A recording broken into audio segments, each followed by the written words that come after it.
and gentlemen, the winner of this contest. It is a fast-acting viral strain that infects the host immediately, and upon getting sick, the infected will become racked with coughs, sweat profusely, and start to get the shivers and chills. There he is, the legend. The man, the myth, the legend. Yeah. You can't literally run a promotion just for the AEW, what do they call them, sickos? Thank you very much, TikTok and AEW. See you tonight.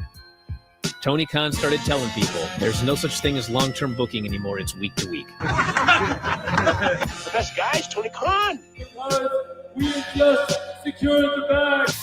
It's not like I tried to be a character. It was just sort of happened naturally. But it was never something I intended. It was just something that happened because the wrestlers asked me to do things in matches, and I do them.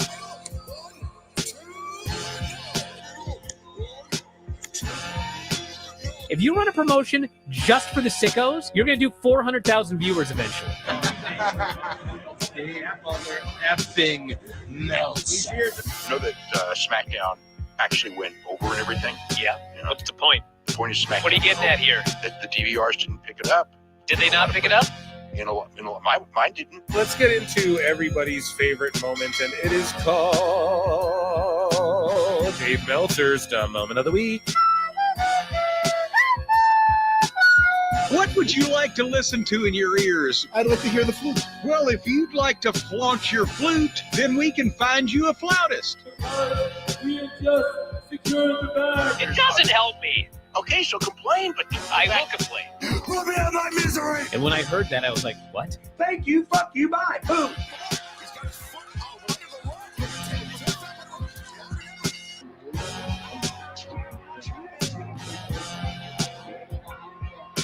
You got to run a promotion for everybody. The sickos can be the ones that buy tickets first and spend the most money on the merchandise. Because we have just secured the bag. But, like, you got to promote for everybody. Then you'll have a lot of viewers. I think we proved a lot of so-called experts. We made them look like idiots. We're not going anywhere. Tony Khan's not going anywhere. You'll also be there on TNT. You'll be in two places at once. You'll be live like my favorite movie. Time Gone. So great, Pittsburgh. It's not like I tried to be a character. It sort of happened naturally. the best guy's Tony Khan.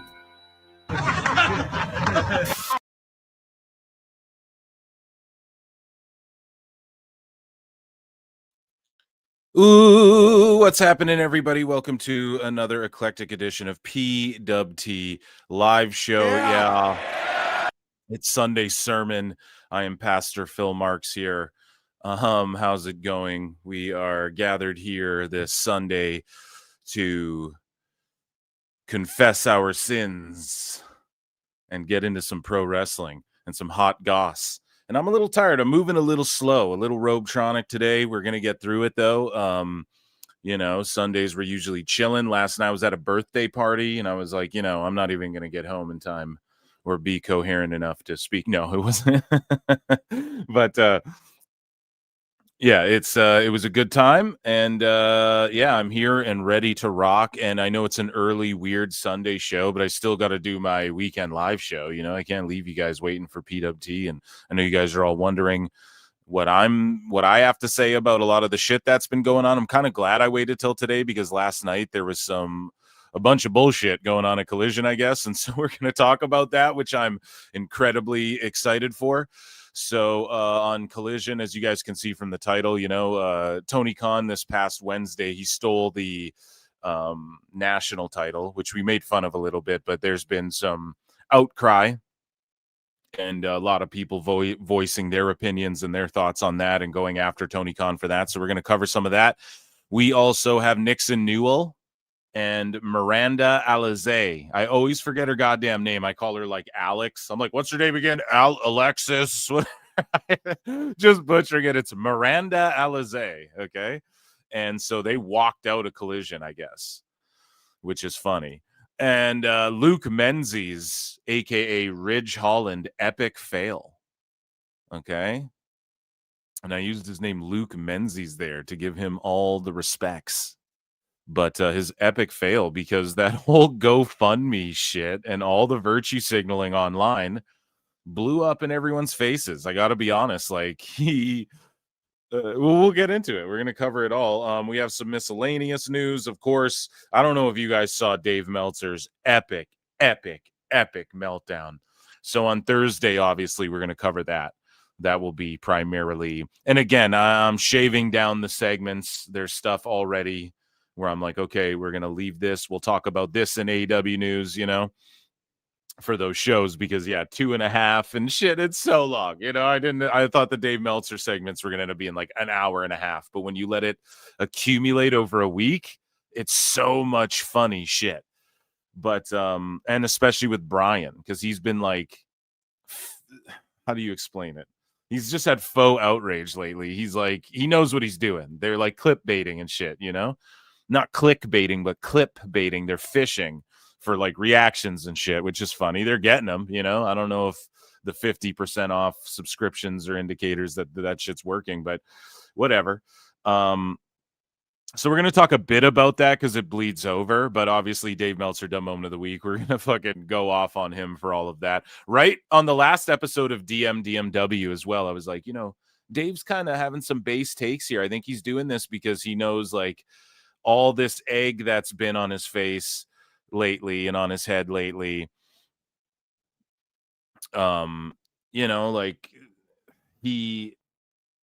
I think he's trying to save face a little bit here and not come across so egregious, because he knows a lot of other shit's going to start blowing up in his face. And then boom, he just had a full-blown meltdown because he can't help it. He can't fucking help himself. So that shit is hilarious. Just seeing him, people are pointing out how he's like leaving out. Someone said it in chat, I think. Sorry, I will check in with chat. I need to do my little speech here before we get started, right? So let's see here. Where are we? Someone said, I don't know, I can't, but in chat, someone was like, listen, he's not saying doesn't include the max numbers or whatever. Yeah, of course he's not anymore. He's just going to weasel his way out of fucking, and that's why he was fair about those SmackDown ratings a little bit, because he tricked everybody for 1 week, for 1 day only. No, he can't trick anybody. We all see through the bullshit, but he's like, SmackDown's doing okay, because he knows he's going to start like backtracking and walking back shit. And then he doesn't like make a bunch of, this is the problem, right? This is the problem. So he will say, he will be condescending and be a complete and utter dickhead to like 1 million fucking people with 1 million tweets about being a dick about like this and that. And then when that shit changes, he won't walk any of it back. He won't apologize to people. He won't go on his Twitter and make 1 million tweets saying, yeah, this was fucked, this was fucked, this was fucked, this was fucked. He won't do that, but then he'll start condescending again when you call him on it, and then he'll say like, oh, I wrote about it in the Observer, you didn't read. Well, I explained that all and why I actually am not wrong, or I actually corrected but it's in there, and I'm just going to condescend you more. I'm not going to be like, yeah, my bad. Like, for instance, my bad. The other day I misspoke too on this show. Here, watch this. I'll do a correction right here. The Zootopia cast, I was like, it's a boy and a girl. That's incorrect. So there you go. There's some WWE superstars in Zootopia too. Okay. And so that was it. It's not a boy, it's not a guy and a girl. It's two of the same sex. Okay, guys, let's get into let's get into some shit. Let me check in with chat. We got miscellaneous news, and then we're on at such a weird time. It's like Sunday during the day. Who's gonna listen to this? I don't know. People will catch it on replay. Remember, Monday show also is going to be a fun one. It's going to go down during the day as well, but I always pull through with the member shows. But we're not going to watch Raw together tomorrow. During the day, we're going to just do some fun shit, okay, that I got planned. And I have another, the other thing I wanted to say too.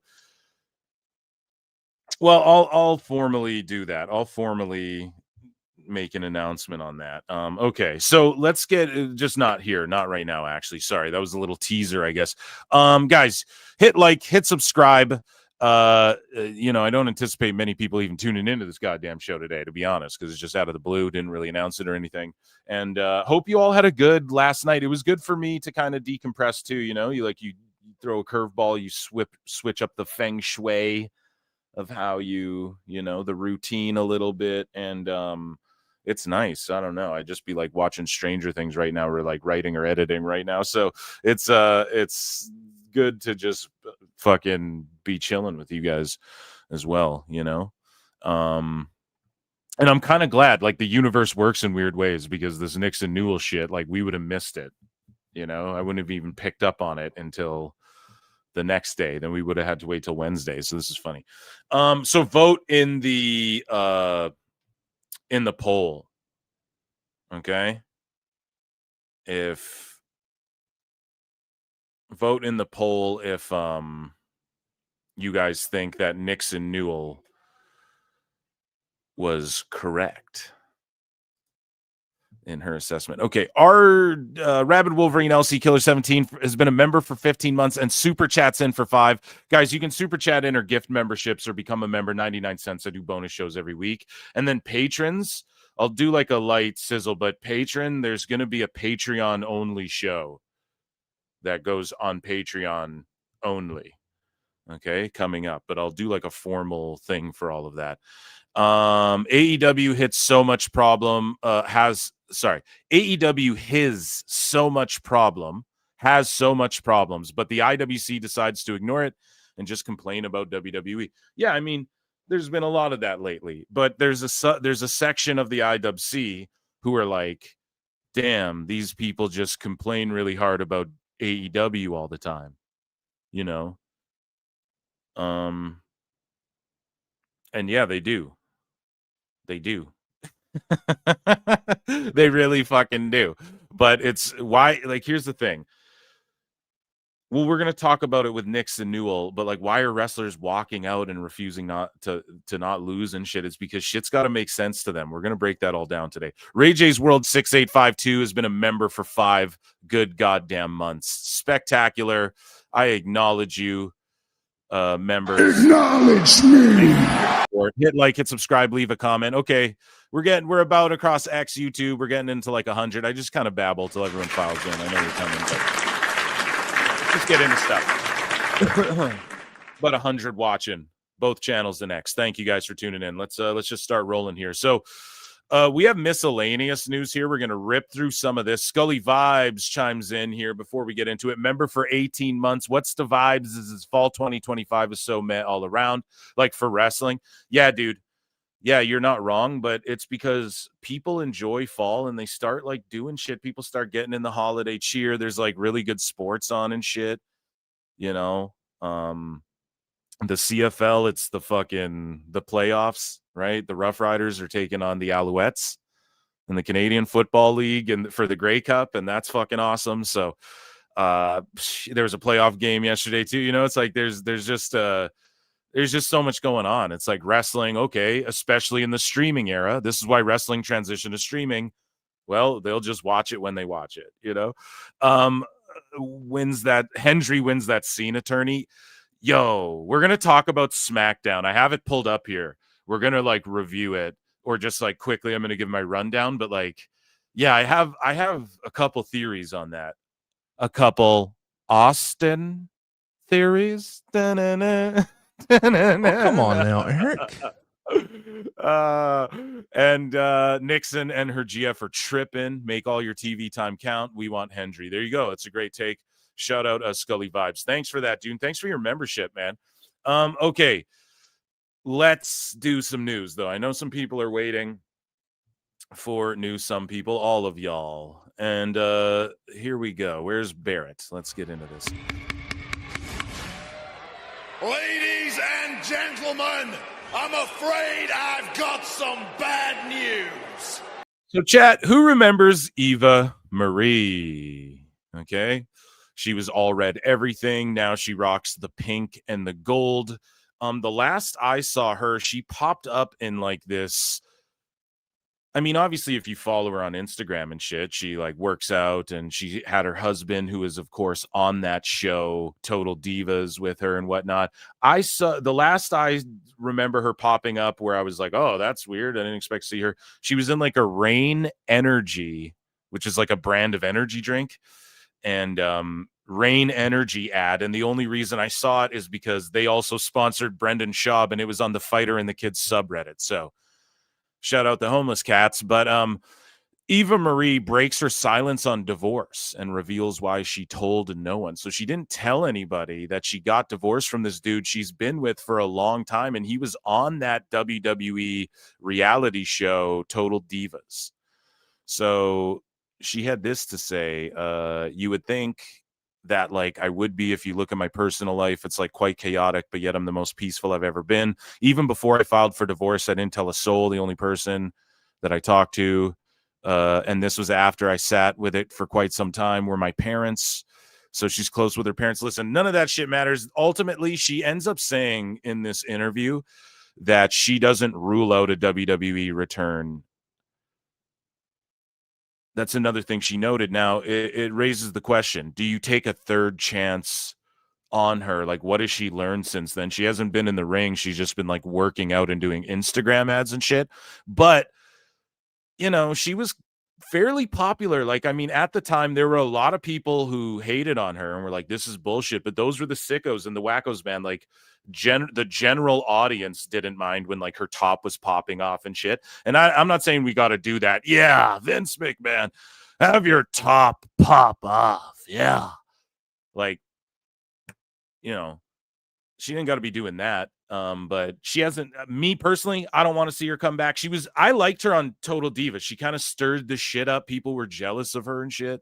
So if you're into that reality show world, I mean, she was an interesting character on that show. But as far as like, and then she started picking it up in NXT a little bit. I mean, people, they just weren't really fucking with her. I mean, she was a diva, you know. She was more like even the Bellas wrestle better than her and shit, you know. And that's not even trying to knock. Nikki Bella's been doing good, honestly. She's been hanging in there, even though she's doubting herself a lot on her podcast. But either way, Eva Marie, I don't want to see her come back because she hasn't been in the ring grinding.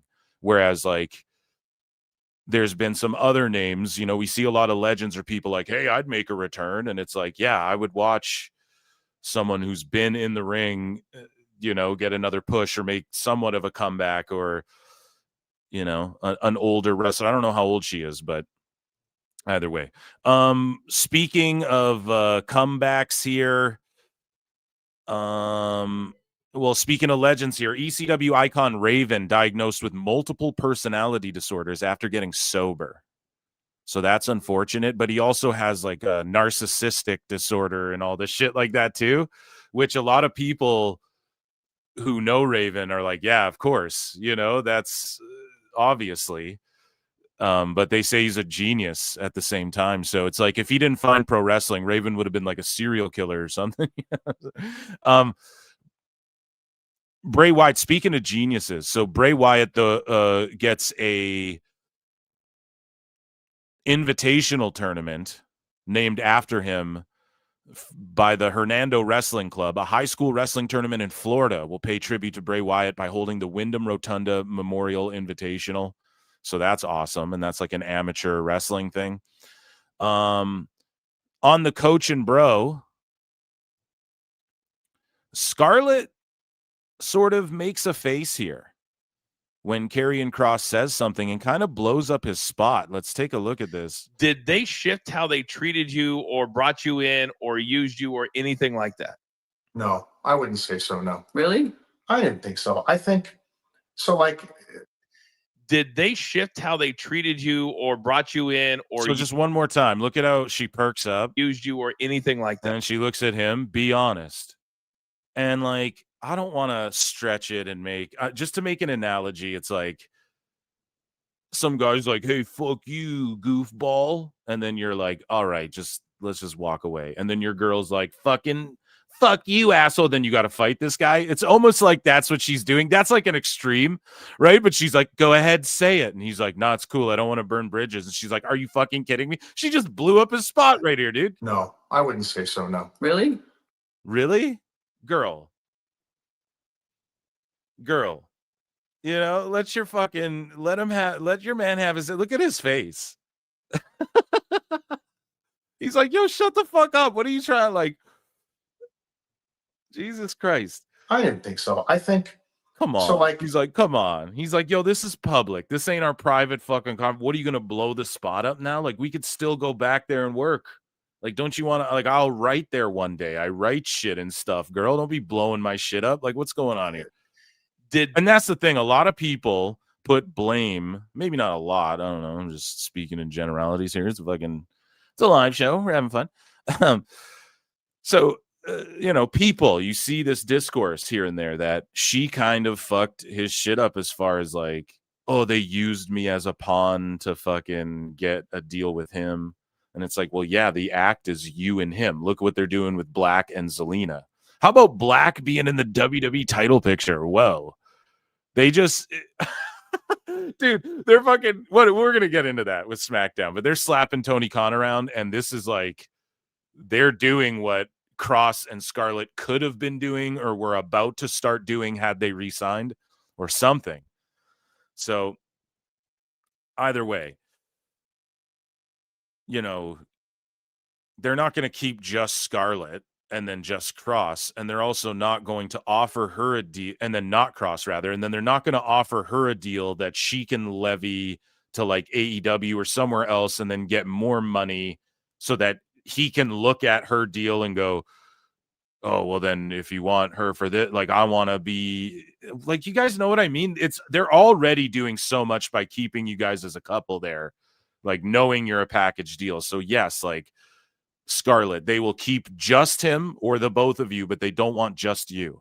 And they don't want to fuck up the negotiations and get stuck with just you. Now that might be rude, but like, goddamn, don't blow up Cross's spot. Like, look at this one more time. They shift this how is they cringe through and treated through, you or brought you in or used you or anything like that. No, I wouldn't say so, no. Really? I didn't think so. I think, so like, and like, yeah, Vince misused the company. He misused the company plane and the company finances and the company fucking, you know, the television. He misused a bunch of shit for sure. He misused Cross and tried to ego check him. But, you know, Cross is sitting there like, dude, quit fucking blowing up my spot. Speaking of which, Scarlett says she and Cross are currently making more money than they were in WWE right now on the indies. Are you sure about that? I believe it. I actually do. Like, Cardona was able to do that. I'm willing to bet that, you know, there's some wrestlers who are like kind of struggling to get booked and shit who might be released from WWE. Not everyone's clamoring like, oh, we need Luke Menzies, but a Cross. Yeah. And he built good relationships with people around the world and outside of just WWE. And so like a Cross and Scarlett, yes. That's the same thing with like, you know, Tegan Knox is like, shit, I'm not really getting booked. Cora Jade's like not really getting booked. Or the way she's getting booked, she's like, what the fuck? I could just take lewd photos and get a sponsorship on Instagram and make more money. And like, instead of wrestling in front of fucking 12 guys or whatever in a gym, like, but for a Shotzi or a Gigi, yeah, they are like really wanted on the indies. Like they're out, you see it by who's working and shit, right? So when it comes to Scarlett and Cross, I mean, they've already worked at so many different places, and if they're smart about it, yeah, they could easily make the money. I could see them easily clearing, like, between the two of them, they could be, you know, they're probably clearing 6 figures each if they book them, get themselves booked enough and make the right deals and just like pull up with your own merch and everything, you know. They're probably making tons of money. So But I bet you it's similar to their WWE money. I bet you it's not like way more blow you away with how much money they're making. Speaking of former WWE wrestlers, former WWE wrestler Isla Dawn to make MLW debut. And according to Downstate, I think I bookmarked this. No, I didn't, but Downstate, the band, I don't know why I didn't bookmark it. They said that they're working on music for Isla Dawn, and they were prepared to like, oh, we're gonna do some deep dark, like, you know, like some fucking heavy shit. And then she came at them like, I can't remember what he said, but she gave them musical references and didn't tell her about the gimmick. She just gave them some musical references, and I guess it was like bubblegum poppy type shit. So I think she might be reinventing herself. You know what they Sometimes in say? life, you gotta be a hoe. No, I but she's possibly looking to like reinvent herself a little bit on the indies, and we'll see with MLW. That's a great get for MLW. Speaking of like indies and shows that are getting a little more notoriety and a little bit more fan response, I guess. JCW Lunacy, Vince Russo says, bro, first night at JCW Lunacy, bro, and the wrestler gets fired for doing coke in the bathroom. Let me tell you, nah, that never really happens, bro. Yeah, you're better off watching a show where there are no storylines, no characters, and let me tell you, bro, wrestling matches that mean nothing. Yeah, the wrestling business needs more of that. So yeah, man. I can't tell, like, is that really going on in the shows? I would love to.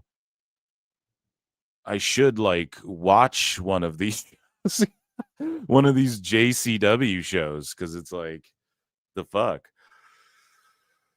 Moving along here.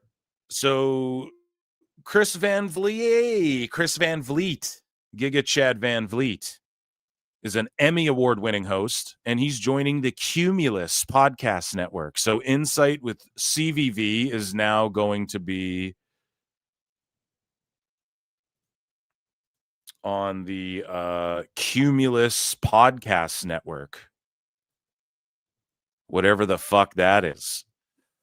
And shout them out if they're throwing money around. Hey, you need a Dave Meltzer roast show? I gotcha. I got you covered. So, moving along here.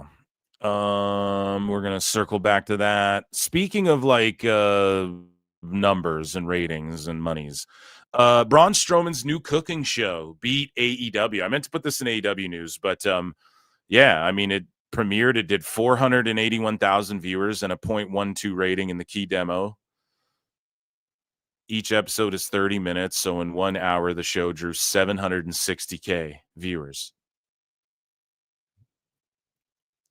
Which is, yeah, I guess more viewers than AEW's doing, and it's a fucking food show with Braun Strowman. And this is what everybody's been warning. Even Brian Alvarez, hey, we just listened to the Sicko anthem, the Sicko theme song for the Sickos, right? At the top of the show. Every Sicko Saturday or Sicko Sunday sermon, we listen to that song, right?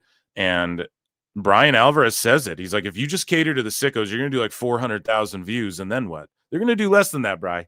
They're going to do less. Speaking of less, New Japan presents The New Beginning, USA. And they've sold, it's on February 27th, so tons of time. And they'll probably, I wouldn't be shocked if they did 3,000 tickets for this when all said and done, but they've distributed 767. They're set up for 2,783. So we'll keep an eye on that. I mean, they're not overly promoting AEW on the show, so it'll be interesting to see, like, how does that draw in comparison. Speaking of drawing in comparison, so Chelsea Green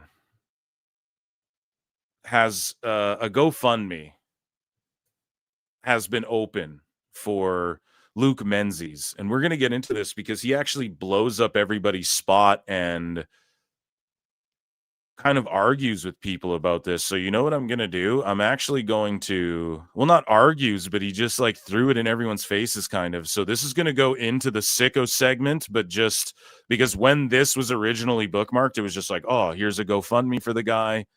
Everybody go check it out. But he doesn't want you to check it out. We'll get into that in the sicko segment. I put it in there because it entered sicko territory where like Matt Keen's jumping in and Raj Giri and shit. We're going to talk about it over there, okay?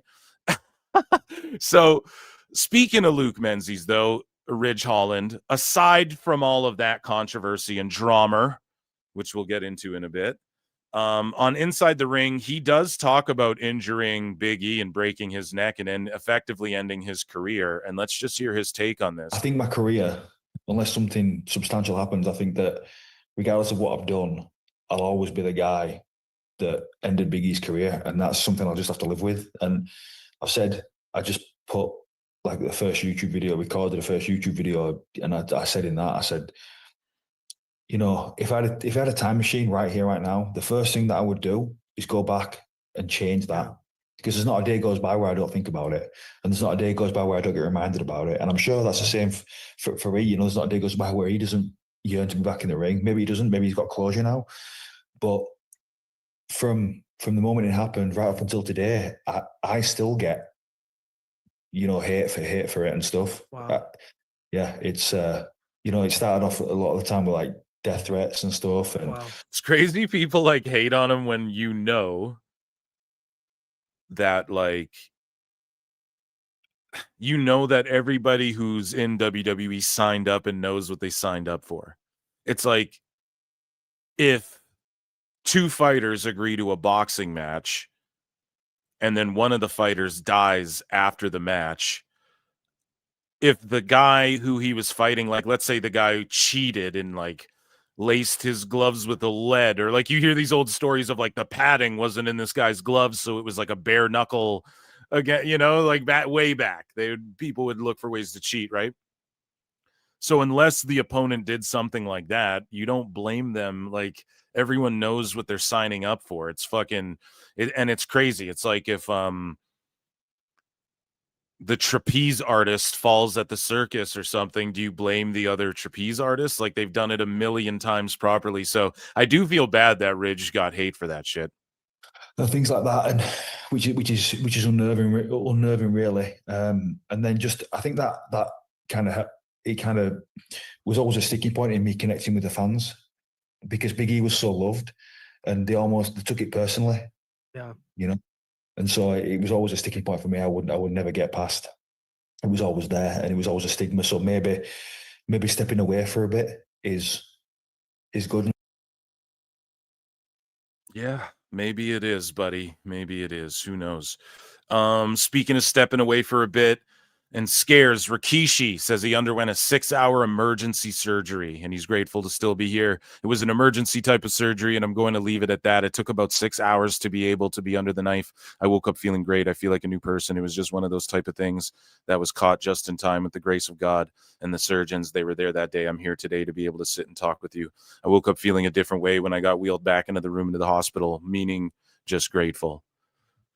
And then he's like, fuck Jacob Fatu's booking. Then right after, he's like, man, the fucking Usos Jimmy wasn't on Saturday Night Main Event. No. Shout out Keister. Thank God he pulled through. Speaking of pulling through, man, Brian Idol and some of these, you know, Mike Mondo and shit, who is in the Spirit Squad, and now he's super jacked up and he's the national champion in NWA, and a bunch of these NWA wrestlers stood up and were like, nah, fuck AEW. Like, you're not just going to take our belt and shit. People theorize that Tony Khan's doing it because of the Shockwave thing. And I don't know, like, the whole AEW Shockwave is a show that's going to come soon. Okay, so NWA goes, we already own that. And then like a year later, Tony Khan's like, I'm going to do the national title. I just don't think it's that. I think Tony Khan's just a fucking mark. He has 6 ideas of what to do for booking. I don't think it's about Shockwave, because that was just like a fan made up thing. I don't think we ever got confirmation anywhere that Shockwave. I don't think anyone in AEW was like, yeah, that's the name of the show and that's going to be a show we do. So, and if somebody said that, I mean, let me know about it, but they would have just renamed the show. Like if there was going to be another show and they had to change the name from Shockwave, they just would have changed the fucking name from Shockwave, and then we would have saw this other show, but there is no other show. They're getting less shows. Collision is going to be canceled. They're going to try and stick it as the 3rd hour Dynamite. They might not even do that. They might just cancel it entirely. But they were for surely sticking it behind Dynamite to see. Pause. Sticking it behind. Whoa, I'm over here now. I'm behind you now, honey. So they were playing with it on Thursdays and stuff. Playing with it. I'm playing with it too. Oh, go. And they were trying to figure out where it goes exactly. Just insert your own joke. Insert. Don't mind if I do. Oh, go. Anyways, though, to make it back about NWA here, they're mad because Tony Khan jacked their title, rightfully so. It's a title. It's like the oldest wrestling company. And we've heard how Dave Meltzer, the best guy, talks about fucking Billy Corgan. We know that Tony Khan's calling him. Tony Khan calling Dave on the phone. So what do you think they're saying on the phone? They're clowning Billy Corgan together and shit. Like, you know, that's what's going on. And so they're talking about Corgan like he's small fries and all this shit.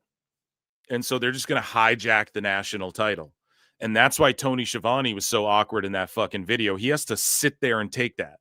He had to look down the barrel of the camera and take that shit from the billionaire for his fucking job because he's got 1 million kids. And he had to sit there and and be like, oh yeah, in Georgia, you know, the national title, Sting. And then fucking Tony Khan hijacks it. And they're going to do a tournament or whatever the fuck they're doing, a casino gauntlet, pardon me, not the tournament again. That's for the women's tag. They're doing a casino gauntlet for this title because, again, Tony's got 3 interchangeable fucking ideas. So people get mad, and this turns into like a sicko segment argument a little bit, but I put it into miscellaneous here because this goes a little bit beyond just AEW. So Brian Idol takes shots at AEW, goes Marco Stunt small, Orange Cassidy, weird hands and pockets wrestler style, Janela Gage, local VFW heroes who were given a main event glory. That's AEW's legacy. Hope that clears it up. And then that's when Brian Idol goes, or pardon me, Akira the Vagabond, right? He goes, Mr. Idol, given a title to feel important, looks and sounds like a Here Comes the Pain randomized character, shooting career in foot beyond the NWA actively, probably has never heard of PR in his life and thinks it's just a gym phrase. Don't do this, young wrestlers. This guy, Akira, this is the same guy, now let me remind you, whose fucking agent blew up publicly about Masha Slamovich and was like, blew up on Masha and was like, fucking, you beat up Akira, and Akira leaked DMs. His agent leaked all these DMs and shit. And so this guy's coming up and shooting on Brian Idol and being like, hey man, don't hate on shit. Like, you're shooting your career in the foot beyond the NWA. And he's never heard of PR in his life. Meanwhile, bro, your agent shot you in the foot by bringing up all that Masha bullshit. She was on NXT. You and your agent blew up her spot in WWE. Now you're what? Simping for AEW because you're trying to get a job there, Akira? Come on, dude. Your agent, you shouldn't be telling people about PR when your agent blew your spot up and was talking about fucking calling Masha's teeth yellow and all, calling her a goblin and saying she beats up Akira and all this shit. And then all these leaked texts come out. Like, why are you simping for AEW now? Fucking madness, because your agent shot you in the foot with TNA and WWE or what? Like, so Brian Idol responds and goes, yeah, don't be like me, young wrestlers. I'm booked every weekend for real money and have a real contract with a real company. Do the Akira way, blow up your ex-girlfriend's career and try to put yourself over as the babyface to get bookings when there's 50 texts that you say the most toxic things, which is true. Like, they were mutually fighting each other and shit. But again, like, I'm not sitting here like NWA fuck. Here's the thing, man. AEW always likes to say that they get bullied. Their fan base, the wrestlers come online and, oh, this is bullying shit. And like, they're always just crying and complaining like they're getting bullied. And then they go and bully GCW with that Ricky Saint shit and poaching Cardona. No, nobody says shit. They steal the national title. Nobody says shit. They fucking freeze guys that they don't use, that everybody's like, we want to see them get fucking used. They're just sitting on the bench. And then these people go to WWE. WWE pushes them. And then people cry about it. Oh, they're just using AEW guys. Or are they just using guys that fans were like, please use them when AEW was popular? And you guys are and everybody went to WWE now. Everybody's WWE fans again now. And you're just coping, you know? So, yes, I am pulling for NWA. I mean, I admittedly have not been keeping up with them, you know, since like the Power on YouTube. That was the best shit ever. Power on YouTube was like the best business move they ever did. And Aldous was over there and everything. So I know that they've changed a lot since then. And, I mean, I'll be watching NWA before JCW lunacy. I'm going to be honest. I'll start throwing it on. But yeah, what is it on again? Roku or Tubi? Like, I don't have a fucking. I'll have to like search it out. So, because in Canada it might be different as well. Like if it's on, or I don't know. Is that how Roku works? Like, is it different internationally, or is it all just the same? I'm not sure. I'll figure it out. But when it was on YouTube, it was just like readily there. I'd fucking throw it on all the time. And shout out Billy Corgan. And that, ladies and gentlemen, was miscellaneous news. Okay. Let's get into it.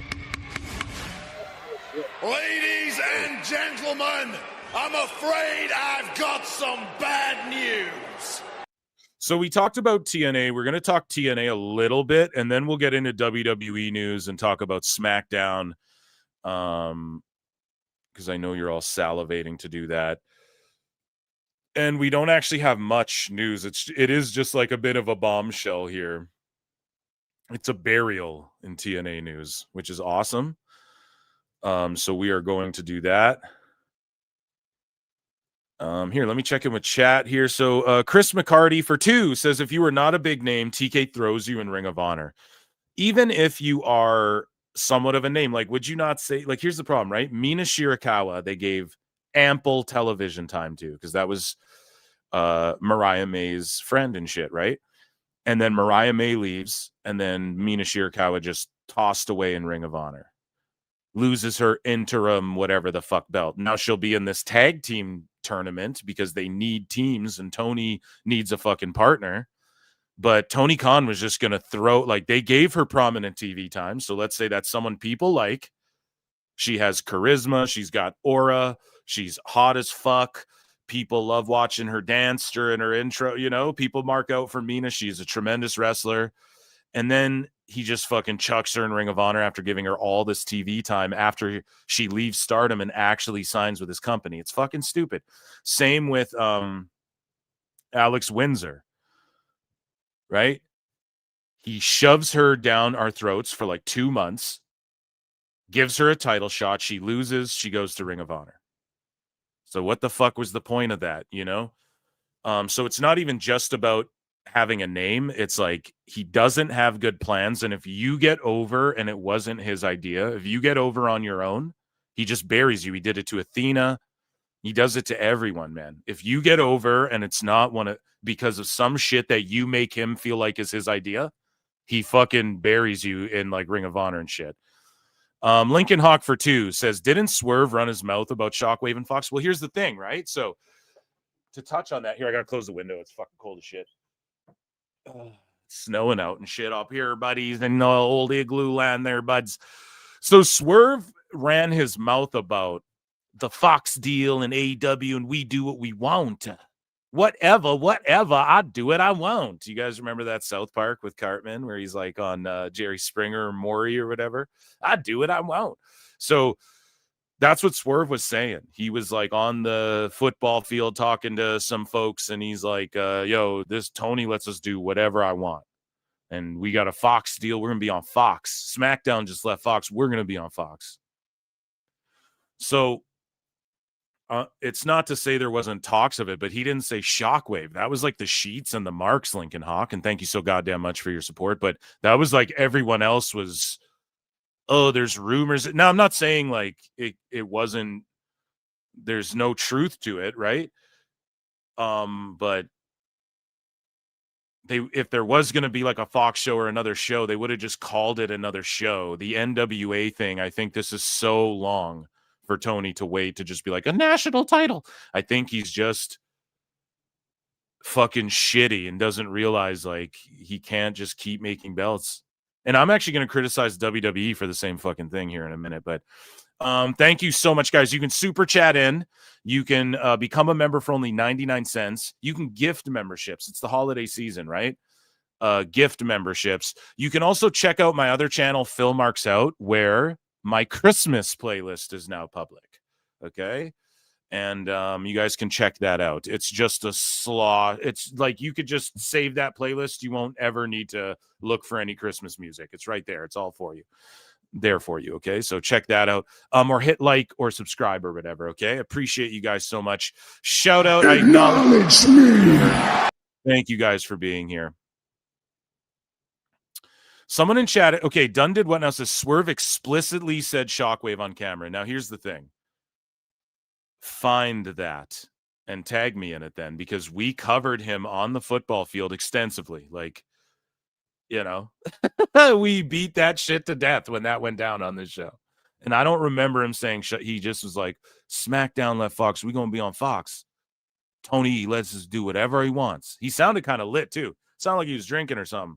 But he's like, you know, Tony, let me do whatever I want. No one said Shockwave. Like that was the Marks and everyone making that up. But if somebody pulls that clip and corrects me, sweet. But I don't recall Swerve saying Shockwave. Maybe people asked him about Shockwave and he said it, but I don't. That was like no one said. There wasn't like AEW's like, we're going to make a show called Shockwave, you know? But I think even like Tony Khan was asked about a potential show on Fox and everything like that around that time. Everyone, it was going around, right? But I don't remember Swerve actually saying Shockwave. And people putting over the Halloween Havoc stream was cool. A Christmas edition. Jersey's Finest, I do a Christmas edition. Yeah, Swerve never said Shockwave. Yeah, I didn't think he actually said those words. But Jersey's Finest, I do a Christmas show every year, and it's a little different. We do awards. I make predictions for the next year, and we do some Christmas bits and music and stuff like that. Thanks for checking out the Halloween show. It is heavily edited. It's still over an hour on YouTube, but the nearly 2-hour edition of that show is on Patreon. YouTube just sniped the shit out of that. And we got sniped for the Aubrey Edwards segment, which was funny recently too. Okay. Let's get into I was wrong, you were right. Yeah, it's no worry. It's because it was just all over the place, and like Swerve was talking shit. So it's like, I fucking, you know, if you pulled it and he did say Shockwave, I'd be like, oh, I was wrong. It wouldn't shock me at all, you know, if you were actually right about that. But I don't remember anyone in AEW explicitly being like Shockwave, you know. That was more of like an internet thing that kind of just got blown out of proportion. And that's why I don't think it has to do with the NWA Shockwave thing. I think it has to do with just Tony so out of touch. And we're going to break down why. Someone gives the best breakdown in AEW news. We're going to get to that. But first, let's do this TNA news. Shout out chat. Round of applause for chat. We're crushing today. It's amazing. Thank you. Chris McCarty comes in for 5 and says, TK is taking the national title and Camille. One is already dead. Yeah, so, you know, I heard shit. Thank you so much for the super chat. Taking the national title and Camille. Well, he already took Camille, dude. And I heard that Camille actually did some fuck shit behind the scenes as far as like her negotiating tactics, got her heat. And so Tony, she went with AEW, but Tony was already like, we're fucking like, I'm going to pretty much, she's not going to be used. Then these are all rumors and innuendos, right? I just had Husey on, I could have got him to explain it better. But apparently she just got in some fucking heat there, and Tony just like was gonna bury her, and that's why she just showed up for that movie. Because again, he just tries to save face. Like if she's the star of that movie, Chris McCarty, that fucking what was that movie again? The Queen of Wrestling. I forget already. That movie was really not as good as I was hoping. It was decent, but it was just not as good as I hoped. But the Queen of the Ring or whatever the fuck. And then they were complaining too that they were getting buried and there was a conspiracy against them. Movie just wasn't that good. I'm sorry. But yeah, the fact Camille was in that more prominently than any of the other AEW stars they had rolled out. That's why they brought fucking Camille on TV for that little bit of time. It's just because Tony's trying to save face. Well, we're promoting this movie she's in, so I guess she can be on TV. Just fucking clown show, man. So,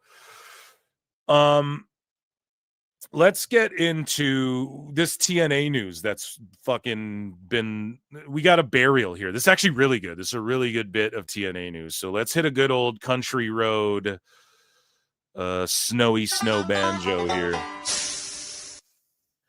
And we got to change this picture here. The invasion's kind of over. But Dixie Carter's infamous talent speech aired 16 years ago today. Let's kind of EFAP this. Well, what should we do first? Well, let's read what Velvet Sky had to say about this. Then let's EFAP it. I'll skim through it, okay? Because I don't want Anthem to pluck me.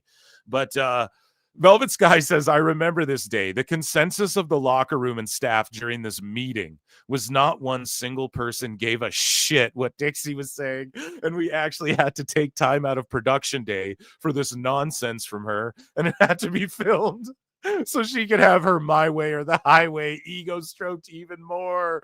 Holy shit, dude. So this is what's funny is because back in the day, this like blew up 16 years ago.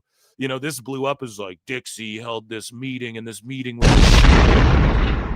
I just remember it being like a topic of discussion. But Velvet Sky says Dixie was not well received by most because of the way she treated people who could do nothing for her and the way she would talk down to people. Vile. And so, yeah, let's just like reminisce here. Since I was named president 6 years ago, I've had a lot of people how small that roster is, too. Telling me how to run a wrestling company. And while I appreciate their contributions, it's time for a change. And they aired this on TV, and look at Lashley's face. And look at, oh my God, look at Lashley's face. And fucking Matt Morgan's looking at her like, are you fucking kidding me? Bro, oh my God, I need to get him on this show to like react to this. And Eric Young's like, what the fuck? I need to get Matt Morgan on this show to pick his brain. He was trying to come on the other weekend, and he was texting me. But yeah, I'm gonna get him on the show to talk about this and give us his thoughts on this for sure. We've had a lot of great things going on in this company. We've made a lot of changes in the last few months that I'm sure you've seen, and we made the girls like can't even. The girls' faces. Look at the girls. Here's ODB. Like, what the fuck are you babbling about? Oh my God, they're all like, are you serious right now, Dixie? Holy shit, this Jay Lethal, even Amazing Red's like, dog, what the fuck are you talking bigger about? change even last week. I can assure you that we'll have more. Fucking, oh, look at the looks on the faces of everyone. Rhino's like, bro, I think that's Rhino, right? Victoria's like, are you fucking kidding me right now?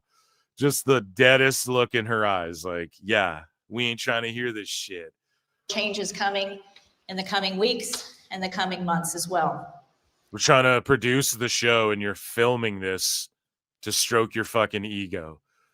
Oh my God. Nobody likes drastic change. Nobody likes big moves. I understand that. And it affects different people different ways. And while I respect that those of you out there might have differing opinions of the decisions that I'm We're just going to watch the whole video. It's too funny. making, I expect you to support me 100%. And they're all like, yo, we support you less now after this.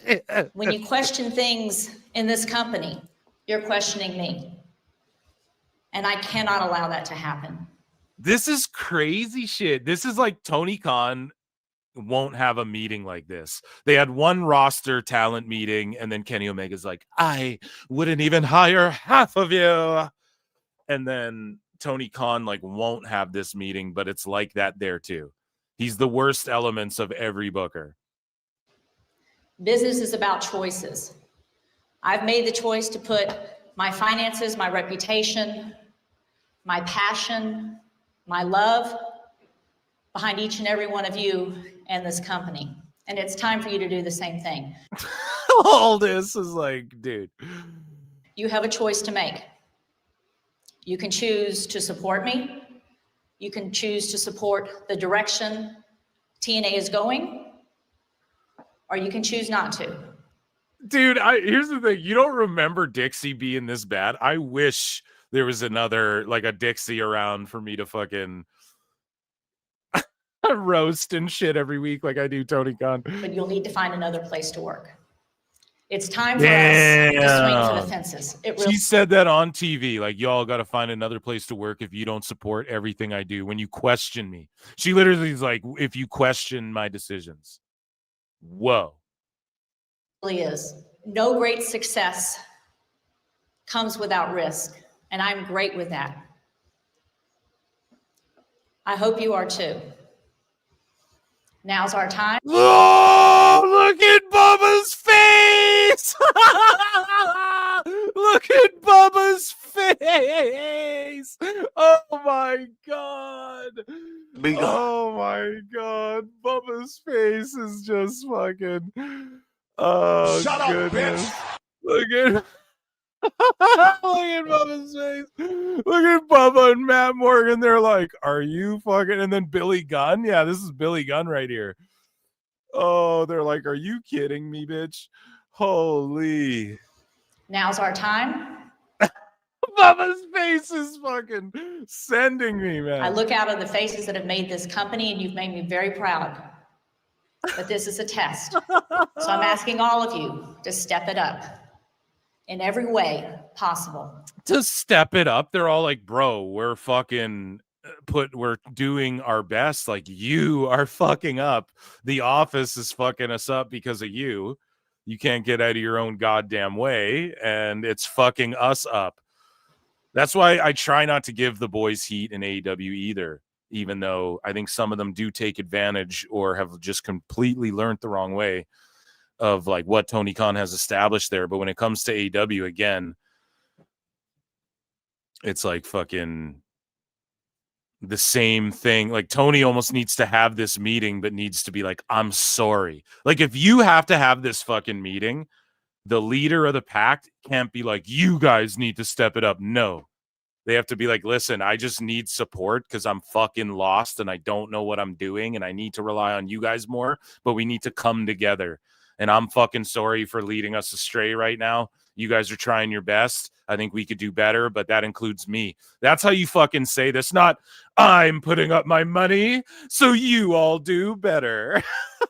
And let's do this thing together. Yeah, there, just real quickly, just let's do it together, guys. The last thing she says. Because now's our time, and you got to believe it. If you don't believe it, you're hurting the person sitting next to you. You're hurting them. You're hurting everyone around you because you fucking suck. Not me. I'm paying you all. How dare you criticize me?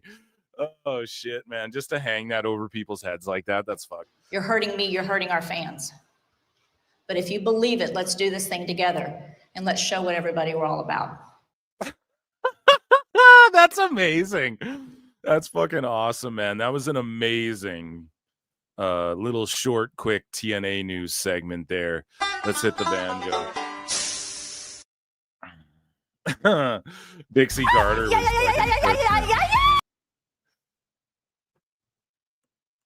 That was really good. Okay, let's get into some more news. Let's get into we got WWE, man. We had WWE news. We'll get into that because it's sort of connected to TNA and all of that good stuff. You guys already know. Let's see here. Okay, so What's that? Okay. Sorry. This is fucking. Okay, so let's move over here to WWE News. How's chat doing? What an amazing show. I'm enjoying this Sunday show. Over 200 watching across X and YouTube. Hit like, hit subscribe. You can super chat in. You can become a member for only 99 cents, or you can gift a membership. And I do bonus shows every week. People in chat are saying people walked out. Velvet did not like it. I'm not surprised. Let's show everybody what we're all about. Yeah, exactly. It's like Dixie. Come on. So WWE news, we're actually going to start with, what are we doing here, Phil? What are we doing? Let's go to CBS Sports and let's take a look at SmackDown quickly. Let's like review it. You know, we'll talk about SmackDown and then we'll get into some actual news. Okay. So SmackDown went down and I just want to quickly like give it a quick review or a rundown because there was some shit that I liked, but there's some shit that I really don't like. And yeah, we're going to talk about it. And it was an interesting SmackDown for sure because we got more, like, again, just some interesting shit happened. We got more progression in certain areas and we got some answers. Like it seems like Drew and Rhodes are kind of tied up still, but we're going to get sort of like a tag scenario there. And so what did this guy write? Shaquille Majuri wrote this for CBS. Cody Rhodes has a new threat to his undisputed championship, Aleister Black, flanked by Zelina Vega. So yeah, dude, Black is in the WWE title picture. I don't know if you guys remember Black and Rhodes fighting in AEW, but Aleister Black, all of a sudden, dude, elevated. Like, would this have been Karrion's slot? That's all I could think. Is like, would this have been Karrion Kross's slot had he re-signed? And they would have done something else with Black? Because it's not like Black's going to win the WWE title at the end of the show. We're just going to jump all over the place. A freestyle Phil here. You know, Black and Zelina, like they set it up at the start of the show that like, okay, they're going to have a match and non-title later in the night. And then like in the main event, you know, Drew McIntyre runs out, Claymore's the ref, which popped me huge. It was just out of nowhere. Claymore's the referee. It was just funny, you know? And then Drew actually gets suspended, but Damian Priest also ran out during this shit. And he's beating the shit out of Black, and they're, you know, all four of them are brawling and shit. And so we're going to get Priest and Rhodes versus McIntyre and Black, which is sweet. And Vega's awesome in this role. This is way better than her as a solo wrestler. This is way better than her doing like the Midnight Club dub edition fucking we're in Miami and I'm like next to a motorcycle and shit, you know, like that. It's way better than that. It's way better than her in the LWO. Her doing this is way better. The entrance for Black, the way she's doing like the fluttering thing and then he rises behind her, that's all good, but they need to fix it a bit. Like Black, it's really just too focused on Zelina. Like Black needs to be more prominent. She should be like standing up doing her like fluttering weird I don't know what you call that, you know, her little like witchy, ooh, I'm floating around and rising, like pretty much doing Scarlet Bordeaux shit, you know what I mean? So they need to just, however production sets that up, they need to just sort of configure that a little bit better so that Priest, you like notice him more as he rises up into the frame, you know, whatever. That's just me nitpicking, but I like this, and I like this for Black and him and Rhodes and AEW. There was a little bit of history there, and I don't know, are people going to say this is that WWE being petty and doing like Rhodes Black? I always thought Triple H would have pushed Black to like a main roster status. Not main roster, a main event status on the main roster had he had control of the company when Black initially got called up, right? A lot of Triple H's guys left the company because we've gone over it. He got punished tremendously. Vince sort of was forcing his way back in control, and then Triple H took control of shit, and we've seen it. DIY are prominent on the show. Bronson Reed, I've gone over this a billion times. Black is one of those guys. He's a Triple H guy. So if Triple H had taken over when we thought he was good, like let's say Black never left the company and Triple H took over and there wasn't any COVID or controversy and surrounding Triple H and Vince McMahon and all that shit, Black would be in the main event picture. Is he going to beat Rhodes for the world title? I don't know, but they need to line up competitors for him. And unfortunately, that has made the U.S. division a little thin, which we're going to talk about, but thin for now because Dragunov is clearly transitional. He might get a bit of a run, but they're clearly setting up a bigger picture here, which we're going to talk about in a moment. But I like Black in the main event picture. I like Drew and Damian Priest all looming there as well. Jacob Fatu, right? We know that they're really high on him, and they want like Rhodes and Fatu is, well, I mean, hey, this is allegedly, right? Husey came on the show and said, hey, somebody told me, I forget the guy's name, but Fatu and Rhodes might be kind of what they're eyeing up for Mania if Orton's not, and they've teased Orton and Rhodes. Obviously, they'd save that for Mania if that's what it was going to be. So anyways, though, we're getting ahead of ourselves, but Black, perfect position. I like this. Is it about AEW? If you sickos want to make it about AEW, I don't really care about any of that, but it should be noted that they did some work in AEW, and Rhodes put Black over pretty strong. Like Black beat the shit out of Rhodes, if my memory serves me correctly, like pretty good a few times there. So, but Priest, attacks Black, and then McIntyre gets suspended. Okay. And so Rhodes and Black ends in a no contest. Doesn't matter. It wasn't for the title. We were talking about the United States Championship. So Dragunov took on, again, Johnny Garfucking-Gano. The match was whatever. The crowd didn't really give a fuck. They don't really care about Gargano and DIY. They don't really care about Nathan Frazier and Axiom. Sorry, they don't. Like, when they're doing tag shit, it's awesome, but at least this crowd. Okay, I think they were in South Carolina. They don't really care about Dragunov. And Dragunov went out there, had a good match with Gargano. Now, he didn't beat the ever-loving shit out of Gargano, but he did, though, at the same time. I don't know how many guys you're going to run through. Good on Triple H or Road Dogg or whatever, I guess, for just lining up the tag division guys now. So they all get smoked by the Wyatts, and then now they're just all getting smoked by Dragunov one by one. I just don't. It's not for me. It's not the move for me. I'm not into it. I'm sorry. Dragunov's U.S. title run, he's just fighting all the scraggling fucking tag guys. Good for him. That's cool. But I will say this. It's like an ebbs and flows, right? It's a lull.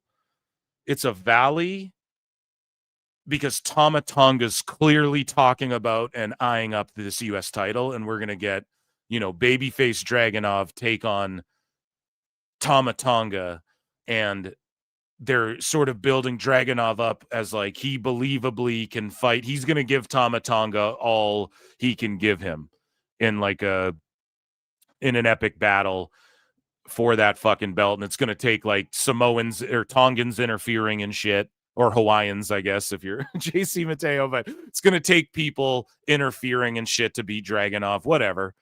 And it's clearly a transitional situation, but not to say it couldn't last a few months until he drops the title, right? I'm also wondering, are we going to get a three-way War Games, or are they swerving it? Because the Wyatt Six might not be in War Games. And I'll tell you why, because Uncle Howdy, Bo Dallas, is dealing with, his dad is sick. There was rumors he's in hospice. He was in a rehab center, it turns out, whatever. He's sick, okay? And he needs his son there. And it's important. And WWE, obviously, with the way, obviously, he's going to give the Rotundos the time they need to deal with, family stuff, obviously. But because of that, the Wyatts are down people. They're down members. And you're starting to see Shinsuke, who else? Shinsuke, Phoenix, Sami Zayn, and I forget. Sorry, I'm going to miss names. There's so many people, but you guys know what I'm saying. You're starting to see three guys sort of slide in there as so did they team up with the Wyatts, or is it the Wyatts just hold off and they're gone until Howdy comes back?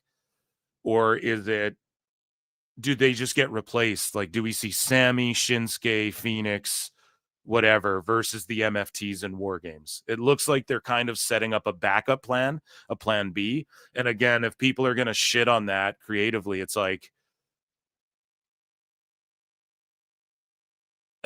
man, people get sick. I'm not really going to get, what are you going to get mad at fucking Bo Dallas because his dad's sick? Like, I'm not going to do that. So I'm okay with it. And at least they're setting up like a plan B just in case, or maybe we see like an amalgamation of the two teams or whatever, just in case. They're setting up enough players, or hear me out, this could be crazy, but a 3-way War Games or something. I don't think they're going to do that, but imagine that 3 teams of 4, maybe. I don't know. It could be fun, right? I'm just throwing that out there.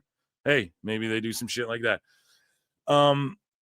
But the baby faces don't have beef with the Wyatts, but they kind of do because the Wyatts are tweeners and they just cleared out everybody. So maybe we get like Team Shinsuke, Phoenix, Sammy, and whoever else, Dragunov or whoever else, right? And then it's like a 3-way war guy. I don't think they'll do that, but it's wishful thinking. But hey, I'm all for like, let's spice things up. Let's make it fresh and new. Whatever.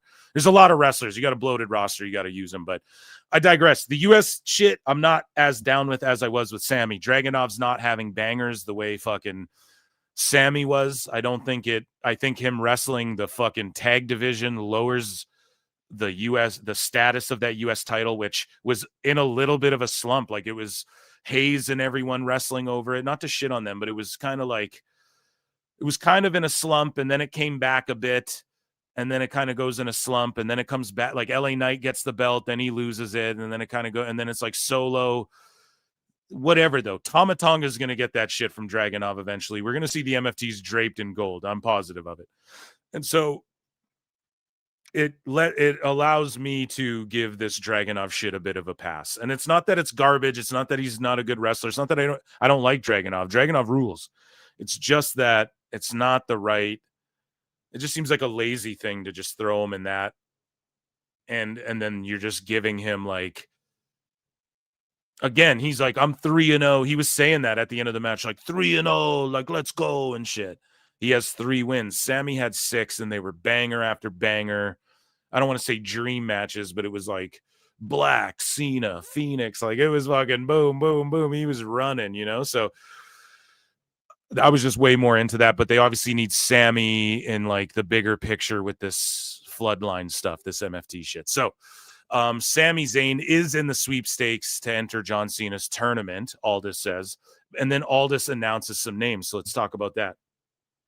Aldis spins the wheel, makes the deal. No, he spins the roulette thing. He pulls the fucking names out, and we get the matchup of, again, Miz versus, who is it? It's another veteran. Like, here's the problem. This tournament, there's no young guys in it. Why? Because it's not about that. People are like, oh, he's got to lay down for someone for the future of whatever, and that still could happen. But this tournament seems as though it's like all older guys, because Cena's either going to go out on a win because that's what WWE wants him to do, or like he'll go out, he'll fucking lose. But I don't know, man. There's clearly one person, like that mystery person is going to be a veteran. And I'll give my conspiracy theory on that in a second. Or it will be, like, if it's a younger guy, they're clearly going to win. I think the mystery person's clearly going to win the tournament. It has to be. There's no way they're just milking it for someone to come in, lose round 1 or 2 or in the finals, right? It makes sense if the mystery person just wins this whole thing because of all the other names. And all the other names we've seen in the tournament, none of us are like, oh, we want that to be the guy to fight Cena. Now, some people, who's fighting Shinsuke again? Like, who's all announced? Or Shinsuke's fighting Sheamus. Who was announced? Jey Uso versus Miz is who it was. Thank you. Let me get a yeet for that. Okay. So Miz is taking on Jey Uso. Now, again, Jay's probably going to win that match. Again, I said it a long time ago. Jay is like this era's Cena in a way that he connects with the kids. It might not be that big as far as like his impact on the overall of pro wrestling, but he is a guy. like Rhodes does the whole baby face, like I'm for the people, I'm the Make-A-Wish guy, and then Jey Uso's like I'm the cool merch selling, like I connect with the kids, we eat for 10 minutes, like that sort of thing, right?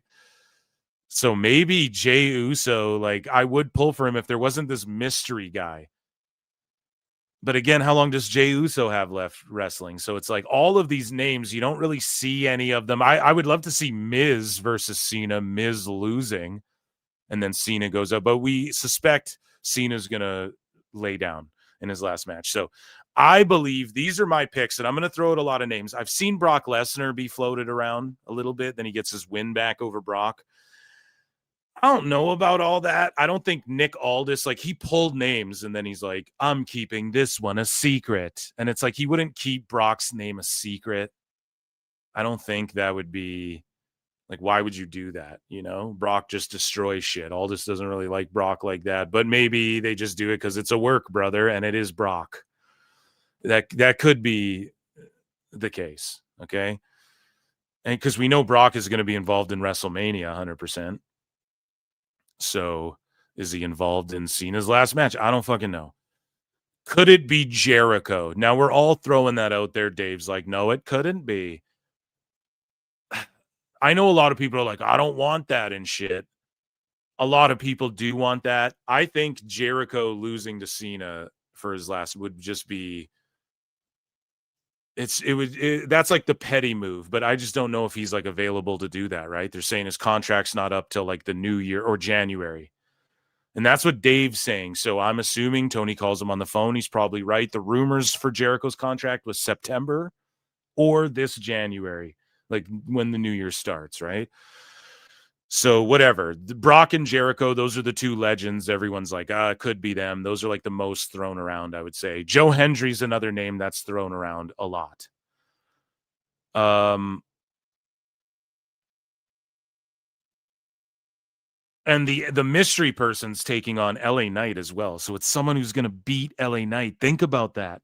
Or LA Knight just beats them. I don't know, man. That's what I'm saying. Like, this mystery person is going to beat LA Knight in the opening round.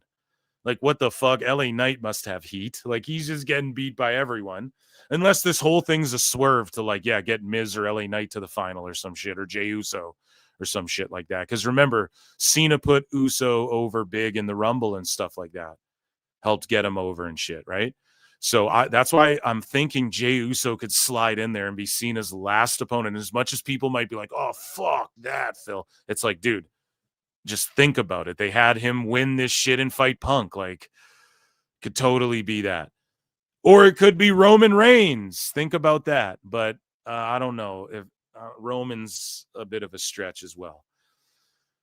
My theory, if it's not Joe Hendry, to me, if I'm booking the goddamn thing, I'm looking at Joe Hendry. What's Joe Hendry's age?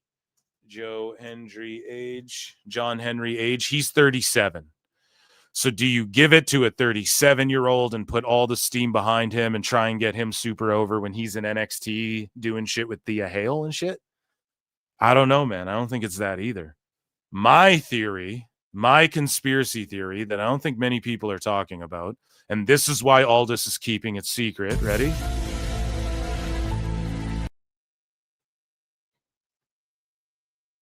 It's Nick Aldis.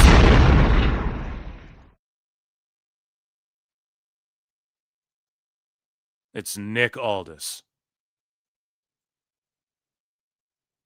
Now, people are like, well, he can't wrestle. He can't go.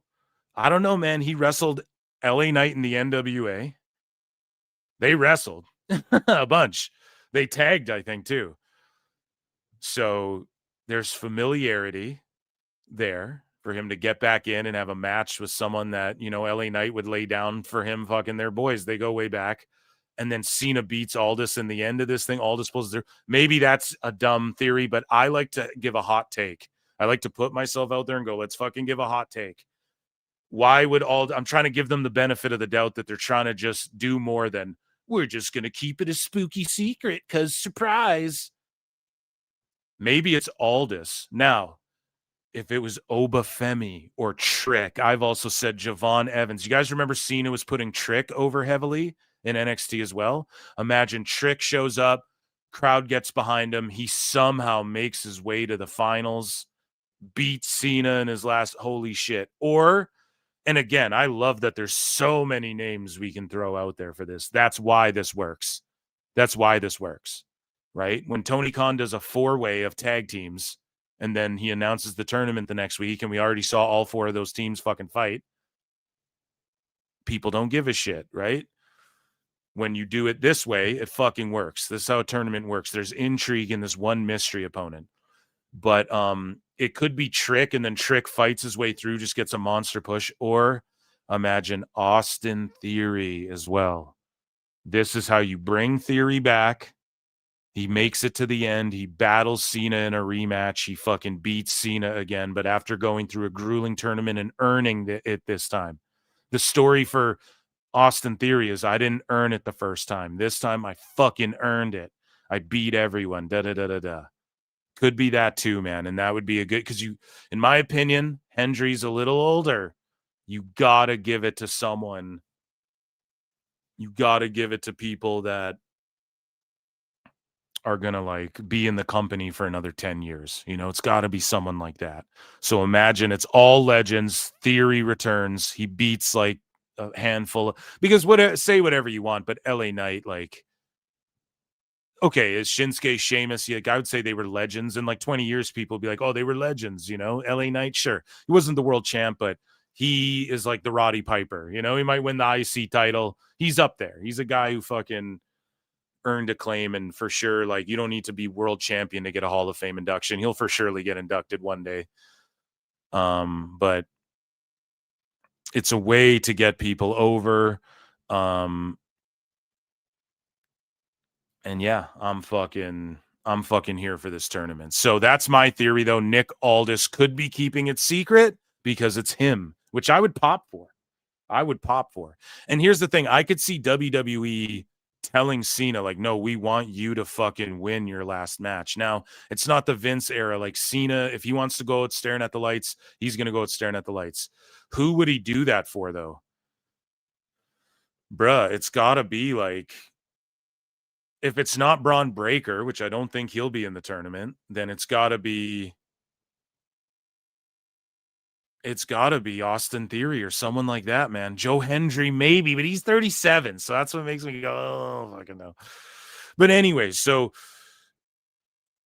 yeah, LA Knight versus a mystery opponent, Jey Uso versus The Miz. Nia Jax defeated Charlotte Flair, and then Lash Legend came out and helped Nia Jax, right? And so they're like friends now. And so they're going to be in the tag division. I'm not a big fan of that. I got to be honest. It's just kind of out of nowhere. I'm glad that Lash Legend was called up and is on the main roster. I'm a fan of hers.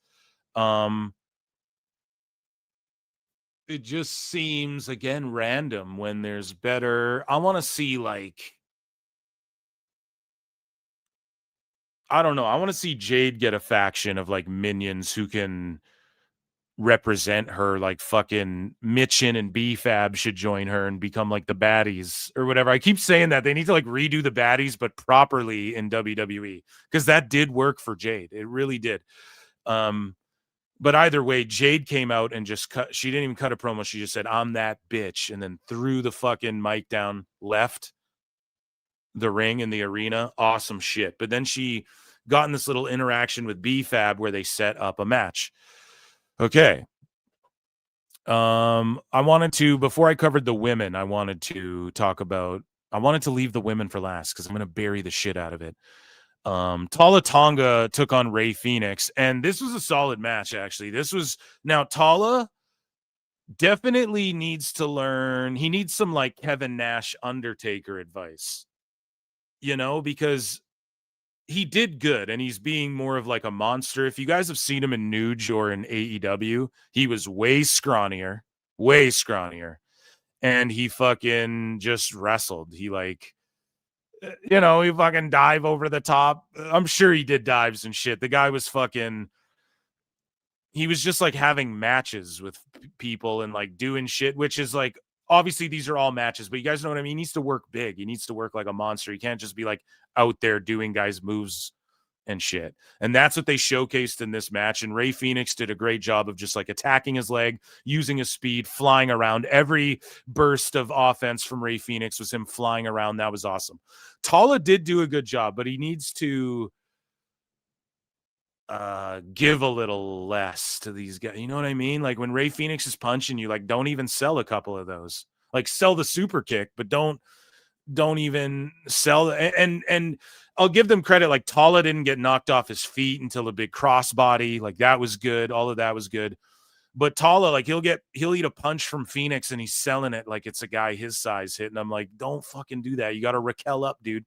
You know, like fucking work a little bigger. And he did that. He did do it. And he's bulked up, man. He looks great with the face paint. Like that whole fucking MFT thing's hitting right now again. I like it anyways, but that match, it was solid. It wasn't like blow you away, but it was just little guy versus big man, and it was just psychology, and it was solid. I enjoyed it.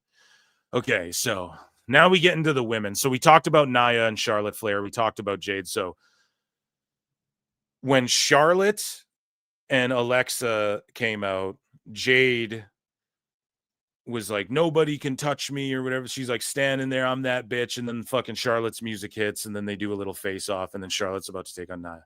Here's my problem in the women's division. I'm gonna be really honest with you. You got two women with titles. They face off with a woman with a belt. Then we get Julia, who's got a belt, and it's the same fucking belt that that Dragunov was wearing earlier, just with a white strap, but it looks virtually identical, to quote Mike Goldberg.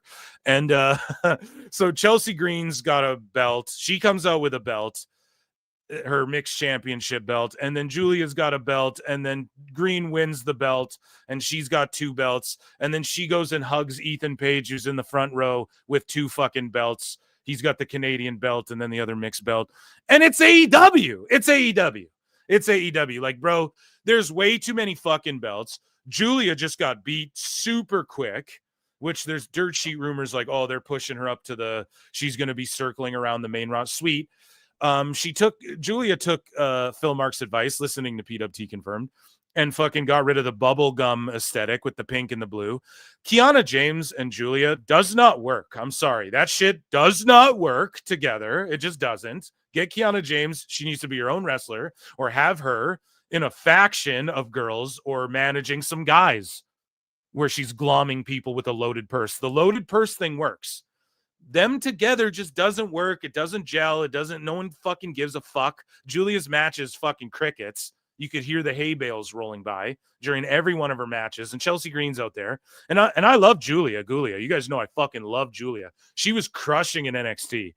The main roster is just bullshit. Kiana James doesn't work with her. Kiana James would be way better in Chelsea Green's faction with Elba. And she could be hitting people with a loaded purse. Like, would do way better in that group. I don't know why the fuck they didn't think of that when Piper gets hurt and Kiana's running around with Julia. It just doesn't work. And then you have titles on top of titles on top. We saw two girls with titles face off with a girl with a title, and then we see another girl with a title fight a girl with a title, and then she hugs a guy with two titles, and then Dragunov had a title, and it's an open title. And then the MFTs are like, we're coming for all the titles. Fuck, man. It's just too much. They all don't mean shit. That women's U.S. title doesn't mean shit. Julia just surpassed Chelsea Green's record the other day and then lost the strap, whatever. So she has the record now for longest U.S. title reign of like 2 days. Didn't mean shit. Now, am I glad that Chelsea has the U.S. title? All Ego has the fucking, we just call him Ego Page here, dude. Ego has fucking the Canadian North American title, and they're both the mixed Mexican AAA titles. I actually do love that. Like, it works for them and what they're doing. That's going to add to their storyline, and Chelsea got the U.S. title way more. It's way better than Julia having it. They need to get Julia the fuck away from Kiana James. And they need to reinvent her or refigure out what they're going to do with Julia. Kiana James should either join Chelsea Green's faction or just like or keep Julia and manage her, but like get a stable of women then or something like that. Like, do something. other than whatever the fuck they're doing. It just, people don't care. The crowd just does not react. They could give a fuck less. And then there's too many titles. Like the debate the other day was, Dave Meltzer's trying to fucking, the best guys, Tony Khan, there's only 12 titles if you count ROH and AEW, but if you count fucking The best guys, Tony Khan. WWE and NXT and AAA and whatever, there's way more belts. So Dave doing Meltzer math again to try and like fucking simp for AEW. But at the end of the day, look, Mercedes Moné has 12 titles, and then there's 19 titles on top of that. If you count the other companies and New Japan and all this shit and all the AEW belts, and Tony's introducing more belts. In WWE, Dave wants to say there's 19 titles if you count WWE and NXT. Yes, and AAA and all this shit. It's too many fucking belts. Both shows, both companies, across the board. You got too many fucking titles, okay? To where they don't mean shit. And it's convoluted. And every person, you're going, oh, that's the tag champ. That's the world champ. Oh, that's the US champ. That's the fucking... Enough already. Enough. And this is where, again, for me, it's all the same. Like when I say Rhea doesn't need the fucking belt, Rhea Ripley, she doesn't need it because she's an attraction without the title. You want to get in that situation. We need that in pro wrestling where it's like, dude, I'm looking forward to these matchups for the story and the grudges and not just the fucking titles. And we need to get to more of that, and some people are mad. Like, why don't they put the title on Ripley? She gets screwed so everyone else can. It's because she don't need the goddamn belt. That's why they held off putting it on Punk too. And Punk only has it right now because Seth's hurt. Otherwise he wouldn't have it either. But they held off on him because, well, whoever Punk wrestles, it's an attraction. Drew, unfortunately, is kind of he's such a good heel that he's almost like working himself into that category where it's like, once Drew gets the belt, then what? Him fucking attacking people and being devious and roasting people online is kind of the fun. When Drew gets the belt, it's like the chase is over then, So some of these guys, they just get a little too big for their britches, and that's not a bad thing unless you want titles and shit. But we need more of that to happen, especially on SmackDown, because the belts are just getting convoluted and it's just too goddamn much. And those women, we need unified titles, brand split, champions go on both shows. That's how you remedy this. I'm telling you. Brand split, champions go on both shows, then you have one Raw exclusive title, one SmackDown exclusive title. So the IC titles on on Raw, and it's exclusive to Raw. You can only compete for that if you're on Raw.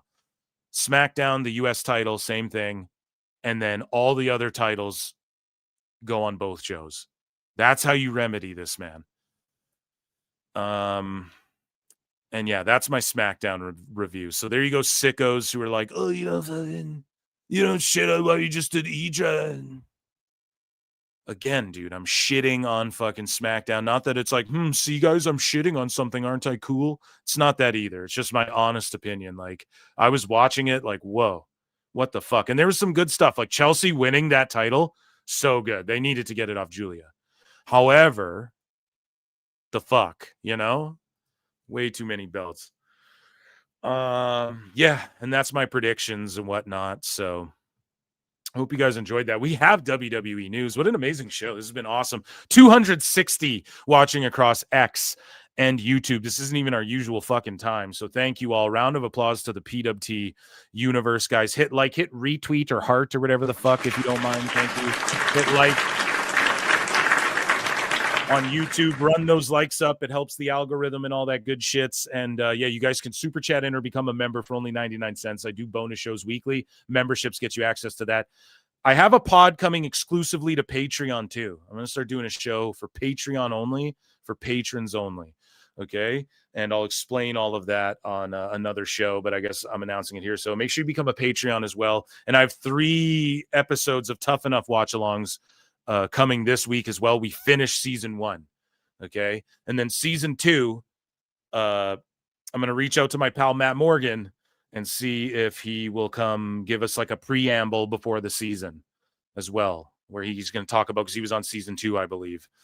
And yeah, so that will be fun, and that will be on Patreon. So make sure you check that out. Kevin Pierpont for 2 says belts need Rhea Ripley. Yeah, she's so over. Hey, that'd be my world champ. But again, I'm not mad at Steph and Io. It helps Io and Steph, right? Rhea doesn't need the belt now to help get herself over. She's so massively over that, like, you know, she helps get other people over by wrestling and even beating other people. She doesn't need the title right now. And that world title, she doesn't need it either. That's like her belt. She's like laid claim. When you think of that women's world title, I think of Rhea and Io. I will think of them probably for years and years until, you know, 2 women come along and make us forget about that, but, or at least rank it higher or whatever. But that might not happen for years. And Rhea, you are right. Like, she deserves all the belts, but like, she don't need them. And that's even more gangster. You know, thank you so much. Scully Vibes is for 5, says we're with Mercedes belts by Dave's Logic. AEW has 30 plus belts featured on TV and pay-per-views. Bro, Scully, this is what I'm saying. Like, how Sometimes dare in life, he? you gotta be a hoe. We made fun of this on Dave Meltzer Dumb Moment of the Week live Thursdays on YouTube, 8 p.m. Eastern, but we roasted this. But you know, Dave, I don't know how he gets off doing that shit and then saying, and if you include like AAA and these other companies and TNA, and it's like, Dave, how dare you not bring up CMLL and New Japan then, or Mercedes is 12 fucking belts? It does not even make sense. It's just code. It's just because we know who the best guy is. Tony Khan. Checking in, dude, on him. So thank you so much. I acknowledge you guys. Thank you so much for your super chats and your support. Acknowledge me. Everybody for the amazing turnout too on a Sunday, not even our usual time. We may have to gather for Sunday sermons, I think, more often here. Yes. So, and let me know in chat if you guys agree with my assessment. Is the tournament, who do you guys pick? And is it fucking, when it comes to the titles, is it too much titles? I think all around it's too much titles, period. NXT has a good balance. And then you start to see the TNA titles pop up and it's like, okay, like I'm okay with it because they have a good balance. But once you're watching Raw and every women's segment's just titles the whole way, all of them have belts, you're like, holy fuck, man. Like, what's going on over there? So speaking of WWE, we got WWE news. Let me hydrate a little bit. What do I got? Some iced coffee here.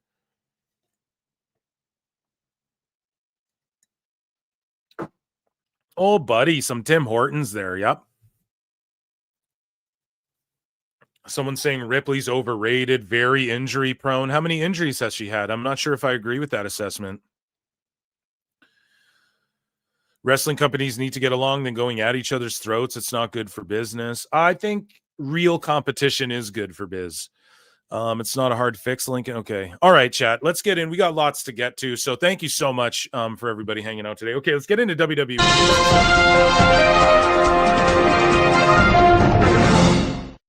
So Nikki Bella says the WWE women's locker room finds it cool that Bryan Danielson gives her advice. And she said, at Raw, I was talking with some of the girls and we were talking about my match last week. And I was like, yeah, Bryan, blah, blah. So even Nikki's there getting advice from Danielson. This is why Triple H is like, we don't want to sign Brie. You know what I'm saying? Even Nikki's there talking to Danielson about her matches, and I'm sure he overhears shit that goes on behind the fucking scenes. This got reported on immediately. Imagine if Brie works there, the type of shit Dave and these stooges will run with. Oh, well, Danielson heard that this and that, you know, I heard from someone whose wife works in WWE. We'd start getting kooky ass stories like that. Okay. So this is why I called it too, even though I was on the Brie hype train, and because the talks were there, but they just died and, you know, they were not trying to be resurrected whatsoever. So, she says that her and some of the girls were talking about her matches, and she says, yeah, Brian, blah, blah. They were like, oh my God, cool. Brian gives you advice. Yeah, he gives me feedback. He sent me stuff to watch and will tell me things to work out. What is Brian sending her? Fucking Moxley drowning Darby in a fishbowl? They're like, dude, you're so lucky. I know. And he's honest. No, Danielson would be a good brain to pick, honestly, if you were a pro wrestler. Did you notice I had a little more intensity going into things? I was really trying to think of it, which I need to continue, but you saw it more than before. So yeah, shout out Nikki. She's very low confidence on her pod about her wrestling return. And I don't know if that's because fan feedback or what, but it hasn't been that bad. It's just not like blow you away. Like maybe they're putting her in there with girls that are like a little more advanced than her in the ring and shit, but it has like she adds value wrestling them for sure. Moving along here. So we talked about John Cena a bit earlier, and he met up with Brody Lee Jr. at the Dungeon 2.0. And isn't it crazy that fucking Tony Khan has this kid employed, and when he's 18, he's automatically signed to AEW or whatever. But he trains with WWE superstars, and his favorite fucking wrestling is WWE. So I don't know, man. Tony does this weird thing where he like preys upon widows and children to try and like sign them up to his company before they're able to make their fucking minds up or whatever. I don't know. Maybe that's a little morbid of me to say, but hey, dude, I'm just going based off of what is out there. So TJ Wilson, Tyson Kidd, said John Cena wanted to visit the dungeon training facility of his own accord. What a fucking gangster. And who wouldn't want to train or like check out the dungeon on his way out? Like Cena giving back to one of the most prolific gyms, man, or gyms, I guess, dojos, whatever you want to call it, right? Training facilities. But TJ said, John, I can't thank you enough for coming through and being completely selfless with both your time and information. Best part of all, it was you that wanted to come and do that on your own accord. Says a lot about you. Cena is truly one of a kind. Hey, dude. Hey, dude. Hey, one of a kind. And that must rule for them to go and see Cena just hanging out and giving pointers and watching over you a little bit. And he's on his way out the door of pro wrestling. So why not fucking go and help others in the next gen or make an appearance, you know? Speaking of making appearances, I don't know. That's a terrible transition, but Teal Rhodes appears again and says that Cody Rhodes is getting too much blame when WWE struggles. And Teal always goes to bat for Cody and her family. And so she had this to say, oh, when it comes to profitable, it's because of Cody Rhodes, but loss making, then it's nothing to do with Cody Rhodes. What the fuck? Only Rhodes are responsible for all wrestling downturns, but never credited for its booms or actual all-time gates. Okay, guys. Oh, so somebody talked shit about Rhodes, and her response was, only the Rhodes get blamed for this shit. You know? And then she like privated it and made it so that like certain people can't respond to her shit. But Teal Rhodes, like when I called out that AEW book, she liked my shit because like people know what's up. Like, what are they going to tell the true story of like, well, Rhodes left and then our company started fucking tanking until we got a miracle CM Punk showed up, fell in our fucking laps. And then we, you know what I mean? So yeah, shout out Teal for sticking up for Rhodes. But yeah, he is clearly it's a team effort, and he's clearly QB1 of WWE. They make that analogy and shit, and that's what it is. So claims surfaced that Triple H's leadership is driven by internet validation. So again, we have people, Vince Russo had this to say. Okay, and we have people saying Triple H, he just cares what the marks online think. Meanwhile, it couldn't be more of the opposite. Like, it seems like sometimes they're purposefully fucking with the internet folks just to rile them up. Okay? And at the end of the day, and I don't like this thing too, like, oh, it's just for internet validation. Listen, man, there's normal people on the internet too. Everyone uses the internet. So when people are like, it's just the internet that's mad, it's like, nah, dude, the IWC, like this bubble of intense wrestling fans, Okay, that's you got to section it off, because normal, like every day, everybody uses the internet. Everybody uses the internet for fucking everything. Everyone's on the internet. Most people consume the internet. Streaming services is the fucking internet. So when it's like, oh, people do this shit for internet approval, it's like, well, that's where the approval or disapproval comes from now. Okay, like it doesn't come from what. Like, it's people, there's no community anymore. It's not like they tie you to the back of a horse and fucking spit at you and chuck tomatoes at you and you fuck around and they shame you for shame and they cast you off of your fucking village anymore, right? Like, it's all internet. So whatever, though. But Vince Russo had this to say on the brand, bro. He says, everybody respects this guy, but this guy knows, man, like when it's time to be the freaking boss, I'm going to be the boss, bro. I saw it my first day. You see Triple H with the hands on the shoulder and resting for the get the fuck out of here. What is this? Kindergarten? Bro, Triple H is a mark of the highest order. Dude, he didn't say that last part. Vince Russo's mad he didn't get a job in WWE. That's 100% confirmed in my opinion. Triple H is sitting there at the gorilla position. Was that scripted? Was that script? Let me tell. Was that scripted? He didn't even know if that was a shoot or not, bro. I invented the wrestling shoot, bro. Then they come back and smarten him up.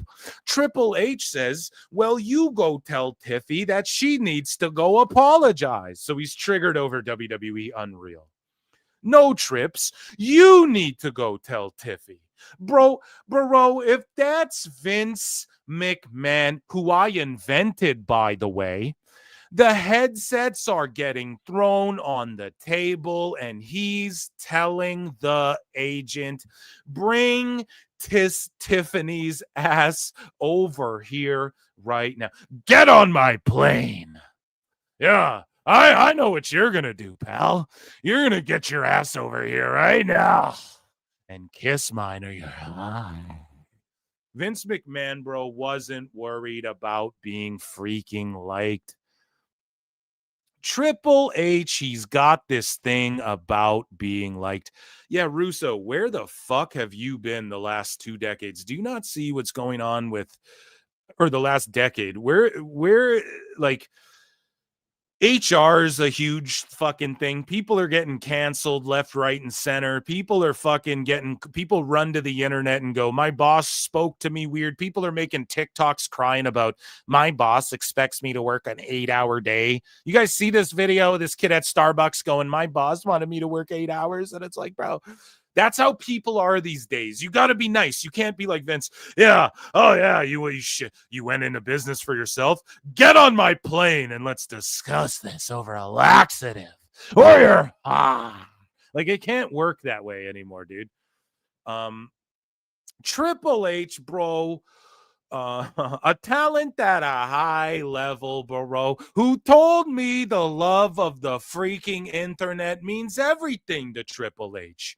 That's why he brought in Joe Hendry at freaking WrestleMania. That is so important to him. And bro, you cannot be in that spot and want to be liked, bro. Vince, so bringing in Joe Hendry, this is where Vince doesn't make sense. Vince Russo. So in one instance, he's talking about Triple H is not trying to get like heat from Tiffany and he just wants to be liked by everyone. But then in the next instance, you're saying like he brings in Joe Hendry. So people on the roster, low key, there isn't one person back there who is like, man, what the fuck? They brought in Joe. Like, I'm here. I'm ready to go. I'm on the roster. I show up to work every week. They're bringing in Joe. He doesn't even work here. You don't think that could get him some heat too? And that's not like, okay, let's capitalize on the virality of this guy right now. That's what I mean. Like, yeah, exactly. Virality, bro. Internet validation. Bro, no, it's like the internet's number one now. Bigger than linear. Streaming's the internet. I just explained it. So yes, you need the internet to be on your side and to watch your shit and put your shit over. And this is the thing too, that like what AEW doesn't have. If on kids YouTube, there's like a billion channels of like kids YouTubers who talk like this. If you go to the thing over here, and then they make like WWE figures reviews, and they review toys, and they talk about the video games, and and it's all WWE, WWE, WWE. And then even these kid YouTube channels, and I know this because it's in my interest to understand what type of wrestling content's out there. You know, I try to be in the know. And even these kid YouTube channels like take shots at AEW and shit like that. So when we say Tony Khan caters to the internet fans, no, it's not even that. He just caters to the sicko fans, whereas Triple H caters to the internet fans. Yeah, there's a lot of internet fans, dude. There's a lot of people who just are surface level. They use the internet to keep up with WWE, man. It's reflected in the YouTube numbers and the social media impressions and everything. I mean, you got to cater to the internet to some degree, right? Like has to be an aspect of your game plan. Now, is he sitting there responding to 3 follower sickos like Tony Khan in the middle of a show? No. Is Vince Russo mad because JCW, where's all their hype been, and where has it existed? And where has the ability for anybody to watch JCW, where has it ever existed? On the internet, bro. That's the only way any of us know about JCW, other than like those old, like they do the commentary, you know, Shaggy 2 Dope and Violent J, but even that was the internet. Yeah, they'd do some DVDs, but people would rip DVDs and then we'd download that shit off LimeWire. You know what I'm saying? Or everyone just shares clips now, whatever. Everything's streamable. But yeah, there has to be, that's got to be part of your game plan, dude. So he's just sour grapes is what Vince Russo is. Speaking of sour grapes, okay, Jesse the Body he's not sour grapes, but he's reportedly no longer under contract with WWE as it expired after the last SNME. It is believed that he signed a 1-year deal with the company following his performance during the McIntyre Priest cage match. It is said that the die was cast as far as using him going forward. And that's from the Observer. So, I mean, who even knows if that's true or not? But oh my God, it's the greatest thing I've ever seen. He wasn't there, and he was in the Baja. I was in the Baja training SEALs, Navy SEALs, and he training people how to dye their boas using thermite paint.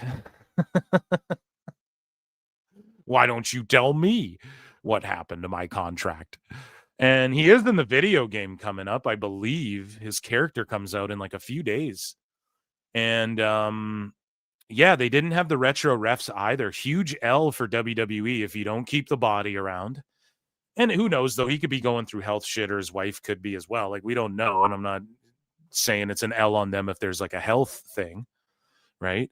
But as it stands right now, it's like, dude, if they're not keeping fucking the body around and they're not doing the retro aesthetic of the refs and shit, then that's a bunch of bullshit, you know? And if it comes out there's some health shit, then yeah, that's or like something going on where he's like, nah, I just chose not to re-shine. Okay, then that's on him, you know? Then that's cool. And that ain't a bunch of bullshit. That's his prerogative. But it is a bunch of bullshit not bringing in maybe a different legend, or seeing what Jerry the King Lawler's up to, or seeing I don't know, just thinking of something, man. You got fucking tons of legends on deck. Like, why not bring a different one in and be like, or bring 2 of them in and just be like, well, the body's not whether we got these guys here. Don't even bring up the body, and just keep the retro refs and shit. They had the retro microphone, I believe, for Lillian Garcia, but yeah, I don't know. And then watch some redacts. Oh,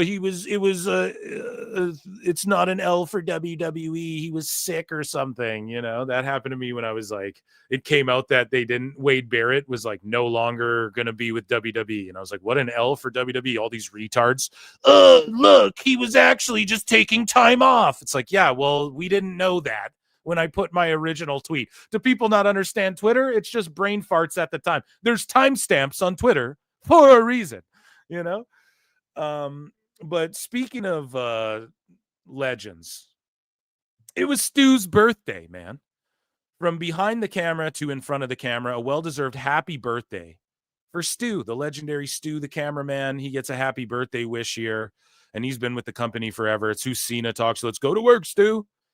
And yeah, let's take a look at this. They sing him. This is on Halloween, I think, because Rhodes is wearing his ugly ass orange Halloween suit. I don't know. I wasn't feeling it. 3, 2, 1. Happy birthday.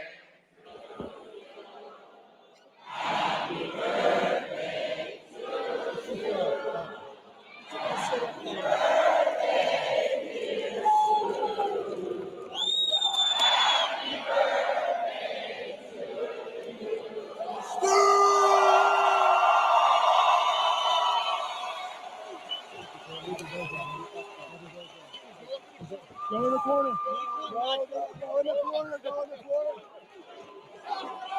He's trying to be all humble. I don't want to go up there.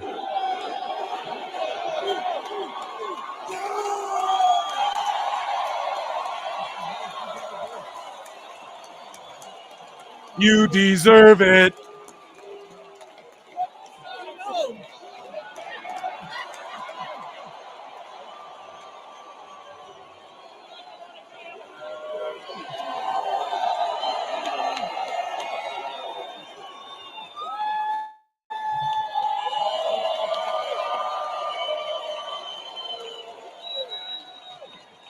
Stone Cold's music hits. Throw me a damn bear. Thank you so much, Stu. You the man. Happy birthday, sir. We love you.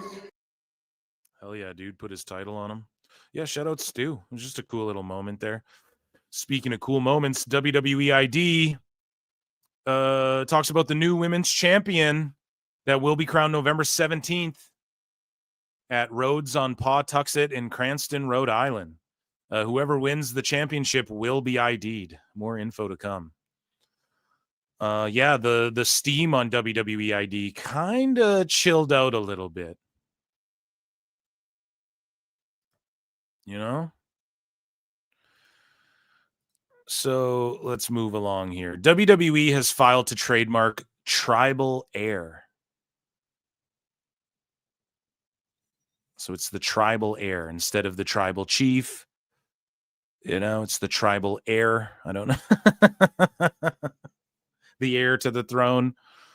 So not sure what that is for, but we will see.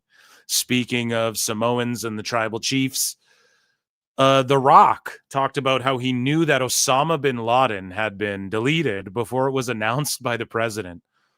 Who is the president? Barack Obama. Yeah, I called him on the phone. I called The Rock, was the first guy I called. The Rock has revealed how he knew about it. And he says, I've got a friend of a friend who gave me a call. The call was like, hey, this thing happened. And I said, okay, wonderful news. I was told on the call that the president at the time, Barack Obama, was going to make his speech in 20 minutes or whatever. I said, okay, great. So 20 minutes go by. And at about the 25th minute, I tweet this. Then I get a second call. And the call is, yeah, the president didn't go on yet. And I went, oh, shit. Just the Illuminati, dude.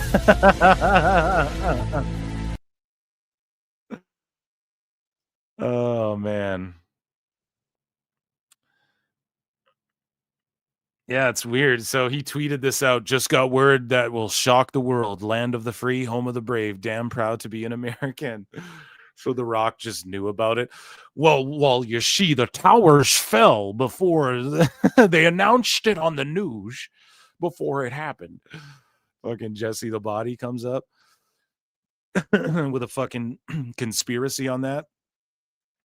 Speaking of conspiracies, there's been a lot of ratings talk and buffoonery and conspiracies lately. But NXT saw an increase in the key demo from recent weeks, while the audience was in line with what the show has been doing the last couple of weeks. So 528K per Programming Insider. Last week's episode faced tough competition with Game 4 of the World Series. And that's just the U.S. number. Like, that's not the international, if you're talking everybody who watches it. That Raw, they were saying, did bad, was like number 1 on Netflix, beats Squid Game The Challenge Season 2. WWE was in Canada. Pretty fucking crazy. So NXT aired on election night with cable news securing 5 of the top 10 spots in the 18 to 49 demo. Year over year, NXT was down 15% in total viewers. So there you go. 18 to 49 was down 53%. It was election night in the US or what? So speaking of big nights in the US, big noon kickoff, Big E. It's going to be on the big noon kickoff. I don't know why I even bookmarked that. The newest ID, we were talking about ID. The newest prospect is Yaney Harrison. And he was initially trained at TC Pro Dojo before being scouted by WWE at the IWS Training Center in Montreal. Yane went on to earn a WWE tryout during SummerSlam week after taking part in the Masterclass camp at WWE ID school. And yeah, he gets accepted. Here's his little thing. We don't need to even watch this whole speech, but EID designated elite pro wrestling training. is this as cool as it once was, chat?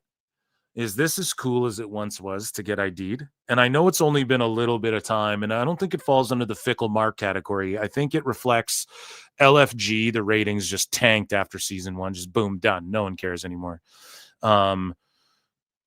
Evolve, I think, had a little bit of hype, but now people, I don't know, especially with the way a bunch of people just exited. It's like, and then now we're introducing all these new folks. ID helps the indies. It did. Maybe we could get my pal JJ and Matt. Maybe we could get those fools on here to talk about it again. How, see an update on their territories and see if their shit's doing any better, but yeah, well, we don't even need to watch this. He just accepts it and he's proud and he's excited to be a part of ID. So I just don't know if it's as hot as it has been.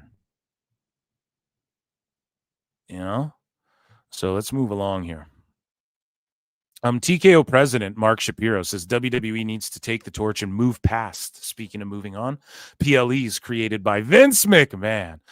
So Mark Shapiro says they never seem exhausted. They're ready to take on a new shot, a new risk, a new opportunity. Hey, Nick, let's talk about launching a new event.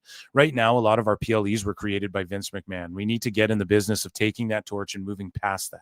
And Nick and Triple H created WrestlePalooza, which is the launch event for our new ESPN deal, which did incredibly well and may turn into a super franchise. A super franchise. Not to mention, from a merch standpoint, I don't need to tell you securing the IP rights and then selling merch at WrestlePalooza. Let's just say it was a real winner. Absolutely. Now, as far as fans are concerned, again, I take it to the commenters. I take it to chat. I take it to the people. What happens when they get okay, we all they went back to Bad Blood, for instance, but we all like Halloween Havoc. Nostalgia's cool.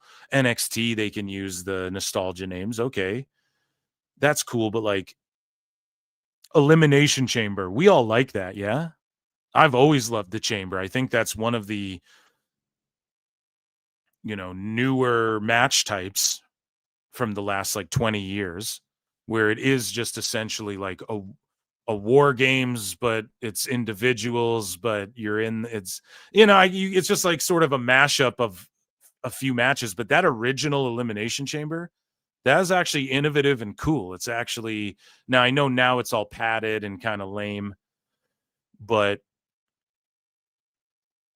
I don't know. The last Chamber match fucking ruled though. With the last one was Punk and Cena in them, right? That fucking ruled, man. The finish to that one was banging. So yeah, Chamber, we all like Money in the Bank. We all like the Royal Rumble. We all like WrestleMania. We all like SummerSlam, even Survivor Series. If you want to tag War Games on it, cool. If they did a year without War Games, cool. I think War Games could be its own event though, but then you have to book around, we're going to do a War Games on this show. So maybe it's better if we just take it off Survivor Series and make War Games we just have one when it's necessary, whether it be Bad Blood or whatever. But I don't know, man, to move past all the Vince shit, I think all your main shit is Vince shit. So WrestlePalooza is never going to become WrestleMania. I'm sorry, it's not. So Yeah, I don't know. I think a good blend of both, but like I don't like these like Super Showdown. Clash at the Castle's cool. Like that's a cool name, or like Clash in Berlin or whatever. That's cool, but otherwise, like, what are you guys gonna come up with that isn't peak WWE? And obviously, I'm taking it to an extreme by lumping like Rumble and Mania in. They're not gonna get rid of Rumble and Mania and shit. Dummy, yeah, obviously I know that, but still, it just should be noted that all of Vince's shit was like the main shit, and WrestlePalooza isn't like knocking anyone's socks off with, wow, that's sure is a great idea, fellas. Like name wise, the branding was kind of cool, I guess, like the logo and shit. But just in an era, I guess, where Tony Khan already has like Wrestle Dynasty, or is it called Dynasty or Wrestle Dynasty? What is it? Wrestle Dream, Wrestle Fest? No, whatever. It doesn't matter. There's just too many of them. I like WrestleMania is like WrestleMania. WrestlePalooza sounds like a company trying to knock off WrestleMania in a way. So, and then like Super Showdown, it just sounds like someone almost like making fun of wrestling in a way. It is kind of old school, but I don't know. I think you got a litany of fucking names you can already go to that nobody, like if you called a pay-per-view No Mercy again, that would be kind of dope. Vengeance and shit. I know NXT took those, but it's like those were good names too, because it's easy to apply vengeance to like any wrestling storyline. So I don't know, man. I'm with you there. And again, I just shitted on Vince earlier, pun intended, but you got to put McMahon over with like, he came up with all. Now, okay, granted, maybe fucking Pat Patterson came up with the match, and that's really what's over. And you could have called the Royal Rumble anything, and you could make the argument that the match itself is what draws. The Elimination Chamber could be called whatever the fuck, and it would still draw based on the step, maybe. But I think the branding, like Royal Rumble, it works. It's just so well. Anyways, let's move along here. So speaking of WrestleManias and whatnot, WWE set to receive $6 million. I need the fucking Dr. Evil drop. I'm going to get that. Incentive for WrestleMania 42 in Las Vegas. So they're getting $6 million just on top of everything else they get already. So good for them. Moving along here. Friday Night SmackDown, they're set up at the Van Andel Arena in Grand Rapids, Michigan. They have 1,397 tickets sold, 4,200 it's set up for. Damn, that's on December 19th. Shit's expensive now, man. So I don't blame anyone if they're like, damn, dude, I can't get tickets to SmackDown because I got to buy Christmas presents for everyone and shit. You know what I'm saying? Like, to me, that's fair, right? Like if people want to chalk it up to that, I would say this though. If you really look at it, Raw's been the better show. It's still drawn like a motherfucker. SmackDown hasn't been as good of a show, and it ain't drawn as hot. And again, dude, we're so brainwashed. Even me, I'm fucking derped to the max about this WWE AEW shit. Everybody can't stop contrasting the two, including myself, because they always get fucking compared. But we got to start going Raw versus SmackDown and shit. Because really think about it, SmackDown ain't been hitting. And the ratings and the attendance maybe reflects that comparatively to Raw. That's been hitting more. Not to say either show's like, oh, this is a wipe your ass shit, completely garbage show. But yeah, I mean, let's chalk it up to Raw and SmackDown. We need a hard brand split, Trips, okay? And we need different creative teams on both shows and no overlapping unless it's champions. That's what we got to do. When Taker went to both, that's when the brand split worked too, might I add, is when they fucking Taker went to both shows. They split the titles and the brands. The fucking split worked then, bro. Like when Heyman was running SmackDown with the SmackDown 6, that was like one of the hardest fucking eras ever in SmackDown history. That was like one of the greatest. I don't give a fuck what anybody says. The Ruthless Aggression era fucking ruled at the beginning.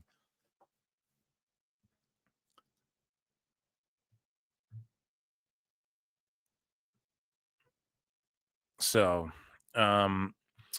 SmackDown, though, hopefully they sell more tickets and whatnot. But yeah, it's SmackDown versus Raw. It's NXT versus TNA versus AEW versus the Indies. Because, like, there's Indies outdrawing some of these fucking AEW shows now. It's like, how do you not stack it up comparatively? Speaking of ticket sales, Raw. So, again, comparatively, the TD Garden. This is tomorrow. This is seen as the last ever Raw. And he will be in attendance for the first couple matches of this 16-man tournament. 15,000. Is it because it's Cena in Boston? I bet they would have did this roughly without Cena even being there. Let's be honest. And it's set up for 16,200. This bitch will sell out right here because this is from 7 hours ago. So, and then I think these updates are a couple days behind or whatever. So yeah, I'm looking forward to that. And we talked about WWE IDs. So Igel Blanc competed at the NXT house show in Tampa. So we talked about this guy for a second. Pretty much like there, WWE, the PC drops a photograph of like, here's our newest trainee class. It's always like 5-6 people they want you to pay attention to.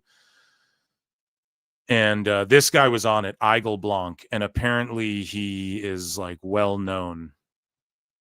And the picture of him was without his mask that WWE initially posted. And this guy was hyped up because he was known on the indies, I guess, before. And he appeared at the house show in Tampa, I think with Lexus King there, under his mask and in his regular gear, and I think using his original name and everything. So people are kind of hyped. Again, this is like the uber sicko smart wackos. They're like, fuck yeah, he's going to be, Igel Blanc is in fucking NXT or whatever. So awesome. Good for him. And we'll keep an eye on that. Maybe they go with like a white boy luchador. It fucking works as far, or I don't know. Maybe I'm sorry if he's not even, if his, he looks like he has blonde hair. He's like a ginger or something, but he's like a Sami Zayn character, right? But if he, whatever, his name's Igel Blanc, so maybe that's on Espanol or something. I apologize if I just, assumed your racial identity there, pal. But it could work. This could work too. Again, if it's presented seriously and it's not like a goofy thing, the way El Grande is. And what I mean by that is they have a fucking European guy under a mask pretending to be a fucking Mexican or whatever in in El Grande. So you have that situation. So who knows why they've done the mask unmask already? Maybe they're just testing out what gets over with the fans more. But there is a little bit of like indie hype surrounding this guy. I mean, Pro Wrestle Finesse, almost 2K likes on this. So like there's a little bit of hype on this guy. So we'll keep an eye on that. Speaking of who to keep an eye on, Hank and Tank became the new fucking GHC Noah tag team champions. So Hank and Tank down in Japan doing work. And that fucking rules, man. Good for them. They are becoming a solid tag team. And they're developing the right guys because they have a good look. And this gimmick can stay the way it is, or it can evolve into like a more serious thing down the line as well. And it's just good to see them developing fucking this team and having people go in and out of Japan. I mean, it's really good for them to be doing that shit. Speaking of good for them and good riddance, before we check in with Chad here, rapper Westside Gunn says he's done supporting WWE, cites poor treatment. And here's him with an AEW title. Of course, Westside Gunn, I believe he does themes. He might even, I can't remember, but hasn't he made a song with Swerve Strickland? I think he does a few. I think he does a few themes in AEW. And I'd say he's more aligned with AEW, although he has been at WWE shows and he's just a wrestling fan in general, right? Like even take Wale. He works more. So to contrast that, Wale, he works more with WWE and has in the past. And he likes AEW though, but he's a WWE stan through and through. And he Wale is like, I don't get the hate on AEW type shit. And Westside Gunn is the same boat, but I would say like more on the AEW side. If I'm correct on that, maybe there's some like uber hip hop WWE AEW fan who's like, no, man, Westside Gunn loves WWE way more. I don't know. Here's him with the AEW title. The Observer, I thought Dave doesn't like rappers, Brian. Dave's pleased because he's like, oh, those guys, Brian. Those Cuervo. And then we saw another one. It was Cuervo twice in the same show. And Dave's going, oh, there was another one of those guys, those rappers, Brian. You can pretend you're cool. It's like, dude, Dave, that was Quavo. His name's not Cuervo, it's Quavo. And that was him 2 times, you fucking idiot. And so, Dave's just pleased about this. I'm surprised the Observer's writing about rappers at all. But, yeah. We move along here and he explains. So Westside Gunn says he will no longer be pushing the WWE product, which is such a cringy ass no DQ. Who writes it that way? He'll no longer be pushing the WWE product. Like it's cocaine. Just say he doesn't like WWE anymore, dude. Fuck's sakes. Like what kind of marks do they get to work at these places? So moving along here. Well, not moving along. Let's just get into like what he said happened to him at WWE. He got poor treatment is what he said. So here's what Gunn wrote. So he wrote, for years, I mean, nobody with 2 feet has spent the amount of money I have supporting and pushing a brand I've loved since I could remember.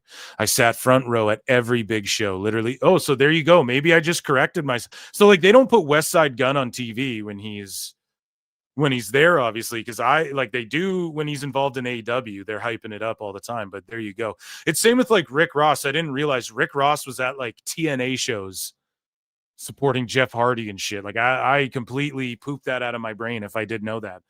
Right. I'm just like, oh, he's down with like we've seen him with The Rock. We've seen him in AEW a little bit, but Rick Ross kind of, he's more with WWE, I'd say. But nah, he was like, he just fucks with wrestling in general. So here we go. Westside Gunn. He says that every big show, all the good times it brought to my life to the point when I started making music, I incorporated it in everything like Wu-Tang did karate. I made people who hated the product watch it again. I made it look cool when at the time people thought I made it look cool, like writing cool with a K, like Cool Herc, right? So when at the time people thought it was nerdy, I've watched that same company sit countless of people next to me who's not even fans for real and act like I didn't exist. I was threatened to take everything out of my music, which I only did to pay homage, or my whole catalog would be demolished.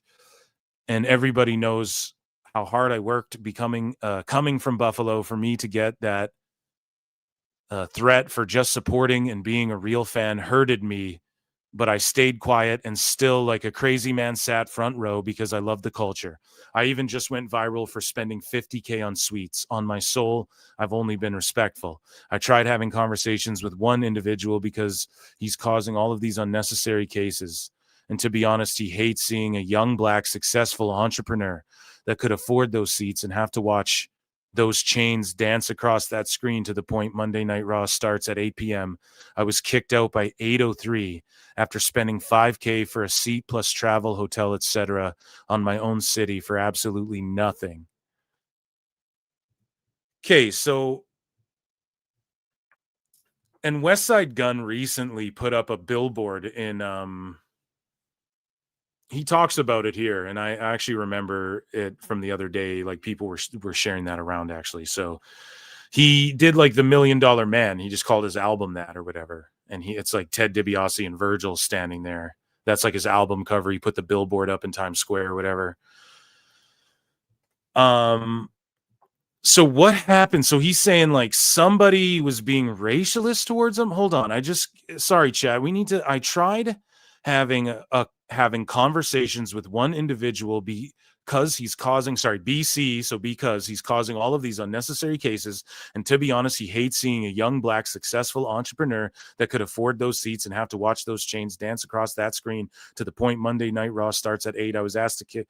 So like he's saying someone in particular in WWE keeps fucking with him and asking him to leave.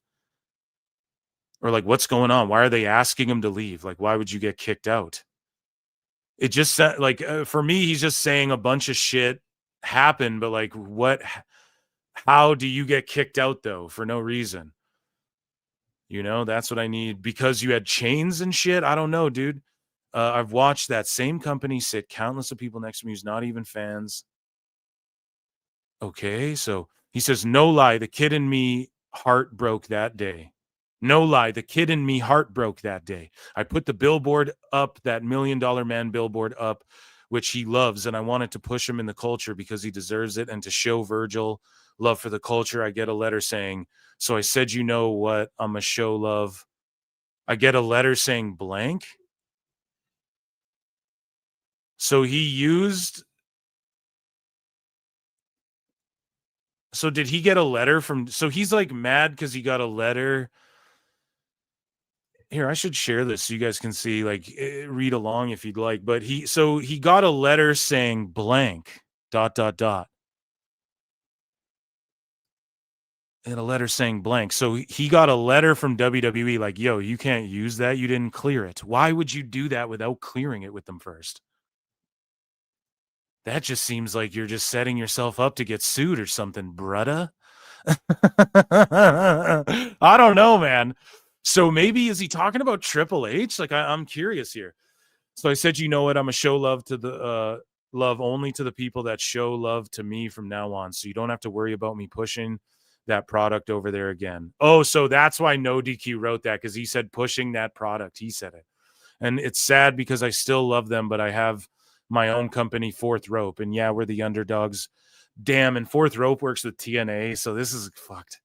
And we're the underdogs, but we love this shit. It's not about money. We're going to keep pushing culture, and I'm honored to have Bishop 187 on the trilogy cover because he deserves it for believing me from day one as my first official wrestler. So he put his first official wrestler bleeding on the cover instead of the $1 Million Man, Ted DiBiase, and Virgil.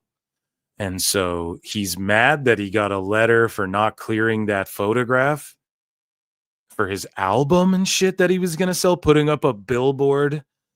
Like, here's the thing, man. They're a huge public company, and you put up a billboard with their IP promoting some shit that they didn't clear first. That's pretty crazy to do. I'll just say that. And then why'd you get kicked out? I'm super curious. Like, they don't just kick people out. And if they said, can you take your chains off, sir? But like, I don't fucking, would they even say that?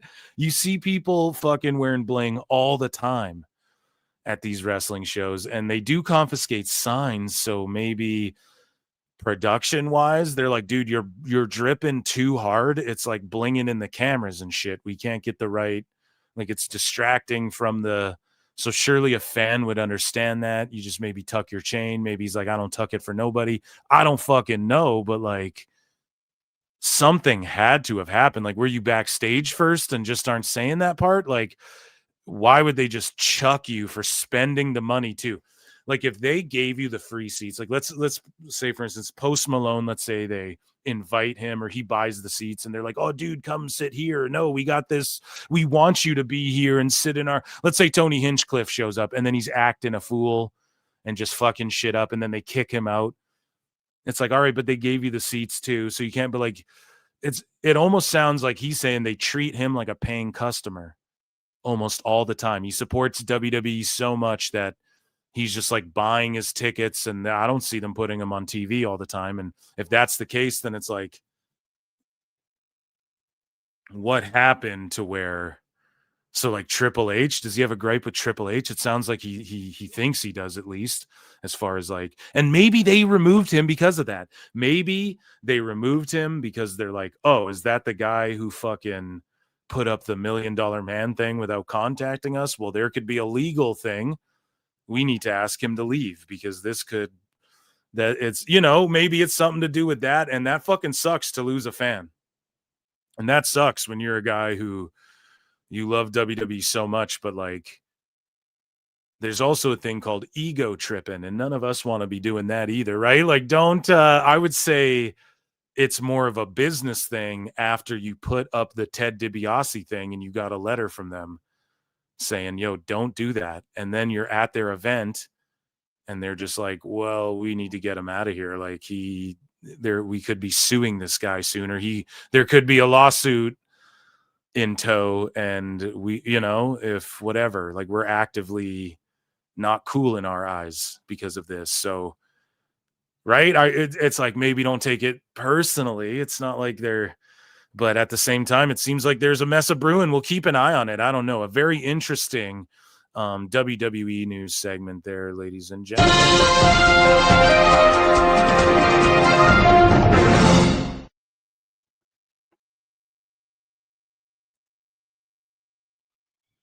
So we have AEW news, man. We're about to get into. We have a sicko segment, ladies and germs.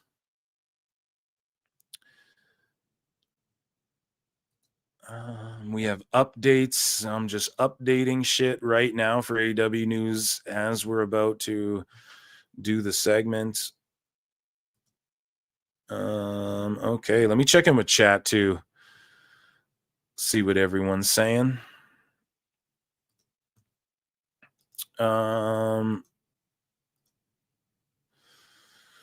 Okay, so what is everybody saying here in chat? Let me check in. I am super thirsty right now. I need to fucking chug down some drink too. So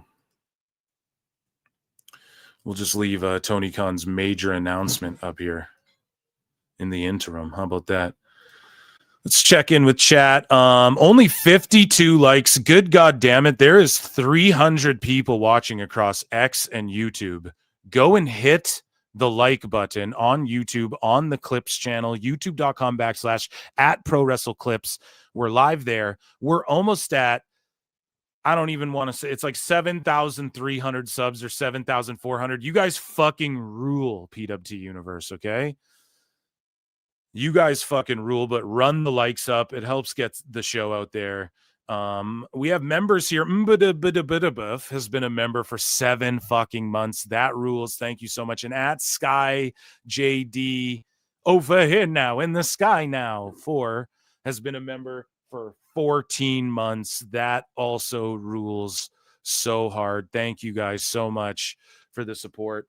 Guys, consider becoming a member. 99 cents. You get access to my bonus shows. Also Patreon. And there's going to be a show that's on Patreon for just patrons as well in the near future here. Very near future. Because that's the only way I'll be able to do it. So I acknowledge you guys. Acknowledge me. Thank you very, very, very much. For being here, guys. Round of applause to the PWT Universe. You guys rule. Thank you for your super chats and your contributions. You guys can also gift memberships. That's a very friendly thing to do around the holiday season. Also, I think Lincoln Hawk and I are going to give away some gift cards over the holiday season throughout December. I think we're going to do that. So stay tuned for that. We'll give you the deets on we'll do like a quiz or something, and then every week we'll give like a $25 gift card away or some shit, and you can win all of them if you get the quiz right every week or whatever. It doesn't have to be different, you know what I mean? One person can win them all, 4 different people can win them. We'll do something like that. Okay, so all right guys, let's get into AEW news. This is gonna be fun.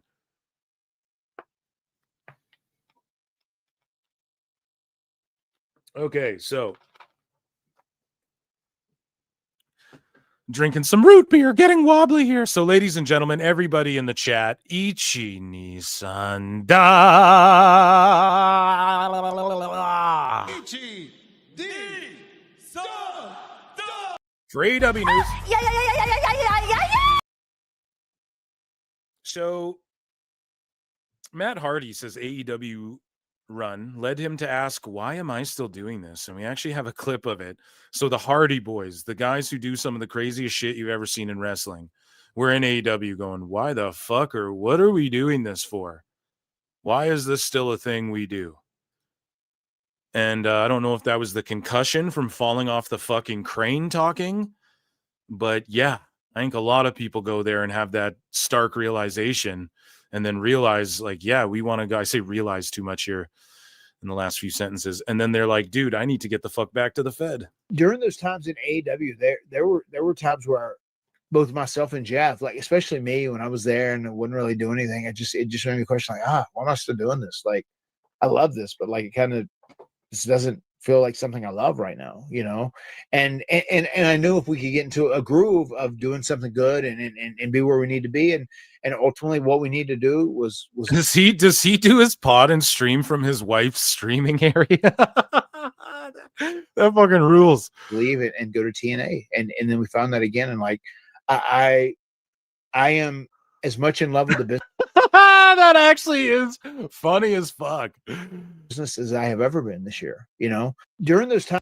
Yeah, and he even said, I think he went on to say, like, I looked at Jeff and we were both like, what the fuck are we doing here?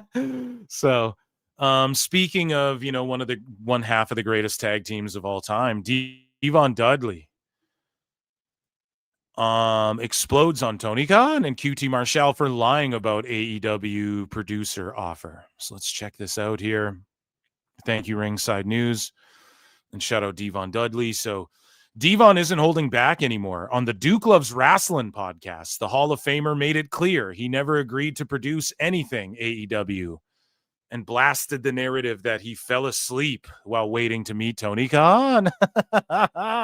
So yeah, QT and Tony Khan, and people put it out there, he fell asleep while waiting for a meeting. So Devon says, number one, you never asked me to be a producer or to produce a match. I never produced anything. The first time I showed up was in Orlando, and I was told by QT Marshall, who I can't stand, and I don't care if he knows it. Kiss my ass. He can't do shit about it. Oh, shit. He fucking Stupid destroyed idiot. QT Marshall, dude. Damn. We'll Devon rule was you. like, he ain't fucking playing around no more, man. And he says, I got there at 11 in the morning and didn't meet with him until about 2 or 3 in the morning. So yeah, you're damn right. I was probably sitting in the chair with my eyes closed. I was tired. Would you have done that to Flair? No. So wait, he got there at 11 and then they made him wait till 2 or 3. Tony McCann right there. Would you have done that to Flair? Would you have done it to anybody else? No, but you did it to me. So fuck you, man. So a 2 a.m. meeting? So he got there at 11 in the morning and then didn't meet with Tony till 2 or 3 in the morning. Oh, yeah, it was great. No, I have a couple cups over here. You want to check out my 2 cups? What about my triple cup? Tone's fucking distracted, marking out. He's nervous, getting ready, trying on different shirts, trying on different jackets. Should I wear my camo jacket for Devon? No. He shows up nervous. Devon's like, you stood me up, dude. That's fucking crazy, man. Ooh, that's crazy.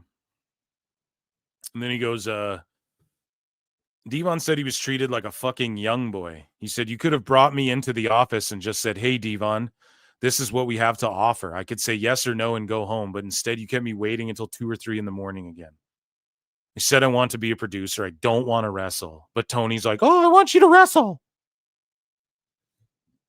And we talked about that on this show a long time ago when Devon's co-host here came on this show and said that he's like, I know that he was trying to get Devon to wrestle. And I've put together the conspiracy theory that he was trying to get the Hardys versus ENC versus the Dudleys in like a TLC one last time in AEW. And so he's like, I don't want to wrestle. And he goes, maybe you could do a 6-man or a tag. Just a 6-man.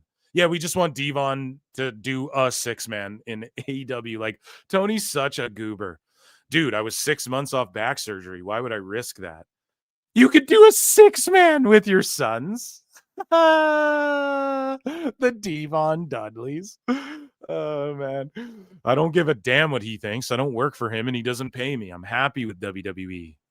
With my Legends deal, with the projects I do. People say don't burn a bridge. I'm not burning a bridge, but don't talk shit about me that isn't true. Don't lie and say you asked me to produce matches. You didn't. I would have been happy to show what I could do, but it never happened, so don't lie. I don't care how much money someone has. Don't lie on me. Kiss my ass and shove that money up your ass. I don't care. And that kiss ass you've got next to you, QT Marshall. Oh shit, he felt at him. Dude, he's destroying QT Marshall. And that kiss ass you've got next to you, QT Marshall, he can go to hell. I wish he would approach me. I wish he would. Oh, he's like, bro, I'll fucking boom and doom your chin, bro. He's calling you out, QT. It'll be the last time he ever approaches me. Dumbass bitch. Oh, fuck. Shut up, bitch. Oh, my God. He said Tony Khan's a liar, too, dude. Oh, my God. Dude, Devon just rights and lefts, man. Fucking knocking him. He goes, I'm not being bitter. I'm not being angry. Just don't lie. Dude drops bombs on his ass. And he's like, he's not interested in playing politics or pretending things are fine. His experience with AEW is messy, according to him. Completely avoidable as well. And yeah, when people go there, it just goes to show you that when people go there and are like, yep, and they just put up with the bullshit, put up with the redactedness, fucking, let Tony get away with this shit for money. That's why they do it. And they're just doing it for money. That's the point. And then when somebody goes, yeah, no, this is bullshit or this is dumb or I'm not going to kiss your ass for money, dude. I know everybody else in your life does that because you're a billionaire, right? But we're not doing that over here. Not this way. Like, you're unprofessional. I don't care that the whole world pauses for you your entire life because you're a fucking billionaire. This is unprofessional or whatever the fuck. And we're supposed to be professional at the highest order, or the highest level, rather, when fucking millions of dollars are on the line and shit like that. Right? So, and we're talking about television, network television and pay-per-view and shit. You should be operating at a professional level. And so he's just like, this is bullshit. They treated me unfairly. The cult jumps on Devon. They lie on Devon. Everyone hates on fucking Devon. It's like, no, fuck you, man. Like, Devon's right. He's a legend. He shouldn't have had to wait till 3 a.m. to be told, maybe you could do a 6-man by a fucking guy on Adderall writing out a match card with no real plan in mind, just hiring everyone he can. And yes, people like QT just kiss balls so they can fucking just milk this guy out of money. And it's actually slapping Tony in the face. Like, if Tone, it's like disrespectful to Tone, man. Like, if he had any sensibility, he'd understand, like, that these dudes are just money marking him in. But hey, Devon's just like, yeah, you're a money mark, but I'm also not, like, this pissed me off. Don't fucking do that. So yeah, shout out Devon for just keeping it a bean, because everything in AEW's sort of falling apart as far as almost everyone's concerned. And we have some stories to prove that throughout this show here. So just some other little side stories before we get into the juicy juice stuff. Hiroshi Tanahashi's final opponent is going to be Katsuchika Okada. So they couldn't get Nakamura. It is Okada who's going to be, Tony Khan was like, no, it should be Okada. Gave him a bunch of money. How funny is it that Tanahashi and them were considering Shinsuke before Okada, likely as well? Well, we know we can get Okada. What about Shinsuke, though? Just proves to everyone the pecking order.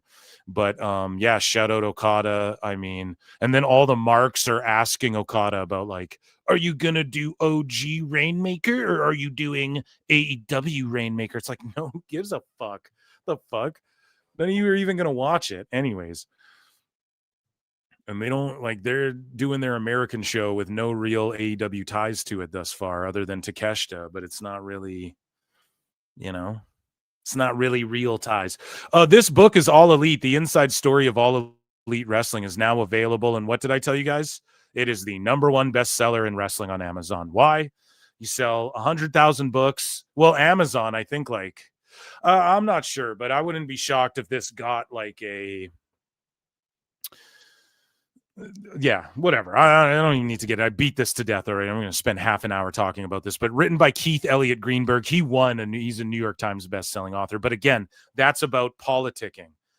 So like they say, to become a New York Times bestseller, you have to sell a certain amount of books, and then that's like the litmus test. However, to become like a New York Times bestseller, they only accept through certain publishers, right? So, for instance, Steve-O, the Jackass guy, okay, WWE alumni, semi-wrestling related, friends with Darby Allin, right? He self-published his own book, and it sold well over the amount to become a bestseller, but they won't acknowledge him because he didn't go through the publications that they... so it's like a rigged thing. But I told you guys, they're gonna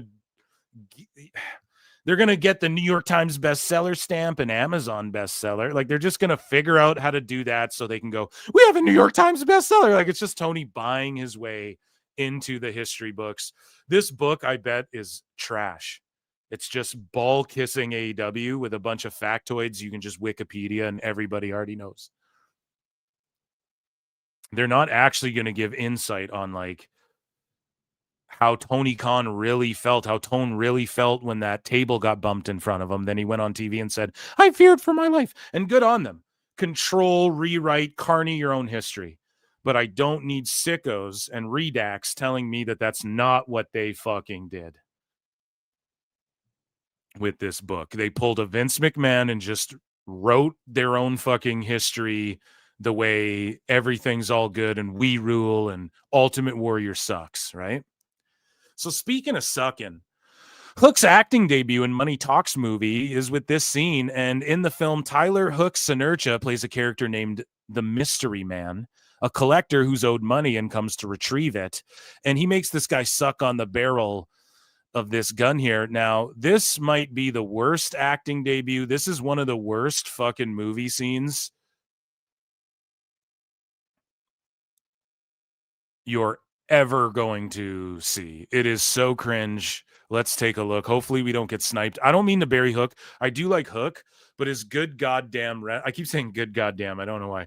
His goddamn wrestling needs to be taken to NXT. He needs to learn in NXT. Taz has done all he can. AEW's given him all they can. Let's take a look at this. Please, man. I got your money. Please, in a few days to God.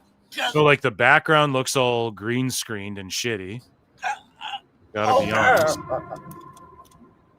So, I mean, it's YouTube. I don't know how much but here's like, they do this trippy, like, where the fuck is my... And then it's like bad CGI blood dripping down. So listen to this guy's terrible acting here. Hook's terrible acting. Like having my shit? Where the fuck is my money, pussy? This a 44 Magnum, strong enough to blow your fucking head off, right fucking here! I mean, is that not some of the cringiest line delivery? Damn, dude. I don't know, man. Good for him, though, for getting in this flick. And I'm not saying this is like a Hollywood blockbuster. It's just like his acting debut. Everybody starts somewhere. But I don't know. Like, is that the best he could have delivered? That were they just like one take? Yeah, we got it. It's like, holy shit, man. You need NXT, promo class, training class here. So we have controversy galore.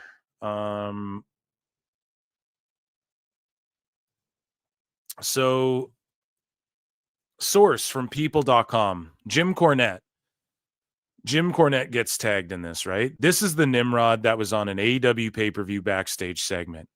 So Trailer Park Boys' star Mike Smith charged with SA in Canada. That's fucking crazy, man. And the Trailer Park Boys fucking rule, okay? And this guy's been in business for a long fucking time, okay? The TPBs have been in business a long time, touring around. And Bubbles, I think, he plays the character Bubbles. And he just had this movie come out about just Bubbles, right? It's like a Bubbles solo movie.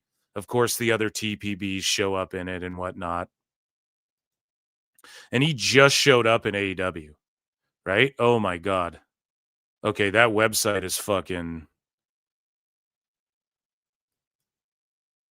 Sorry, guys. I don't even know if... Damn, that website was so glitchy. I have an ad blocker on, so you go on some of these fucking sites. And damn, dude, they are just like... The Observer's like that. It just... Your shit, your tabs just melt down because of ad blocker. Anyways, what we're going to do... I'll get you the story, but I'm just going to pull it up in a... where I know it's not going to melt down.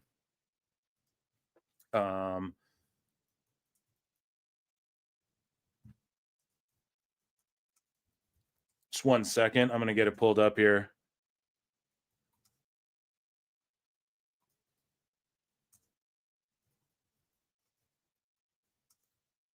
Boy charged with...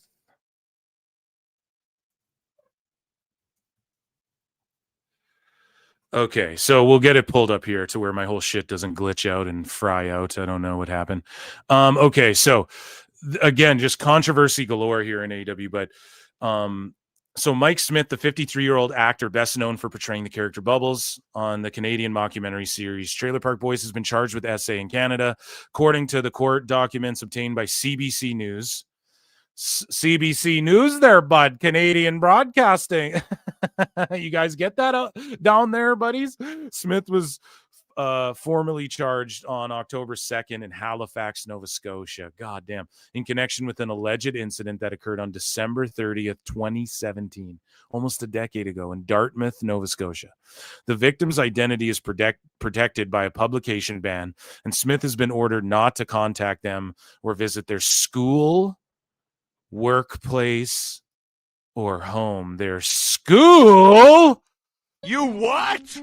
You sick son of a bitch. And of course, dude, have you seen the Trailer Park Boys on fucking... Now they rule. Every Canadian, this is heartbreaking because we fucking love the TPBs. Here's the thing, though. We'll denounce this motherfucker in a second. Of course, he was just recently at an AEW show. Of course. With Edge and Christian. Like, of course this fucking happens.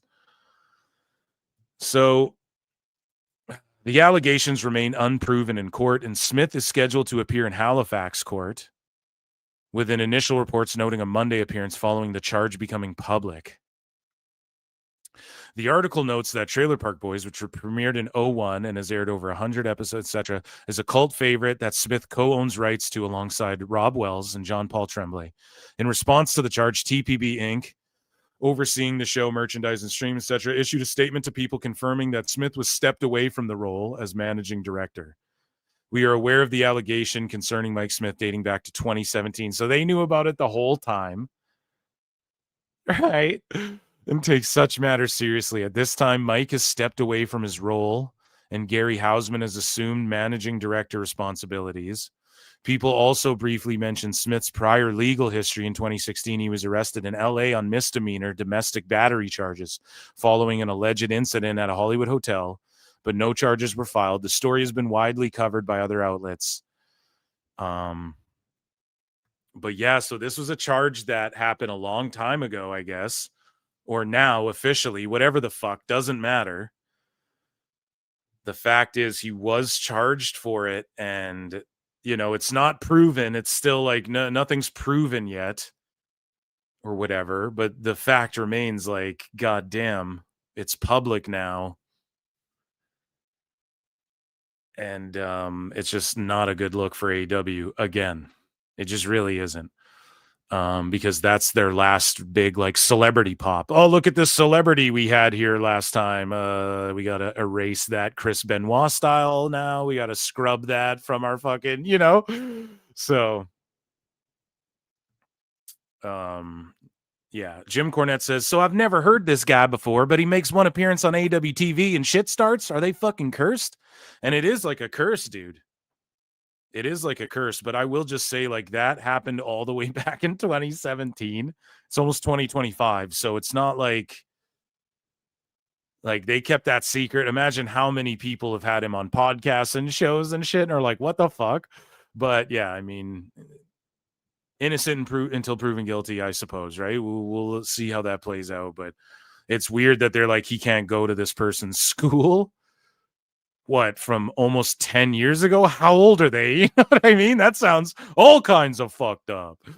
Speaking of all kinds of fucked up and age, just announced Ricky the Dragon Steamboat and Ric Flair are coming to Blood and Guts. So they'll be at Blood and Guts. They're desperately trying to move more tickets last second. And Flair is going to be there, I guess. They're all good with him now again. And Steamboat will be there because, you know, they can always call him and he'll show up. And so who knows what they do? Maybe Sting will show up too because we need to sell tickets. Flair will bleed. He'll get color again. So Hangman fans have been getting their signs confiscated at AEW shows. Ice fears Hangman was one of them, and now last week here, a fans' sign that said "Gay Men for Hangman" sign was confiscated during Dynamite. And Jason G from the SAT says, so we can expect outrage from the sickos about this, right? Because if this happened in the E, oh boy, homophobic, this and homophobic that. And he's absolutely right.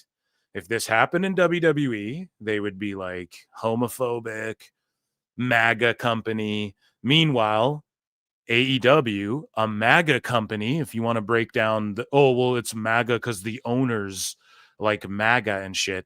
Everybody's too retarded to understand what Niccolo Piccolo laid out. Like, just the landscape of media is going more conservative again. It's just the balances of fucking the circle of life. That's what they're investing in and shit. Whatever, dude. Does that make everyone MAGA? Shad Khan donated money to the, you know what I'm saying? Like, what are we fucking, you're going to take that road? But the Gay Men for Hangman sign confiscated. They don't say one fucking word.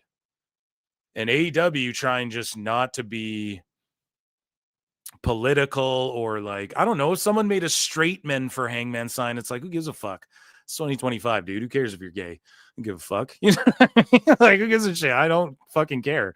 You know, so they're just, but people take that if they see the gay stuff, they go, oh, it's fucking woke. They politicize it. Everybody does it now. And so maybe AEW is just being smart. I would say that's probably the smart move, even though they let Punk do whatever the fuck. But again, that's Punk. And Hangman needs to understand, again, levels to this shit. Okay? But I know Tony Khan got a phone call over that ice shit with Hangman, and they're just trying not to get more fucking heat with signs like this and stuff. That's 100% what's going on. Otherwise, they wouldn't care. But,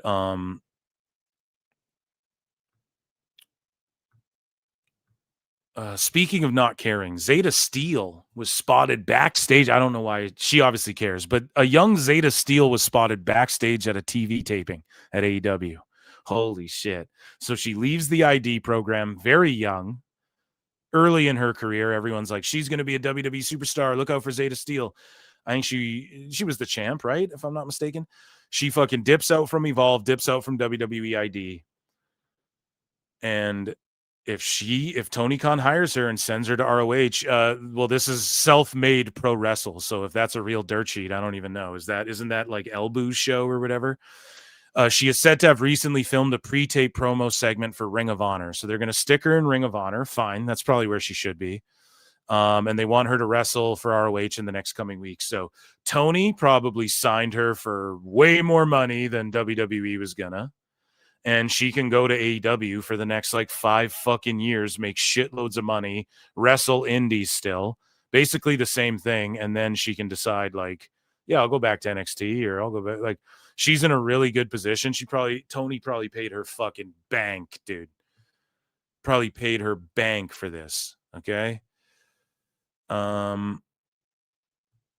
Brody King says he earned the respect of Bandito and Darby Allin by, ready chat, drinking his own pee. Wrestling's not fake! It's a fucking sicko company. Oh, right? It's fucking Sicko Central over there, dude. Sicko City. Sicko City. Sicko City. Like, what the fuck? Dudes are drinking their pee and shit. It's like Clerks 3, where he's like, oh man, this tastes like pee and flies, yo. Me and Bandito were on an independent show. Sometime you have to pee in the middle of traffic. So Darby Allin was sitting in the back of the van. I peed in a bottle, which is very normal for everyone that's been on tour. But The Rock pees in fucking bottles so he doesn't have to fucking leave set. No, that is fucked up though, leaving pee bottles around. But yeah, if you're on the road and you have to piss in a bottle, and here's the thing with The Rock, if he was like leaving piss bottles in his trailer and shit, that's fucked up. But if he was like going behind a set, like let's say they're on set, makeup's done, all this shit, and he's like, I just got to whip my little Johnson, my little Dewey out and fucking take a piss behind this tree over here. I'll do it in a bottle so we're not like leaking water in the camera frame, and I just need to do this to save everyone's time and the millions of dollars on this production. I could fucking understand that, but then leaving all the piss bottles for someone to clean up, nah, dude, at least be courteous enough to grab your own goddamn piss bottles. But if he was just pissing in bottles and leaving them, that's fucked up. But when everybody got mad at him for like pissing in a bottle, it's like everyone's had to do that. But if he's like a piss bottle guy where he just leaves piss bottles everywhere, that's fucked up. But with Brody and them, Brody does have a point here, right? If you've been on the road, you're touring around, you got to piss in a bottle. They thought it was very gross that I was doing this. So then I hold up the bottle of pee and they're like, ew. And then I just took a little drink of pee. So no one even dared you? To no shock, Darby from the back of the van goes, that's my kind of guy. Let me go. Drink pee. Drink pee. Oh, yeah. Fuck, man. You fucking Mark. Fucking Darby. Yeah, that's my guy there drinking piss. Fuck. They're like, ew, and I just took a little drink of pee. They didn't even dare you. It wasn't even like a double dog dare, dude. You just drank the pee, and it wasn't even a double dog dare. Oh, buddy. Okay, so speaking of celebs, earlier we talked about celebs and crossovers there. Of course, Bubbles getting into some trouble. The next celebrity appearance they have is Big Boom AJ teaming up with QT Marshall, who's about to get the smackdown. He's about to fucking go through a table on account of the Dudley Boys. And he's teaming up with QT for Boom and Doom is the name of their team, for the Tailgate Brawl for Full Gear, which is 2 weeks away. And they're taking on Roppongi Vice. And again, it's like, you got the Big Boom AJ Bufemo and the Chicky Bakey kid in the background, right? I don't know their names, right? You got the Boom kid or whatever, the Rizzler. And it's like, or the Rizzler's that other kid, whatever. You got these guys and you're wrestling all these old guys that aren't going to like get over. I mean, I like Trent Beretta. I like Rocky Romero, Azúcar, but like, you guys are done. You're cooked. You're older. Your careers are done. You were booked to shit in AEW. You're still making money and shit, but you're like not gonna get over. We cry about John Cena wrestling Logan Paul and shit while the Sickos doing shit. And it's like, look at this. These guys, you have these social media guys, and you're not even like surrounding them with young stars that could potentially get social media impressions for these young guys and build stars. You're putting it on Roppongi Vice, thrown together. I thought Trent Beretta retired, but no, he's in the Callis family, and so is Azúcar. So now we're going to fucking put Roppongi Vice back together from New Japan from 2011 or whatever. Like, that's what you're going to do? And then QT Marshall, who's like 45. That's the move, bro. Like, who does this benefit? Who does this help? Who does this do anything for? Okay, stick Big Boom with QT and have them do comedy shit, but put them against like a tag team that are really going to get over or like could use the social media impressions. Or team him up with somebody that like you're trying to get over with kids. if this is like we're going to market to kids section. They have no idea what the fuck they're doing. And this is stupid. And all they've done with Big Boom AJ, this is Tony Khan's idea. We'll put you on the pre-show on YouTube, and then fucking people online will come watch you on fucking our pay-per-view. Bro, their pod gets they don't get a lot of people watching their shit. So I don't know, they're going to put here's the thing. Parents don't want their kids watching this shit either. And if they type in AEW and they see what you guys do on your show, they're not going to want their kids watching this. They're probably like, why the fuck is Big Boom and them even connected to this company?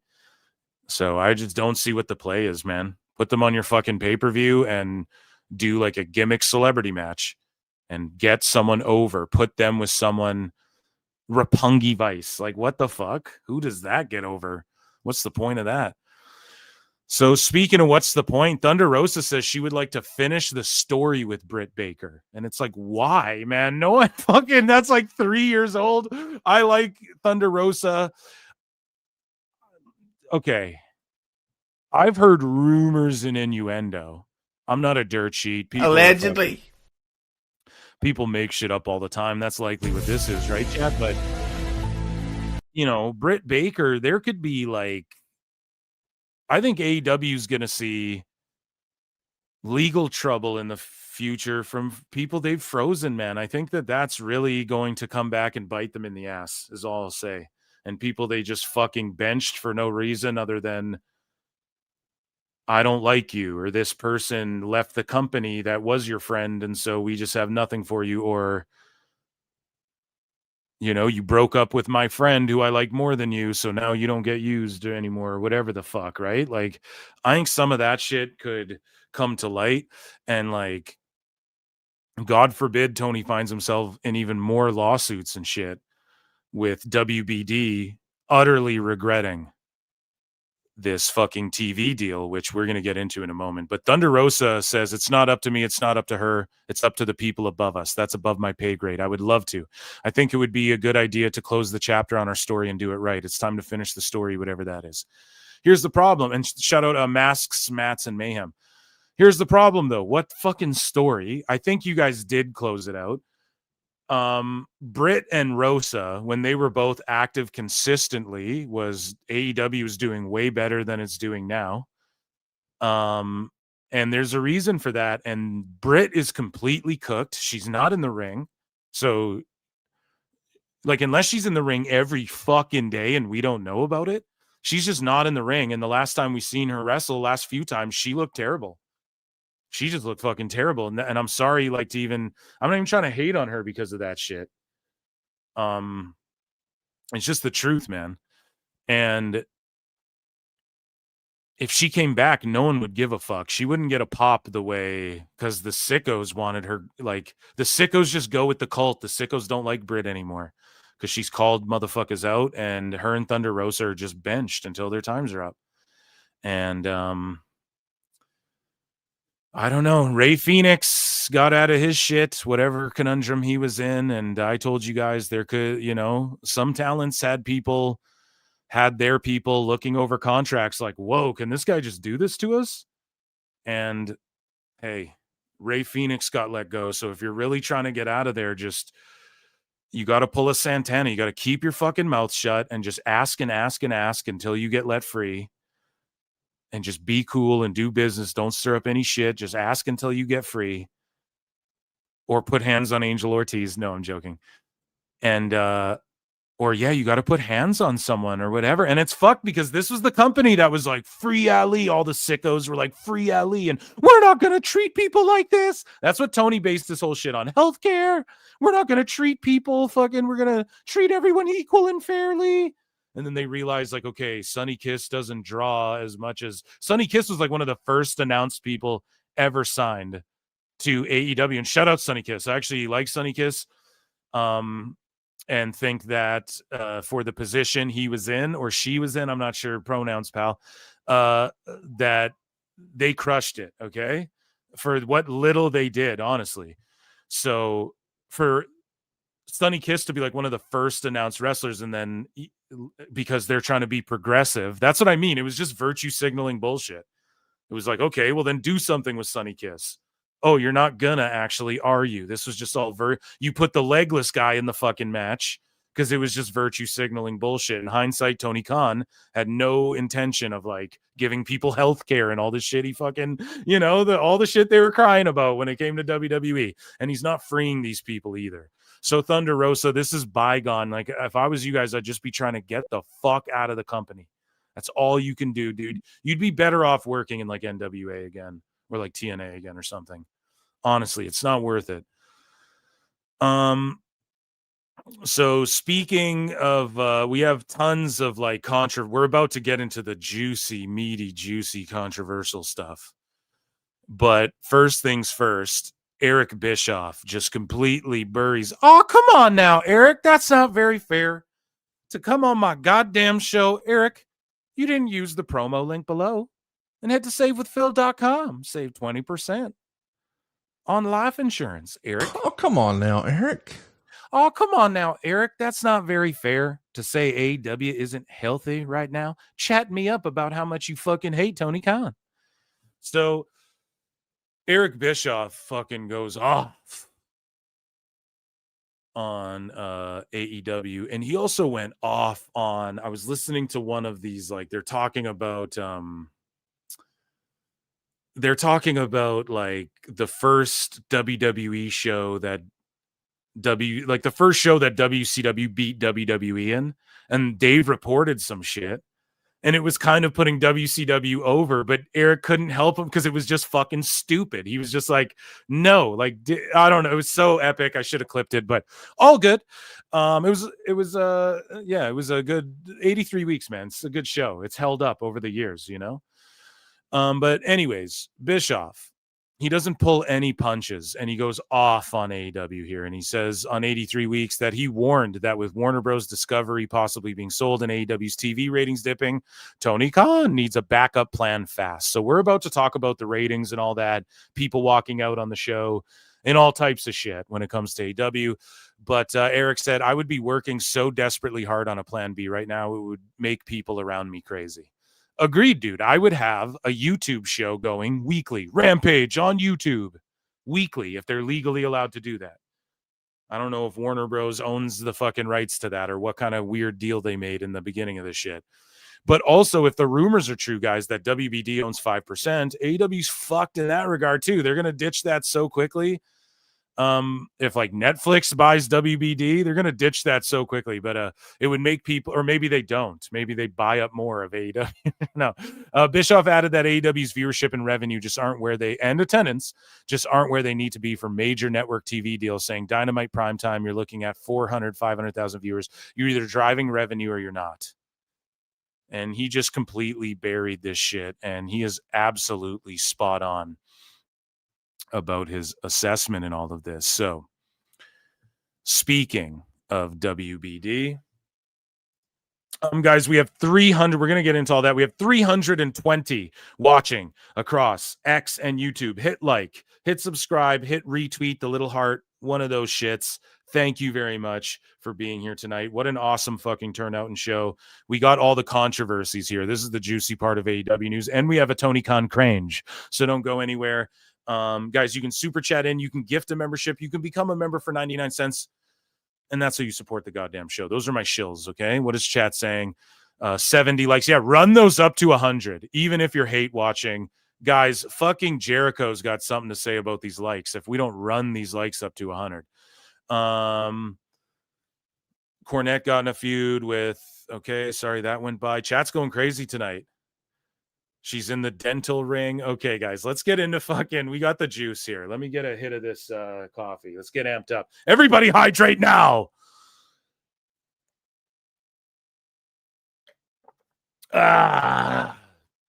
Okay, so if you guys are holding on to those likes for Jericho, he may be debuting in another Fed before WWE. No. let's get back into shit. Here's the controversy. So just a moment ago, we talked about Eric Bischoff and his take on the overarching declining ratings, attendance, WBD, and viewership and ticket sales and all of these things, right? And so this is what Blake Axe Avignon, who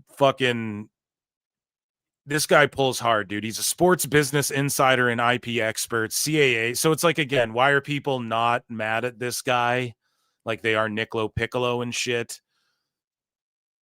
Because he doesn't go as hard in the paint, and he doesn't like actually represent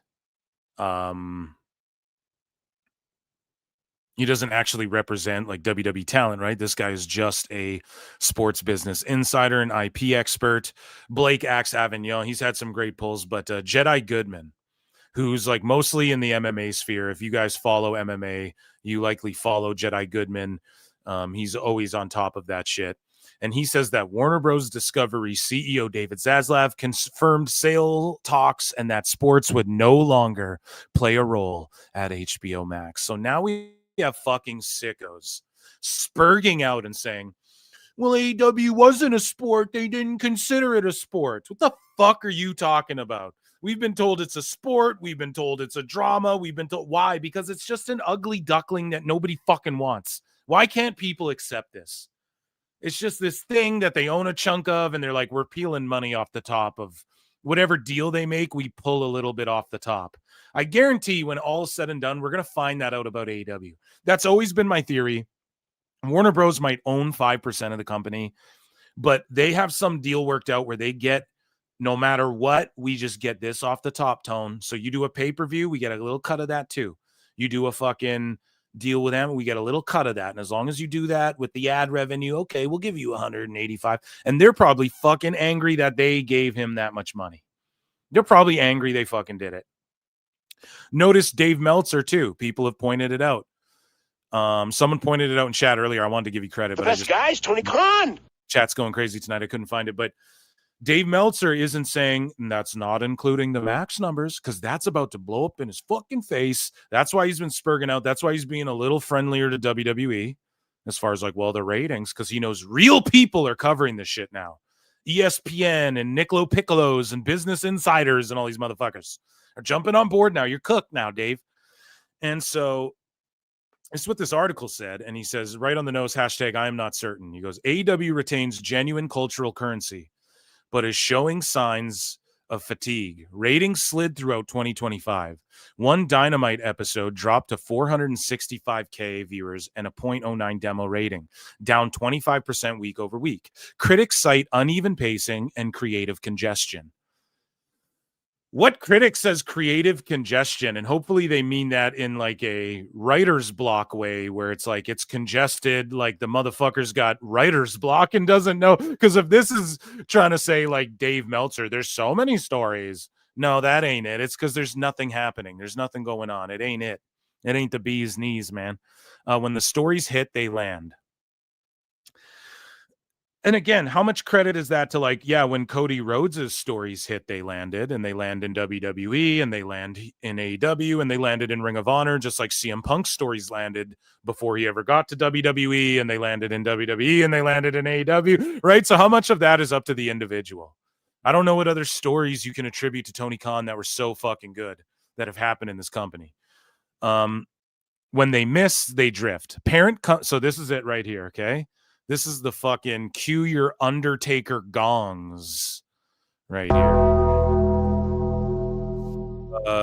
Parent company Warner Bros. Discovery remains unstable, open to merger or divestment, and multiple sources have confirmed that WBD's commitment to AEW beyond the current cycle is uncertain.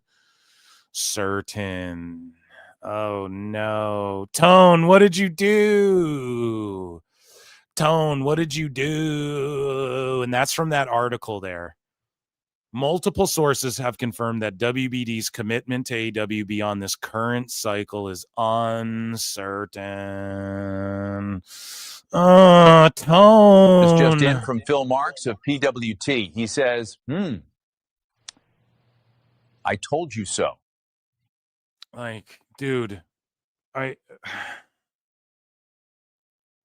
And then what happens? Well, we'll just go on the Pop Network. You know, we tried to save this. I went to bat so hard for AEW, looked foolish doing it, get chalked up as a fucking AEW hater. You know, when I promoted it more than so many fucking people have with their shitty, lousy shows that nobody watches. And it's just such a shame. It's such a shame because where are we going to get? Everybody thought TNA. Jim Cornette would famously say this in shoot interviews. TNA is the last chance we have at a billionaire competing with fucking WWE. We'll never see it again in my lifetime. And then fucking Tony Khan pops up out of nowhere. Holy shit, we're seeing it. Now we have to wait for another one to come up and take this shit fucking seriously and put WWE on their back foot for real when Tony could have did it. And he just fucked it up. It's so sad. It's so miserable. It sucks, but we all saw this coming a mile away. And again, well, AEW will still continue on YouTube and shit. Okay, but you sickos who are going to say that, they're going to be like, oh, they thought AEW was dead. Tony will just spend his money forever on it. Exactly. He's just a money mark to you. You wouldn't really be his friend. Like, you're the type of people where if you knew Tone and he had something in his teeth, you wouldn't fucking tell him. You just let him sit there all day like an asshole with something in his teeth, right? You are those type of people. And you don't like motherfuckers like me and Bischoff and other folks who keep it real and are just like, no, dude, this is going to happen if we don't turn this fucking around. There's still a chance. There's still a glimmer of hope. Instead, you guys just want to watch Moxley drown people in fish bowls in front of 4,000 people on pay-per-view and 1,000 on weekly television. And now WBD is going to go, we're done. Or whatever company buys this shit goes, we're done. Oh, you guys are done. And then, oh, it's still on YouTube though. All right. I hope that the Fed's real shitty, isn't it? You know, like SmackDown's real should be worried right now, shouldn't they? It's fucking crazy to put all of your energy into that instead of as a fan base going, we don't like this thing. Like in WWE, the fans go, we don't like this thing. And then WWE either course corrects or they go, fuck them. They don't see what we're doing yet. We have this vision. And then it either pays off or we all collectively kind of go, this fucking sucks. AEW fans, we all like, there's a bunch of us going, this sucks. And then the fucking sickos go, no, it doesn't. It's all blah, blah, blah.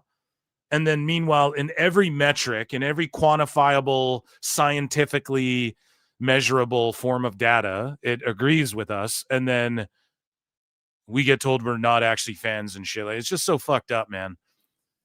You know, these sickos should be like, no, Tony, you need to do this. Like, encourage him then. Don't be a dick like I am. Sorry, I fucking am charismatic and talk shit and people think it's funny. You know what I mean? Like, sorry, I do a Mickey Mouse voice and you don't fucking like that, but it's the Mickey Mouse fucking Playhouse Club. You know what I mean? It's just Mickey and his friends and they're just making shit up as they go. And everything's great and everything's wonderful and colorful. It's magical. It's super. Like, you know, don't blame me, man. So we move along here and, you know, you get BJ Bethel. This fucking redact pops in and I'm going to fucking, right? Front Office Sports says that TNT Sports parent WBD says sports have not made a notable impact on HBO. The company has used HBO Max to stream, et cetera, et cetera. Here's BJ Bethel. TNT Sports likely has a separate streaming app coming that will be under the Discovery name post-spin. AEW, which they consider a quasi-crossover, is considered How many times are you going to say consider, buddy? One sentence. Considered entertainment under the WBD umbrella and is HBO Max. Why are you simping for AEW, though? What does that do for you? Right? I just wrecked this last SmackDown. I'm wrecking this right now. Why can't you just like be honest about it, BJ? What the fuck is going on, dude? This is like the biggest clown shoes. Didn't even have to be either. And so now, like, what? So now AEW, which they consider a quasi crossover, is considered entertainment. Oh, so it's sports entertainment. So the thing you guys don't like. So it's entertainment now. Okay. And if If it was an entertainment show and 500,000 were watching on Max, so they wouldn't top 10 it then?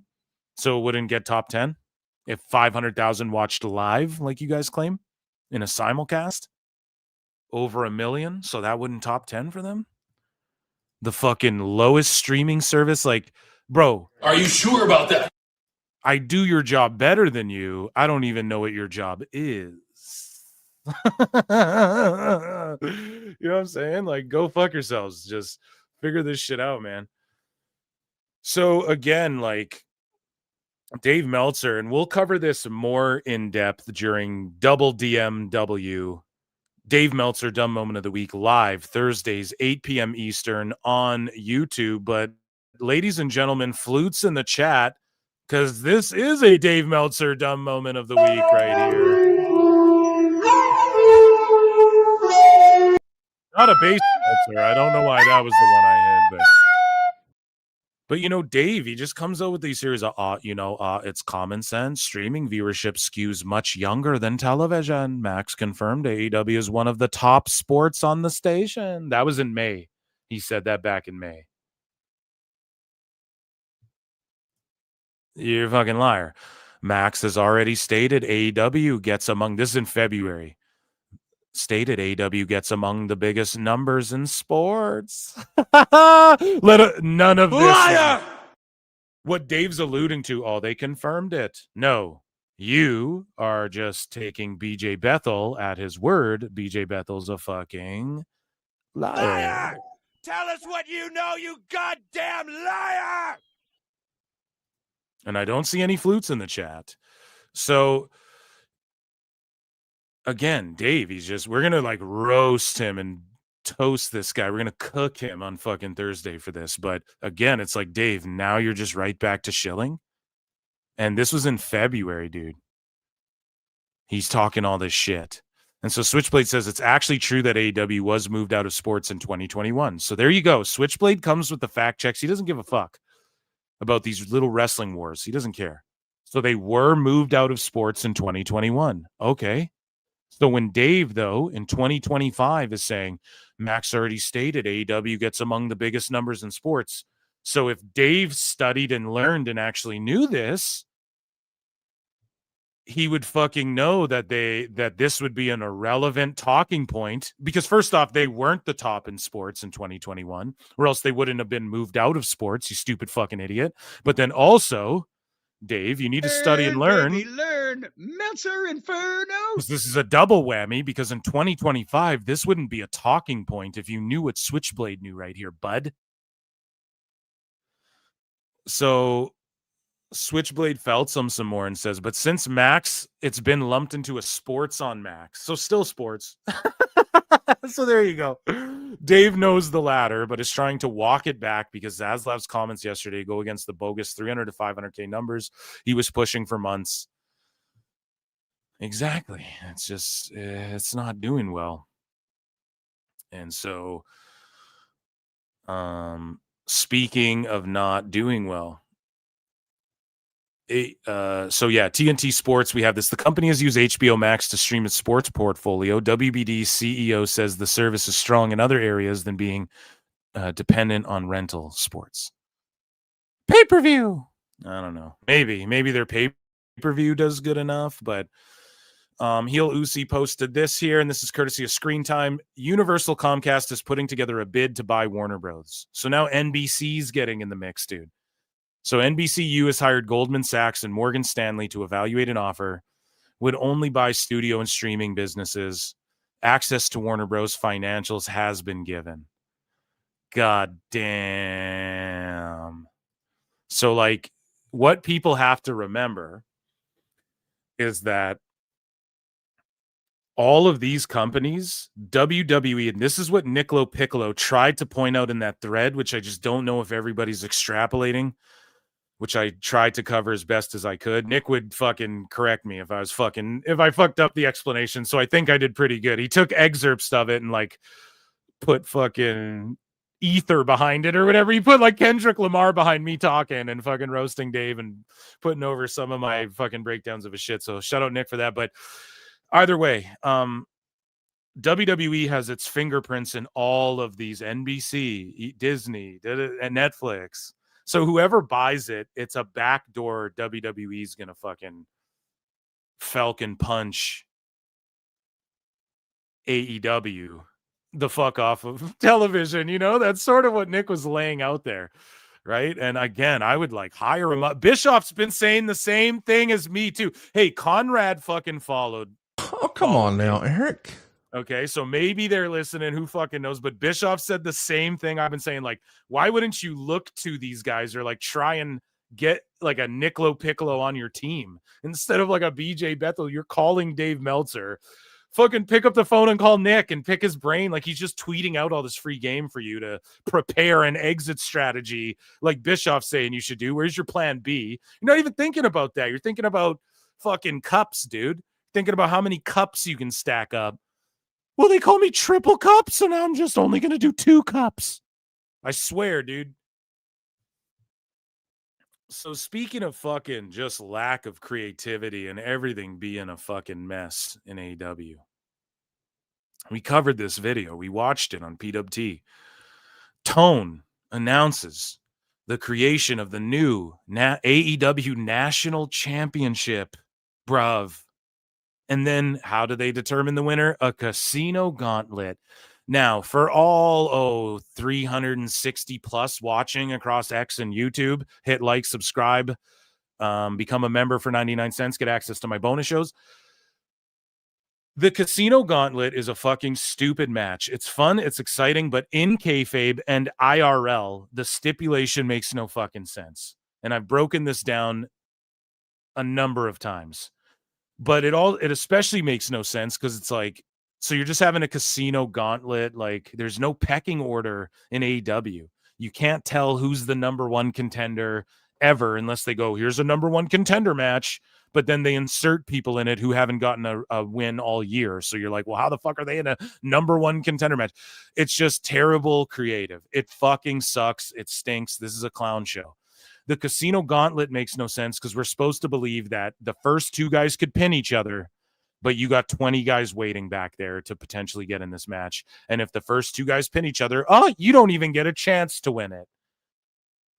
So then why would we care about announcements of who's in the match? The first 2 guys could just end it. Unless Tony Khan does that, where the first 2 guys end it, and then we all go, oh, fuck, but then the fans will boo him.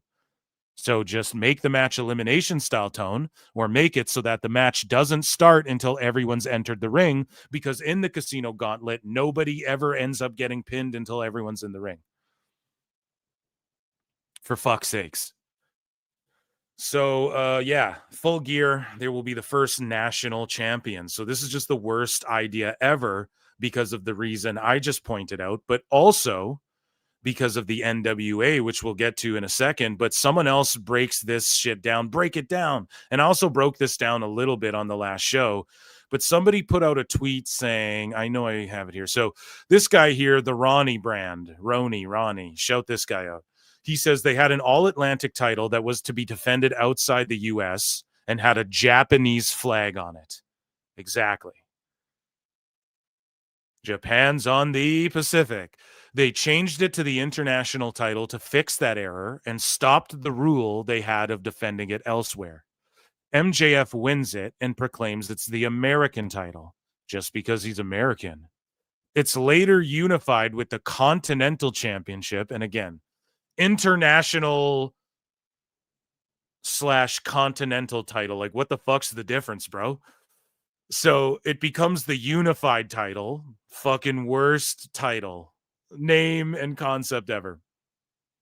Now Tone wants to bring back the rules he first had in place for the All-Atlantic title, for a new title that's called the national title.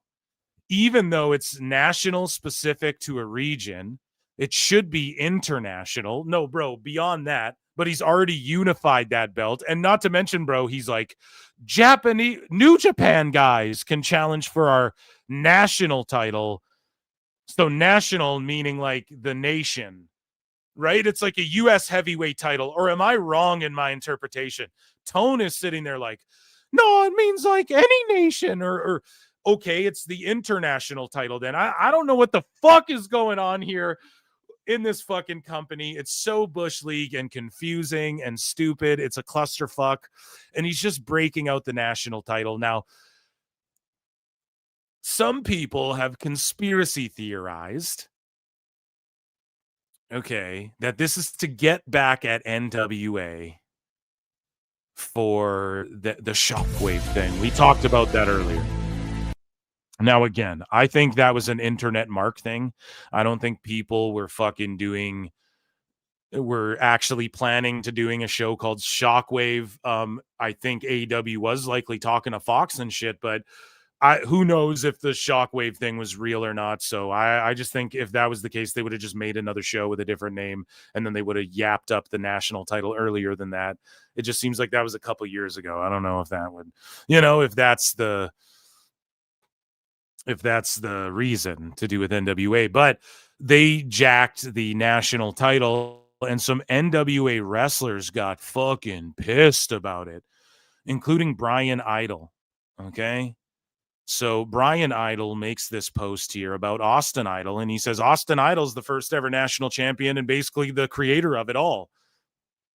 And he is still active in the NWA today, which he is. Okay. And then some other wrestlers. So here, Mike Mondo, who, like, dude, he's jacked up, daddy. He was in the Spirit Squad. Do you guys remember Mike Mondo? I think he trained OVW. Right. And he goes, let me be clear. There's only one NWA and there's only one prestigious national championship that holds legit lineage and has for decades. So to Tony Khan or anyone else confused, here's the legit title with the company it belongs to and the legit national champion. My name is Mike Mondo. Now, I appreciate them standing up because it's getting hype on NWA. People are talking about NWA. And Tony is just a fucking hack. He parades Tony Schiavone out there and goes, see, look at our national title now, adding another belt. So hacky. They have this belt. You already have multiple, like, continental, international, Atlantic. Who gives a fuck, Tony? Make one of your other belts matter before introducing more, right? And then Schiavone's out there like a hostage video. Yeah, when I worked in the territories. And meanwhile, it's like, what the fuck? You have Dave Meltzer shitting on Billy Corgan. Oh, well, it's Corgan. I mean, that's a joke. And then you're calling him on the phone. We know you guys are just trashing Billy Corgan and shit. I'm glad these NWA wrestlers are getting more hype on them. I might check out some of these fucking shows. They got the Tonga Twins, for Christ's sakes. Your boy Phil loves the Tonga Twins.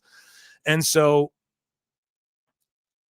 It is like, okay, imagine AEW starts a TV title, then another Fed goes, oh, there's the TV title. But it's the fact Tone made that video with Tony Schiavone talking about the history of the national title and then saying we're creating a national title.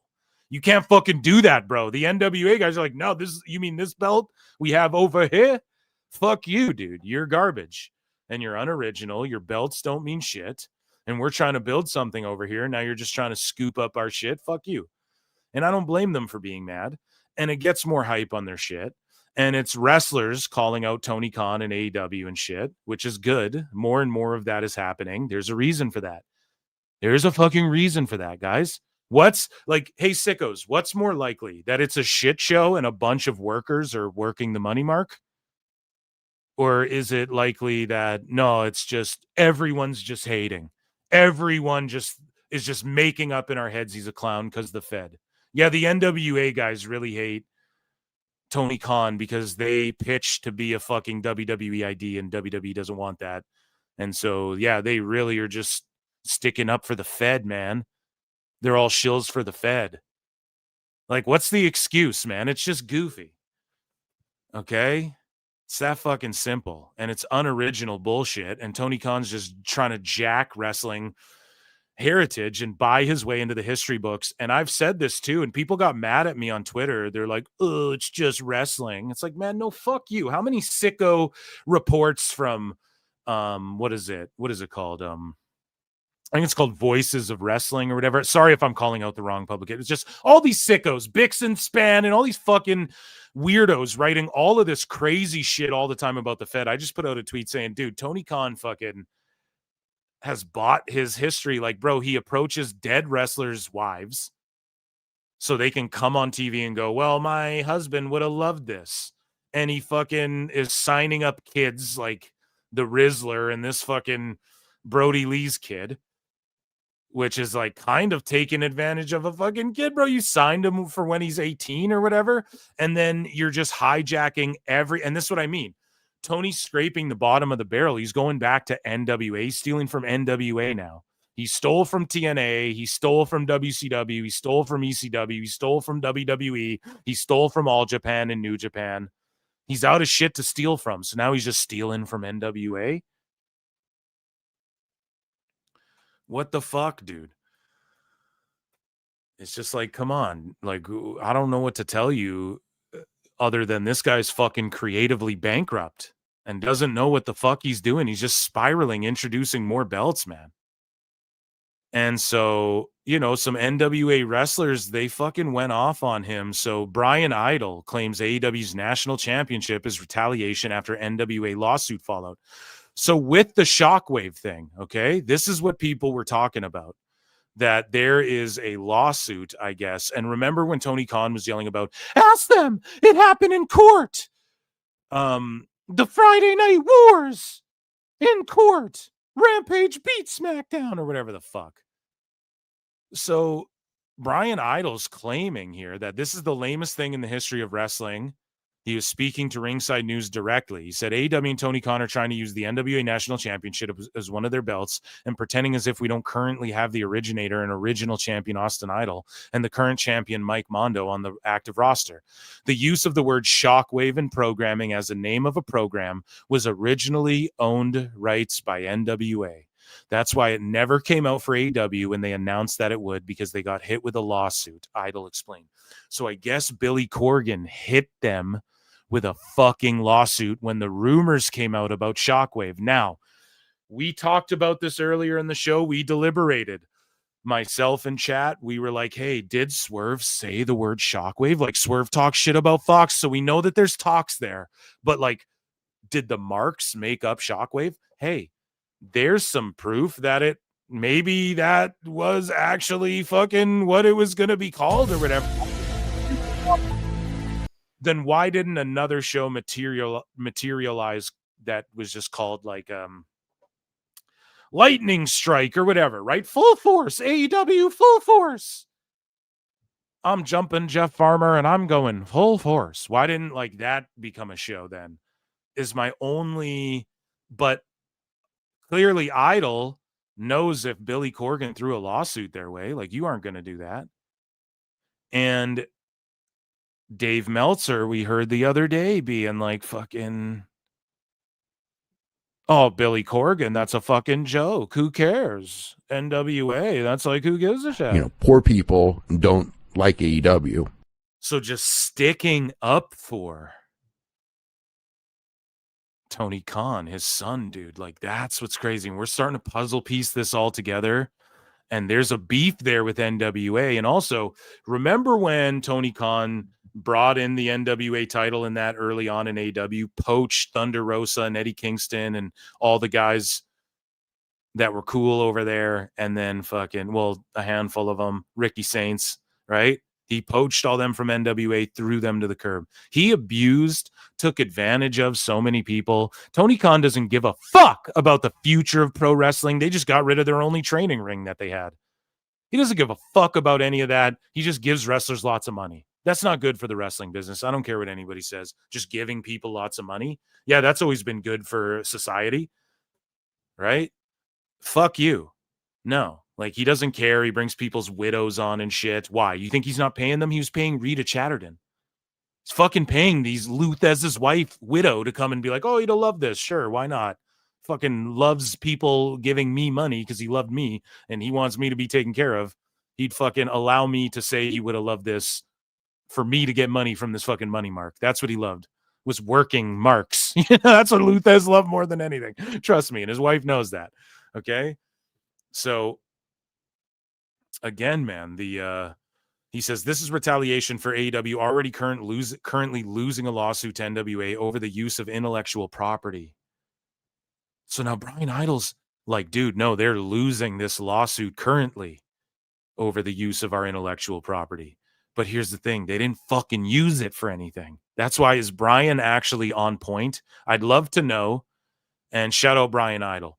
So now they are trying to stir the pot by having Tony Khan's Richie Rich announce this tonight. Khan, it's bad enough you were clearly a money mark who bought his way into the business, but even worse that you would blatantly try to steal the legacy of another existing company because you perceive it to be something you can buy your way out of in court. Pathetic. Tony, this is beneath you. Stick to what made you famous. Small, weird hands in the pocket wrestlers and other local VFW guys that you put in main events. Stop being petty, bro. Austin Idol is the first ever national champion, is basically the creator. He's still active, so putting that over. So damn, dude, like, are they getting sued for like pitching Shockwave to networks and shit? Like, was that not allowed? I just really don't know what was allowed and what wasn't. You know, it's curious. So yeah, shout out Brian Idol for that. And so he's accused of hijacking NWA Legacy after AEW National Championship reveal. He's hijacking Legacy, and this is why it was like that. Look at this schmarmy fucking prick, 1 cup tone, because he knows about 3 cups. But here's the thing. He was hijacking the history by having Tony Schiavone talk about it like it happened in AEW, or like talk about, well, my time there, who cares? You're a fucking lowly ring announcer, or commentator rather. So Brian Idol slams AEW over ratings collapse, 400 million and no real crowd. So fucking true. He just smashed him to oblivion. And then Brian Idol was like, we're now at the point where 2 televised wrestling promotions have resorted to using the NWA for relevance in the same week. Could it be that, as usual, we are winning way more than anyone gives us credit for? We are only getting started. The NWA has so much more to show you. I'm pulling for the little guys, man. I'm fucking pulling for the little guys. And so Joey Janela gets caught up in this shit, right? Because Brian Idol was taking shots at everyone. He's like, imagine spending $400 million a year on wrestling and you can't even get a real crowd or TV audience to watch. It's so pathetic. It's disgusting. WWE probably dies laughing every night looking at what those costs are. And shout out Billy Corgan. He's probably laughing at this too. And I'm telling you, Tony Khan's little weaselly shit has garnered him bad karma. This is why, like, all of a sudden, this like viral pedo catcher video, they're the guys watching Dynamite, or like this guy with people chained up, he's just wearing an AEW sweater in a picture with Tony Khan. There's a reason that, like, because it's bad karma, it's bad juju, all this bad wrestling, listening to these people taking advantage of you, Tone. They're bad juju's like worn off on you, and then now it's fucking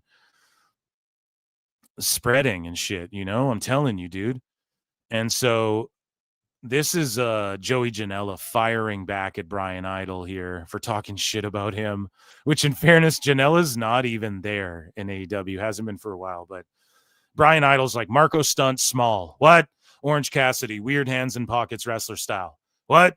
Janela Gage, local VFW heroes who were given main event glory. What? That's AEW's legacy. Hope that clears it up. They weren't given main event glory, but Janela's like, Brian, we've been cool, I thought, for a long while. Never any issues with you. I haven't wrestled for AEW for 4 years. I don't know why you're dragging my name into this, trying to trash me, you crybaby meltdown on Tony Khan. And then he says, NWA's tried to book me on many different occasions, including a main event versus Cardona, but I declined every time because I think it's an extremely lame product that no one watches. Sorry, I guess I didn't want the main event glory there. I don't know, bro. Is Janela drawing still? I just don't know. Like, 2 guys. Listen, NWA, I mean, Joey's just sticking up for himself. I'm okay with that. NWA is just sticking up for themselves. I'm okay with that. 2 dudes exchanging words, whatever. But it's like, don't start pulling the nobody's watching card on each other, okay? Because, I mean, we could just chalk that up to across the board. I bet your guys' numbers are all, I bet NWA's numbers, we could find ways they compare to AEW's in way more ways than not at this current state, or whatever Indie Joey's doing, right? I'm sure NWA is comparable to that shit. So, oh man. So, So Tony Khan, man, it's just such a bullshit, crazy company that nobody respects or takes seriously. And why? Because he doesn't take it seriously. He doesn't take the future of pro wrestling seriously. He doesn't take the history of pro wrestling seriously. He's trying to hijack and create his own history, just like Dave's doing. Dave tried to hijack the history books of pro wrestling. That's what he did for 50 fucking years. The internet caught up to him. Now he's a fucking joke. He would have been earlier if people had the fucking internet. I maintain that. And so, Tony Khan, it's a fucking clown show. It's a clown show there. And you sign real people that could really get the company over. You don't do shit with it. You fucking bury them. People get over on their own. You bury them. You've become a fucking laughing stock. You've made AEW a laughing stock. And in more drama / laughing stockness, I guess, in more LOL AEW news, this story dropped last night that according to PWI, Nixon Newell and Miranda Alizé refused to lose in their second appearance for AEW. Now, how cornball is it for Drain Bamager and these fucking dirt sheets? Oh, they refuse to lose. Again, it's like Game Changer. It's just one of these cringy ass AEW fucking buzzwords that they label everyone with who doesn't fucking, it's like a cult. Oh, they're blasphemous. It's literally like a cult. Someone leaves the cult or speaks out against it. Oh, they're just They refused the Lord. They refused the Christ, or whatever it is, right? They refuse to accept Charles Manson as our Lord and Savior, right? Like whatever it is, it's just like they refuse to lose, whatever the fucking buzzword is. So this actually semi gets debunked. Because again, it's what I pointed out with Miro. It's how Dave Meltzer owned his own self, and that's why I smashed your leg out of your leg, Brett. And that's why Dave owned his own owning when he owned it, Brett. And that's why I smashed your leg out of your leg. Right? Smashed your knee to obliterate. Dave owned himself because he was like, oh, Rusev refuses or lost more times in WWE than he did in AEW. And it's like, bro, you're the one saying he refused to lose. So that's not an own. It's not like, oh, WWE's beating him. It's because people need stories when they're actually about it. If shit's not a joke, there's stories, there's a reason, there's an outcome, there's a fucking, okay, we'll put them over. What comes after, though? That's always got to be, Tony doesn't know. Oh, we're just going to book you. Now, listen to the shit that comes out about this. So initially, the report is just trashing them. Of course. And I don't know if PWI goes on in the same, but the excerpt that Drain Maker and all these redacts fucking ran with is just burying them. Of course. So Nixon Newell and Miranda Alizé refused to lose in their second appearance for AEW. The duo were scheduled to put over Ty Mello and Anna Jay earlier tonight on Collision, but balked at the booking because they had already lost in their official debut last week. They left the taping about an hour before bell time and were replaced by Hyan and Maya World. It's said that AEW was appreciative of Maya Hyan stepping up and that each gained points internally. That won't get you far. It doesn't matter. Or maybe it will. Tony Khan will just keep you hired forever. But it's like, this is what I mean. Your roster's so bloated. How the fuck? Like, obviously you have wrestlers there. Neither Nixon nor Alizé were believed to be under AEW contract at this juncture. They're fucking not, PWI. You know this. You know this. When you get the graphic, you're technically under contract. Until then, you're fucking just getting paid per appearance or whatever the fuck, and they control you, and that's why it's not really making money. A lot of these wrestlers aren't really making money either in AEW. It's fucked. They've set up like an elitist class system for themselves within the company as well, as far as people get paid. So that's the original story. It just buries them pretty much. So Fightful follows up. And they go, it was stated that Nixon Newell and Miranda Alizé didn't expect to win their match on Collision. So see, they didn't expect to win. It's not about winning. This is what it's about. Listen, they wanted more than the budgeted 3 minutes. So not only did they lose their debut, Tegan Knox, who you could get some WWE fans to go, oh, Tegan's over there. But instead, they're just like, oh, Fed wrestlers, whatever. So they beat them in their debut. And then they're supposed to face Ty Mello. And then Ty Mello's supposed to go over them in 3 minutes, Tony. What the fuck? Or I don't know who they're wrestling, whatever, but they're supposed to fucking lose in 3 minutes. So they're like, well, we just want more than 3 minutes. Now, I'm going to say this. I think they are in the wrong for walking out. Now, if this was like, if they showed up to work, they're working per appearance, Tony Khan didn't even pay them for the appearance and they just dipped out, okay, then don't pay them. Don't pay them then.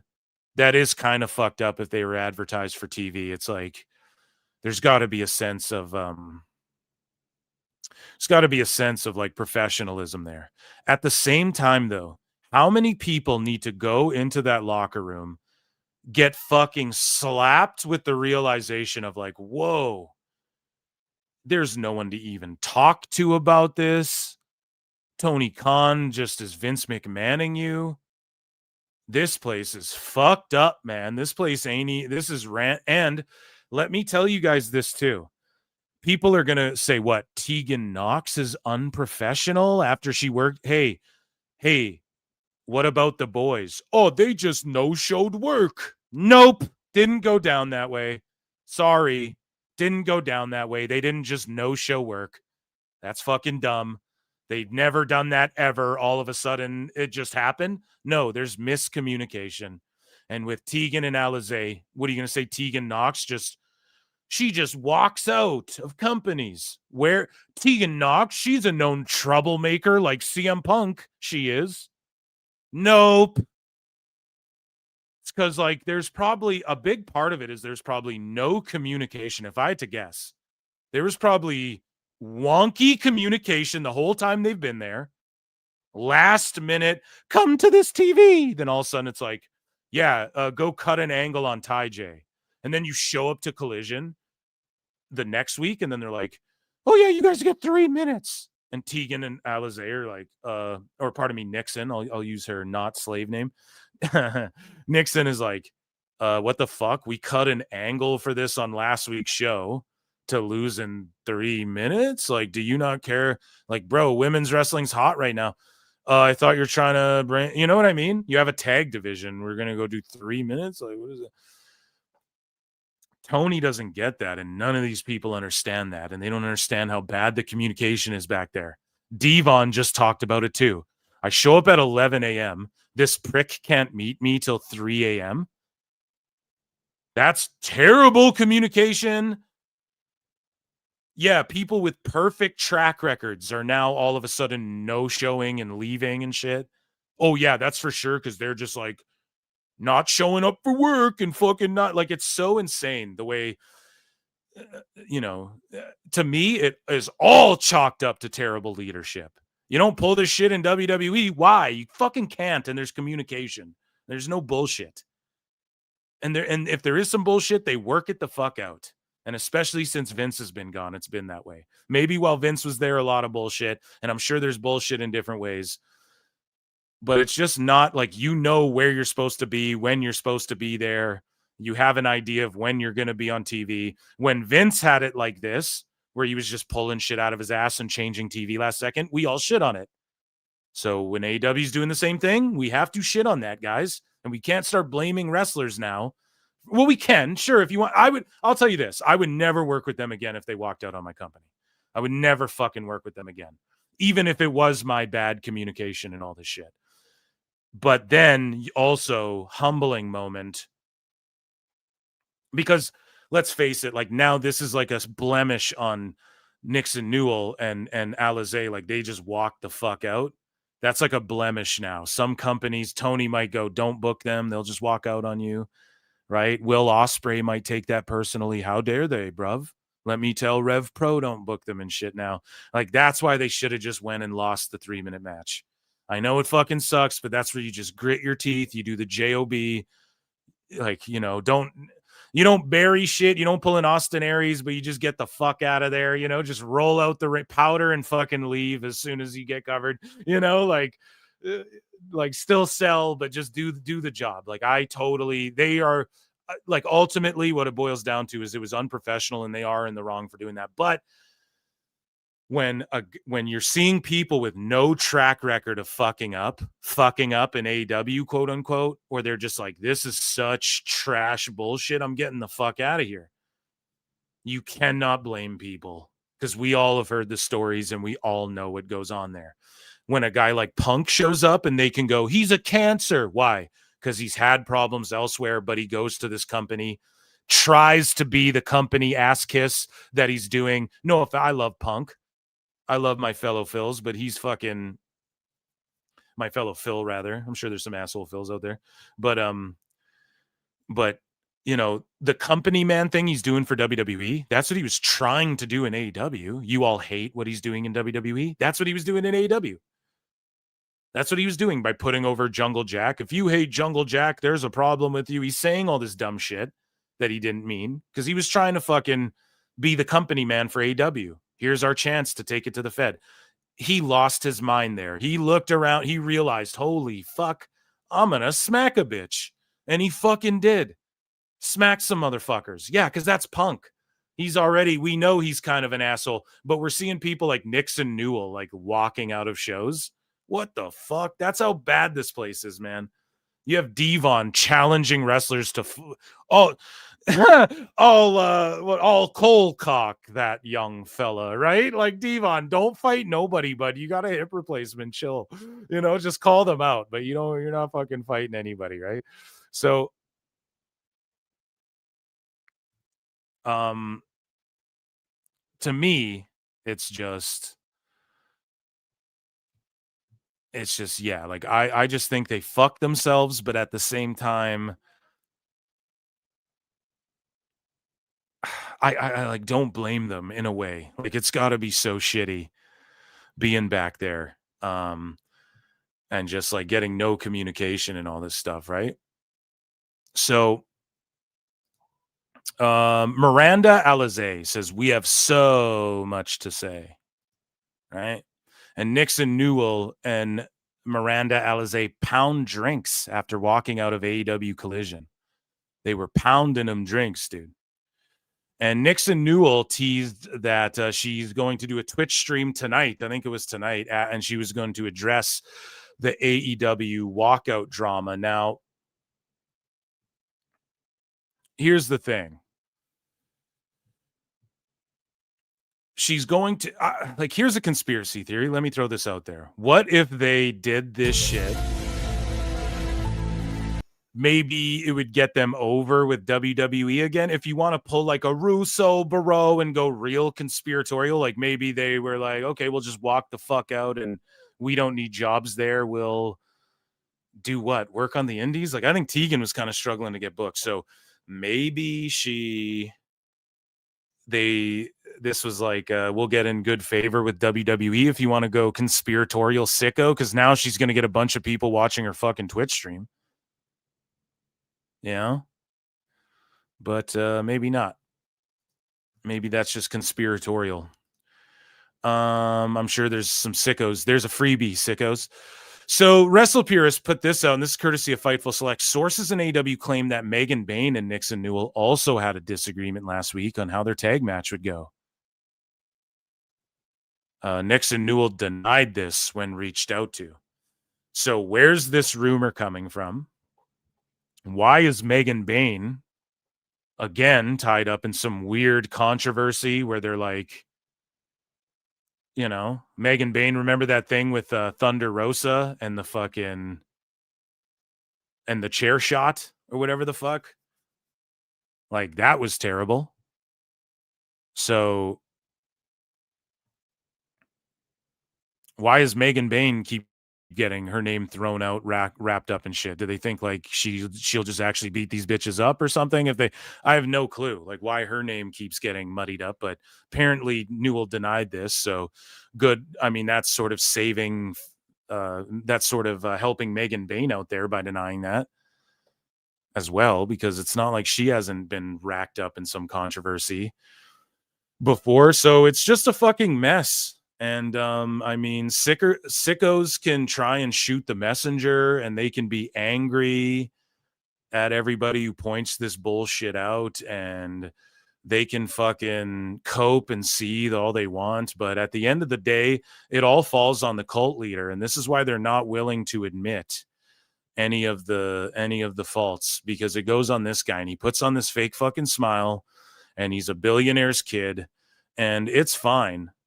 You know, it is what it is, man. Like, do your thing, buy your way into the history books, pretend like everything's okay, you know, while the iceberg is fucking colliding into the Titanic, or the life boats, like the life rafts in this instance, right?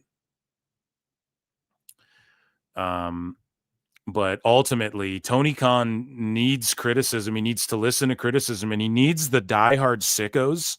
But they don't care. They like this shit. And if AEW went out of business, they would just go watch move highlights on YouTube. They would not care. They don't actually care about like AEW or the business of it or what pro wrestling's actually about. They've been taught that, you know, wrestling's about guys really hurting each other and shit. And this is why you see everyone. I always say this. Like, even NWA, they're feeling themselves so much. They're talking shit. Like, everyone is feeling a wrestling boom, but Ring of Honor and AEW right now, and Nuge. And there's no coincidence. And it's all because of Tony Khan. So this is a segment within a segment, and it is called The Best Guy. Where the fuck is my drop? The Best Guys, Tony Khan. The best guys, Tony Khan. So let's EFAP this video here, guys. We are live. And he's got one cup. Now the triple cup song, of course, a smash hit, #1 in the iTunes charts, if you count the max numbers.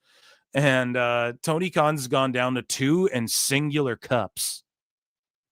You guys think he heard that song? You guys think he heard a triple cup tone or what? And we're just minutes away from AEW Collision. It's a Saturday night.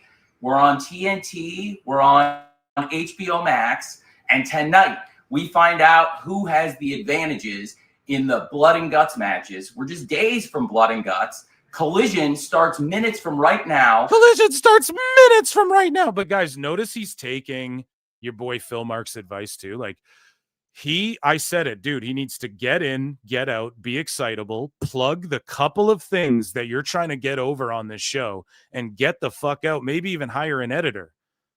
But when he sits there for 13 minutes and just drones on about, well, the Continental Champion, and then, you know, the All-American, All-Atlantic Champion had a great battle 2 weeks ago against CMLL's Hechicero, and he's here tonight to do battle against...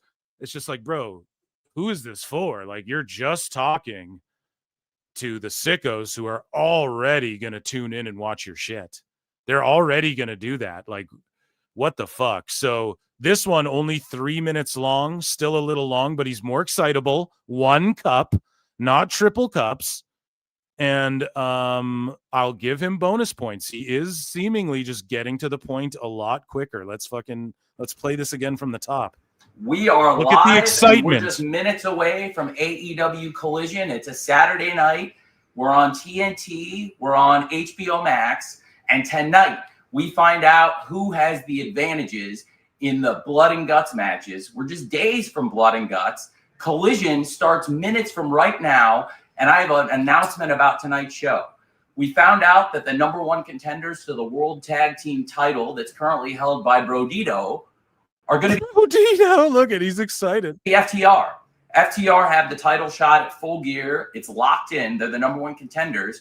But FTR... they're competitors. They are regular fixtures here on AEW Collision. They're a huge part of the show. And FTR are going to be taking on an open challenge tonight. FTR are going to be fighting a top tag team who has a lot to prove, a team that's been red hot, a team that picked up the win last week, that's been winning the last few weeks. He wants to talk about, see, they won last week. They've won like the last few weeks.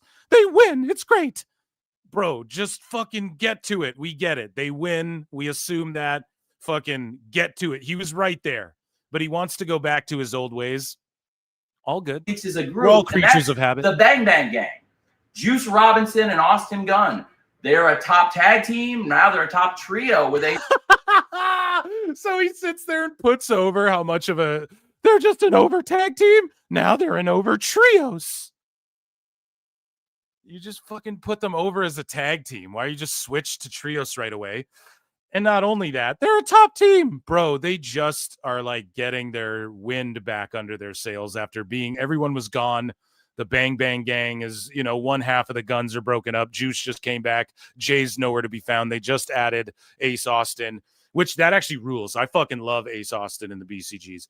But like, bro, what the fuck are you talking about, man? Ace Austin and Juice Robinson and Austin Gunn. They're going to fight FTR. And two guys named Austin in the same group. Ace Austin and Austin Gunn. That's another Austin, not the Austin I just talked about, who's in a tag team. They're in a trios. Austin and Juice. But this is Juice and Austin, not Austin and Juice. Tonight in a tag team match here on AEW. Tony! Oh, is this a little live stream we got going on? I think this is great timing. Thank you. The TNT champion, Kyle Fletcher. Oh, he's so cringe. It's like Sesame Street, Doug. Fletcher, don't get any on you. You've been doing good. Don't get any on you in this fucking thing. I swear Tone did this one to make the PWT universe happy, and I'm sticking to it. That's the fucking narrative, and I'm going to tell you why. I'm going to fucking tell you why. The best guys, Tony Khan. It's way shorter. He's getting right to the point. He seems more excitable. That sounds like all my critiques. And Kyle Fletcher rules. So he brings Fletcher on this fucking thing. Oh, this was designed for your boy Philly Phil right now. Forgive me. Did I hear the words open challenge coming out of your mouth? You did. You did, champ. Me, the TNT champion, also not in that sentence. I think that's a little bit of a shame, don't you? Well, I mean, I am here. Am I not? I'm sporting my lovely AEW tracksuit. I'm ready to go as I always am. Well, I think it's really great, Kyle. You're a fighting champion. Of course it's great. Well, I think it's really great. It's great how great you are. And you proved it when you accepted the challenge of Mark Briscoe. Of course. I thought that was a big thing because after your match at Wrestle Dream, I mean, I thought you. Why don't you look at him and talk to him, bro? This is shit we made fun of in WWE. No, remember like the sickos in AEW in general.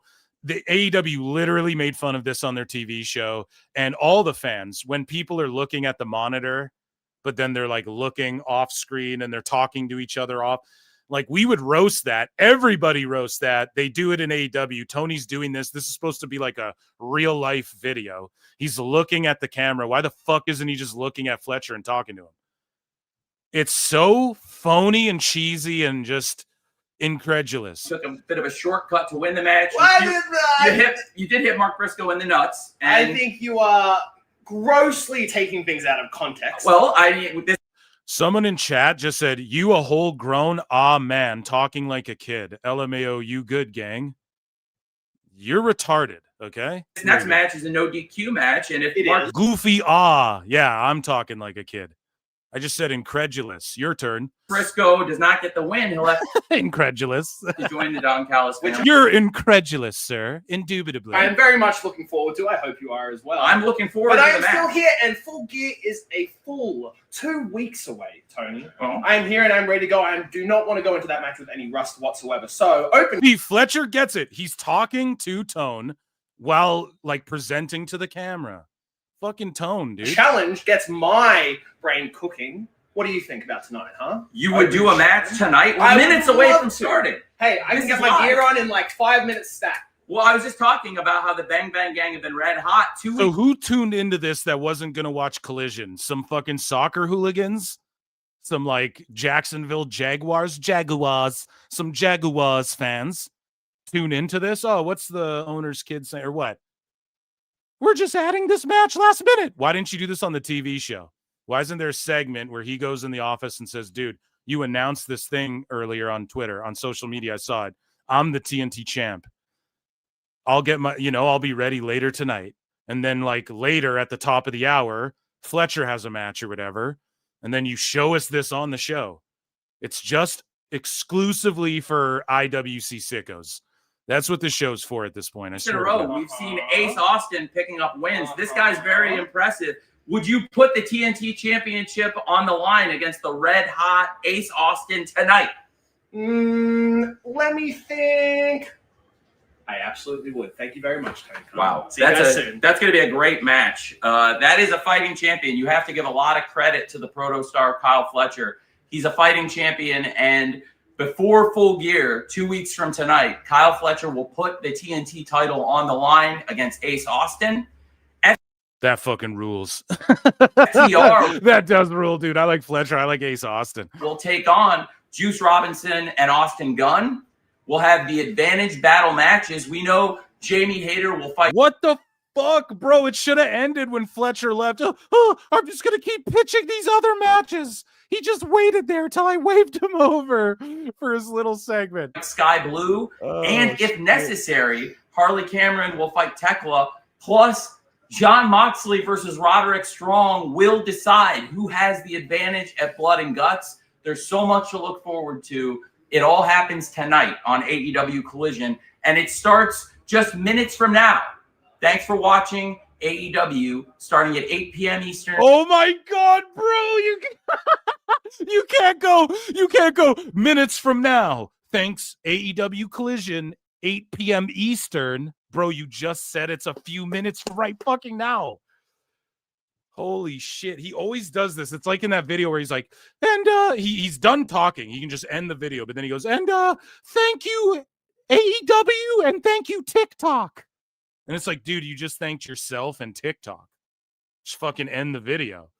7 p.m. Central tonight. Tonight, 8 p.m. Eastern, 7 p.m. Central, which is minutes away, which is what I just said.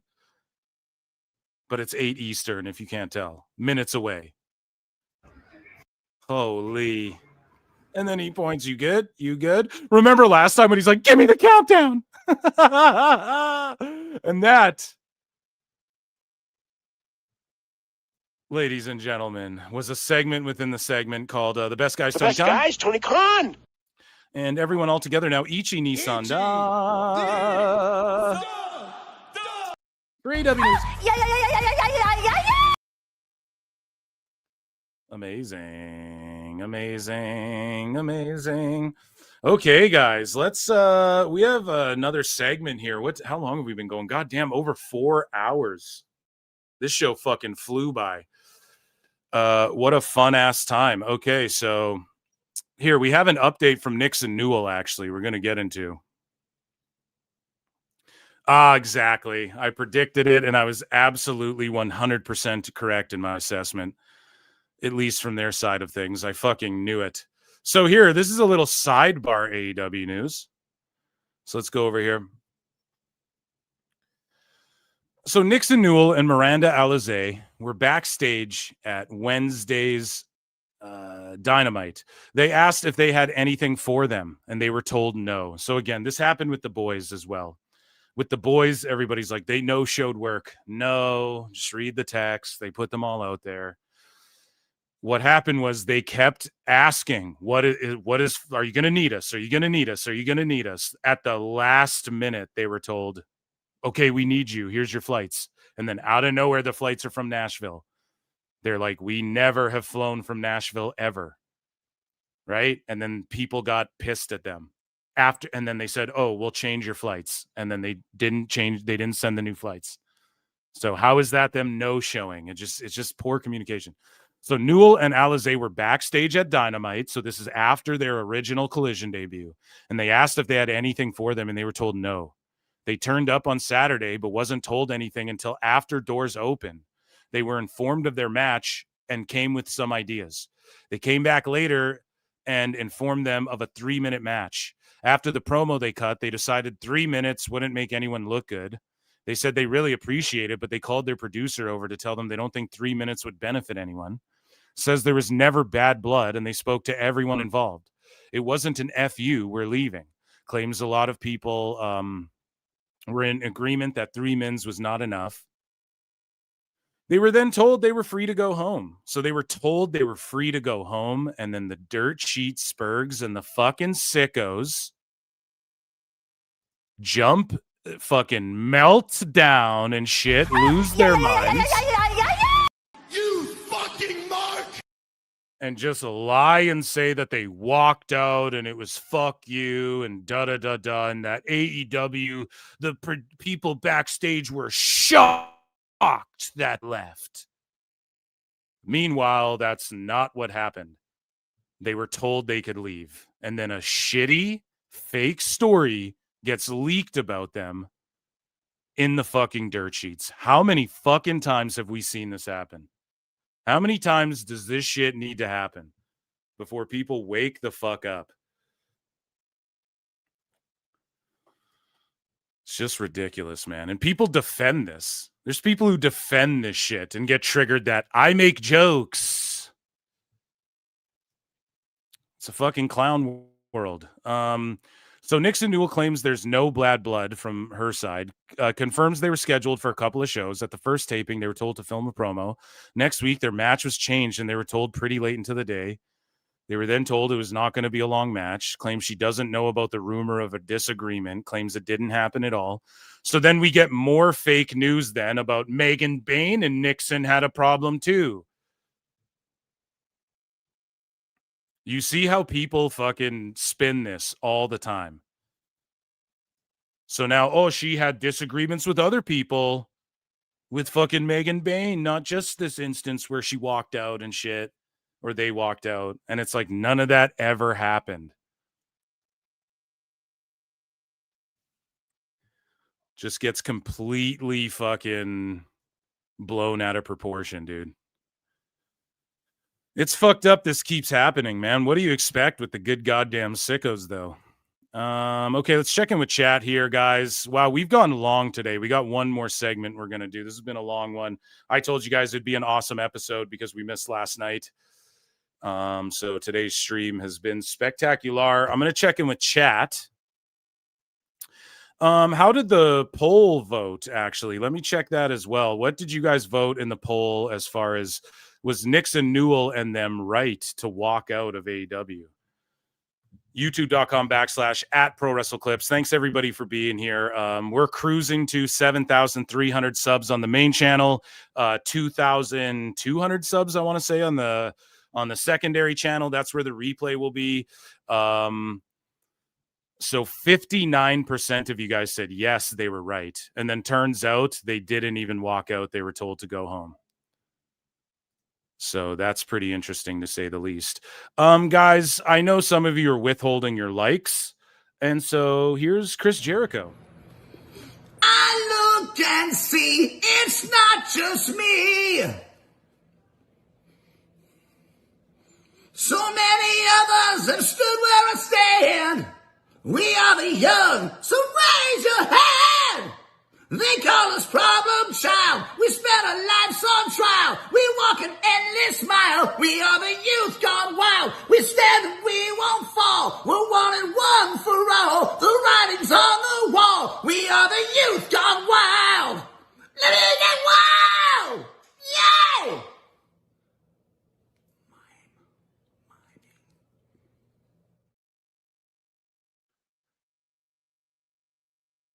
Thank you, Jericho. I can't wait to see you back in the Fed. Can't wait to see you back in the Fed there, bud. That'll be a fun one.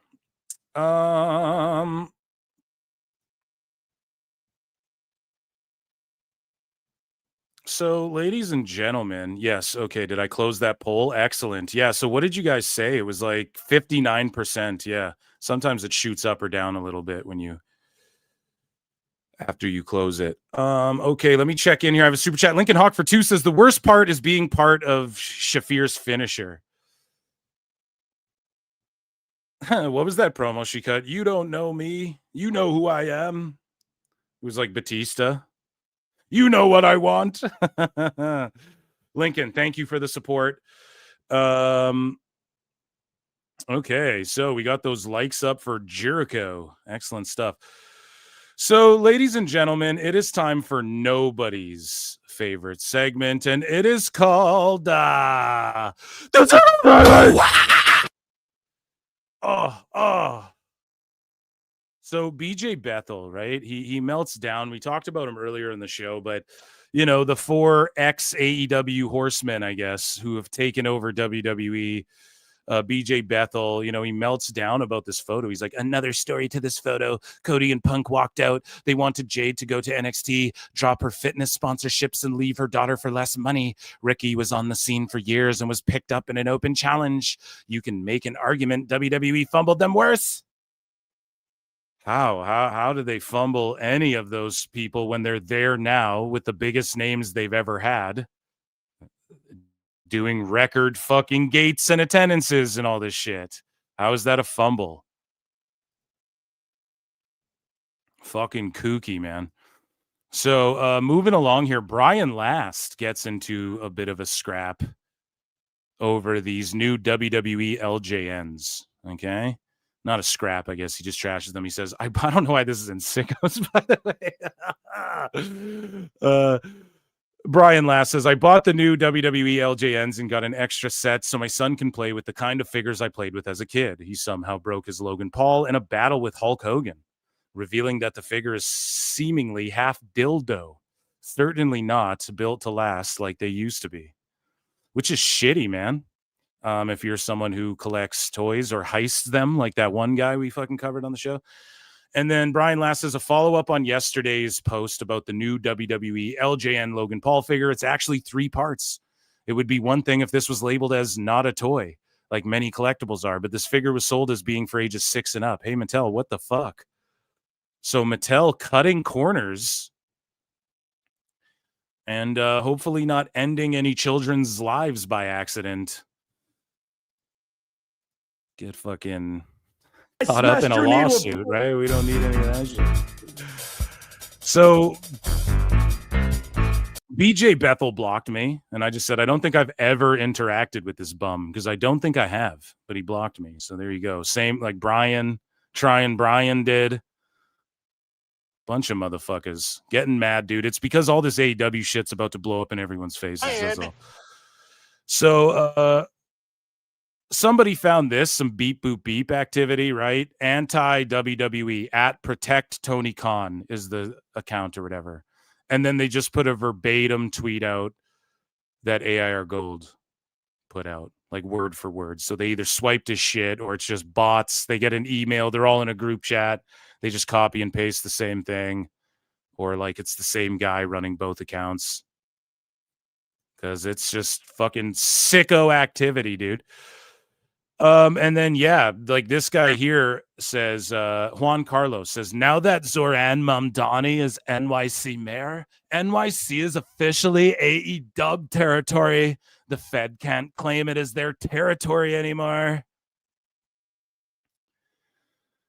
I'm pretty sure that Mamdani guy is a fan of both WWE and AEW, you know, but it doesn't shock me. That some sickos are taking that as some sort of victory. It's like, okay. But yeah, it's like, dude, here's MSG Raw coming up. 14K tickets sold. Here's the last time AEW was in New York. Not even 1,500 tickets sold. So I just don't necessarily think we should be making claims like that. And so here's Brian Idol destroying Bixen Span, or just putting out there that a story was fake. He got, I don't know, he just got in fights with like a bunch of people, like a bunch of sickos started going at him after he went after AEW, which is fair. Like, I mean, that's his prerogative, but people are like calling him out for other shit. And Bixen Span gets in the mix and is like, off the top of my head, Omega had a very short-lived fake DM screenshot. Brian Idol, Earl Cooter was accused of something where the details. So this is during the speaking out thing, right? Where I guess maybe Brian, I'm assuming it seems to line up date-wise, and I guess Brian Idol was like accused of some shit. I don't know. Bixen Span was standing for Kenny. So he's just arguing with sickos. We covered all this, right? Like, I don't need to go over his anger and wrath towards Tony Khan and shit like that. But that's where it stemmed from. Then, of course, you get the White Knights like Bixen Span and them standing up for defending AEW. Like, why? What is your vested interest in like defending them so hard? It's easy to just call out what's shitty, like I did. We watched the Tony Khan video. I like Ace Austin and Kyle Fletcher. Okay. Tony's a nut. You just call it out, bro. I don't know. And speaking of calling it out, JD, I'm over here now. He's got an opinion. This is what I think of you. That's what I said. That's what I think of you. JD, J Dice Clay. Oh, go. He has some criticisms for AEW. Let's take a listen. And Chi-Town Smark is like, man, I wish I could have a rebuttal to any of that. And it's like, don't, dude. Don't cope for the bad shit. Just call it out when it's bad. Fucking put it over when it's good. So we come to find out tonight on November 5th that he's now making the AEW internet, or I did what fucking Sockface did. He's making the national championship, which will be Sockface. That's what I think of you. Ended on Ring of Honor, New Japan, CMLL, and all other AEW branded partnerships. Wasn't this the same thing that the International Championship was supposed to do? Number one. Oh. Number two, he just theoretically made the Okada and Kenny Omega match absolutely fucking useless because he went back on everything that was supposed to be that match to unify those belts, to then ununify them and just create a brand new championship. Fucking correct. So what the fuck are we doing here, man? We got another new championship that will mean absolutely nothing in this company because Sockface, it's mine now. The existing championships don't mean a fucking thing on television at all. I can't even fucking keep count. I can't even fucking keep count of it. This fucking hoe. How many championships are in this company?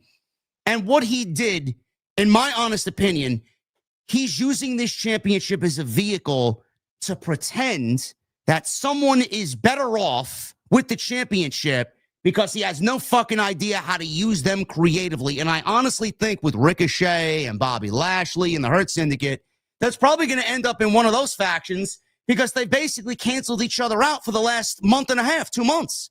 So he's like, well, none of these groups have gotten over, so let's put the title on one of those guys so that they can pretend to feel important, and my shit booking isn't really all that noticeable. No, dude, it's noticeable.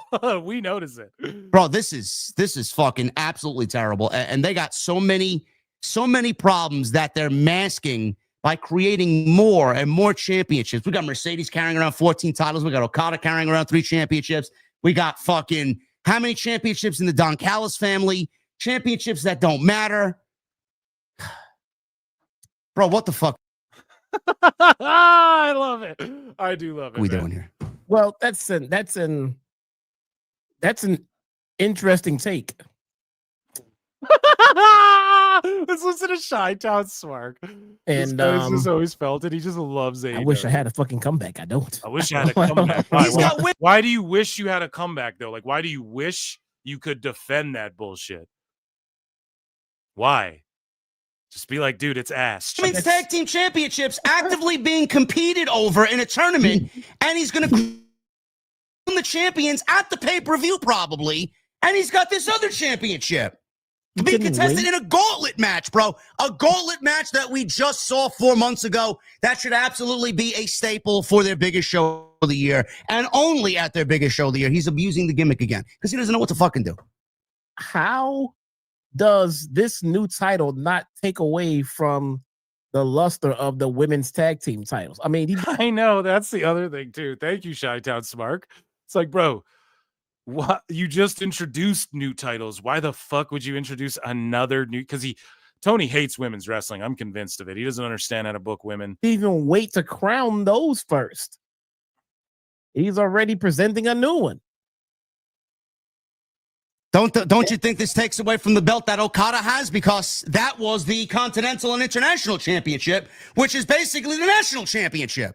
Oh, I'm over here now. I actively forgot that Okada is even actually carrying a title. He's not doing. Bro, Chi-Town Smark, who loves AEW, bro. He's a sicko. And he just said he didn't even know Okada had a fucking belt, dude. Do anything with it. Bro, we went from international champion to continental champion to unified champion back to national champion, which is basically the first edition of the international championship. And I'm going, what the fuck? I'm going, it's my yam bag. Correct. Correct. Why? Yeah. Oh, man. And then Chi-Town Sparks like, ooh, yeah, I don't know, man. I just watch. They invite me to shows and shit. I ain't trying to get canceled from Hog, brother. Oh, shit. That's a good clip, man. So, speaking of good clips, I don't know, it's a terrible transition, but Carmen Petrovich says, hey, friends, usually I'm really good with responding to my squad and trying to be as engaging as possible. But if I don't respond, please do not reach out to my family or friends through personal phone numbers in order to get in contact with me. It will get you blocked. Yeah, we got to quit. Like, not we. I ain't a part of this fucking sickodom, but you sickos and wackos out there, fucking fans, okay? We as in fans. Stop going to fucking hotels and airports and shit and like running up and touching and fucking getting their phone numbers and stuff. None of these folks like this. This is the difference too. A lot of people blame celebrities. A lot of people go, oh, boo-hoo, you're famous. That's what you wanted. Here's also the problem though. Everything's way more accessible. Like, fucking a lot of celebrities weren't like tweeting, interacting every day, and like that's part of their celebrity. Now you have to be like on social media and shit like that. That was never an aspect of celebrity before. And so everybody's just getting annoyed with internet shit overstepping its boundaries. So yeah, just we get it. She's hot, bro. Like, you know, calm down. She's not gonna marry you. You know, if you fucking tie her up or whatever the fuck, like that Liv Morgan stalker, they found rope and shit in his trunk. Like, that's allegedly. That's not gonna make them date you. You're a fucking serial killer, bro. Just get some help. I promise you'll feel better. So, you know, Tony Khan yapped up these titles, right? And we talked about that before. And we also talked about Luke Menzies here. This is what I want to talk. Or first, Jake Hager. Here we go. Jake Hager. Okay. He drops not safe for work, brutal responses after brutal tweet targets his career. So he went off on Tony Khan before. Fuck Tony Khan. You guys remember that? So someone tweeted out on this day 15 years ago on SmackDown, the Big Show trashes Jack Swagger's precious trophies, including a Scrabble championship, at Paul White, at Jake Hager. One fan decided to unload some unnecessary physical venom in response. And this guy goes, thank God your in-ring career is done. You had some physical gifts, but perhaps the least charismatic in history after almost 20 years in pro wrestling. And still you look like an untalented rookie with polio out there. Oh, but you got a great hat. Fuck you, middle finger. So probably an AEW fan. And then this guy goes, your mom. And then Jake Hager goes, your mom has a lot of physical gifts. I'm sorry, I don't mean to rouse them. Your mom has a lot of physical gifts when she SMDFTB. Hashtag SMDFTB. SMD suck my dick from the back. Is that what it is? What is SMDFTB? Oh shit, that's what it has to be because they're saying it's an NSFW whatever. SMD from the suck my dick from the bottom. Lick it. Oh shit, dude. What a creepy response, dude. That's all good. I guess he was talking about his mom, so all's fair in love and mom jokes, right? Okay, so moving along, this is the main event here, and I put this in the sicko segment just because I don't know why, right? And it's hard. It's like, is this miscellaneous news? We have Matt Keane arguing with Raj Giri. It's like Raj Giri, pardon me. Usually that winds up in the sicko segment. So basically what happened, and then Raj and Luke Menzies get into it as well, FKA Ridge Holland. So a GoFundMe has been opened to support the family of Luke Menzies, formerly known as Ridge Holland, given the circumstances of his WWE departure. Chelsea Green is donating $1,000 monthly. And it says, help a father of 3 heal without losing everything. Now, I guess his relatives set this up. And I wouldn't dismiss this. I'd read the whole thing. I'd plug the link. I'd put it in the fucking thing.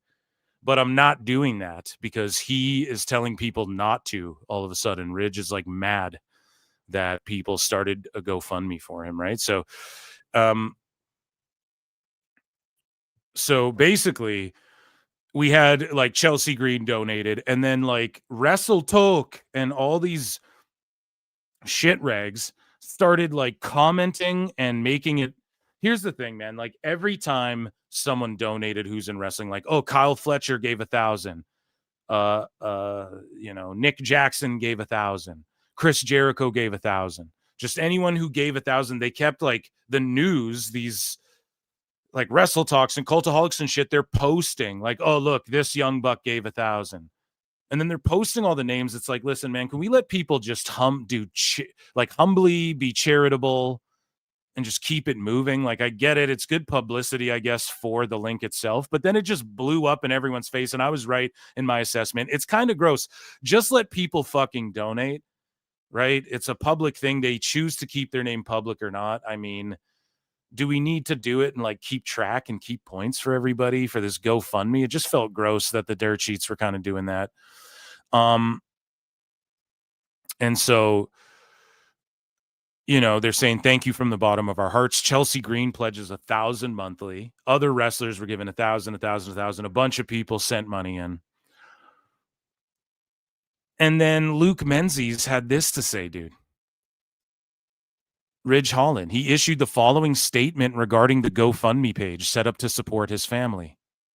Right? And he says, thank you for all the incredible support shown through the GoFundMe campaign. However, I want to clarify that I was not aware the page was going live and had no prior discussion with the family member who created it. Okay, you're like, all right, cool. So maybe he's just working a bit. Hey, I had no idea, guys. Thanks so much for all the support. I've since requested that no further donations be accepted, and this change should take effect within the next 24 hours. So now it's like, you what?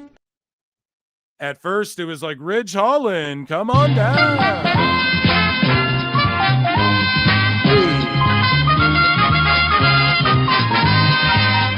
And then he's like, fuck you guys. So he goes, what? So again, this is after like multiple posts of him being like, man, this is fucked, like progressively getting angrier, like this is fucked up that WWE ain't taking care of me and shit. And we covered all that on the show, and I've given my take on it a few times. But he's like, man, this is all fucked up. And so people are assuming like, dude, he's worried about paying a mortgage. Like nobody, it's almost Christmas time. Like no one wants to hear that. Like the wrestling community should fund this. I even pitched, I was like, fuck a union. Wrestling should all come together and create like the official museum / like scholarship / social fucking fundraising, public pro wrestling, whatever the fuck foundation, and people can make donations of contributions, set up a museum. I think that'd be so cool if like a billionaire who loved wrestling, Tony Khan, someone like that stepped in and did something like that. But either way, it's like, there's no shame in, he didn't start a GoFundMe. There's no shame in like, I don't know, man, if you're GoFundMeing for like a trip or a fucking TV or something, that's kind of whack. If you're GoFundMeing for like, damn, my mortgage and I just had to get my neck fused and I just got fired out of fucking nowhere. And again, a lot of people would even be like, oh, come on now, Phil, that's not very fair. Why are you white knighting for him? Chat me up about him making 6 fucking figures over the last how many years, right? So, and there's that too. And I even said, dude, when those Brawling Brutes checks were hitting, and I don't know if they were more than the NXT, he said he took a pay cut. So those Brawling Brutes checks must have been hitting more than the NXT ones.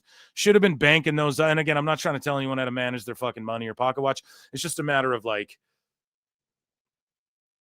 that was when he was really over, and that's when, like, as soon as you get on the fucking main roster and you get that bump in pay, that's like that extra cash should just be getting banked away. I don't fucking know.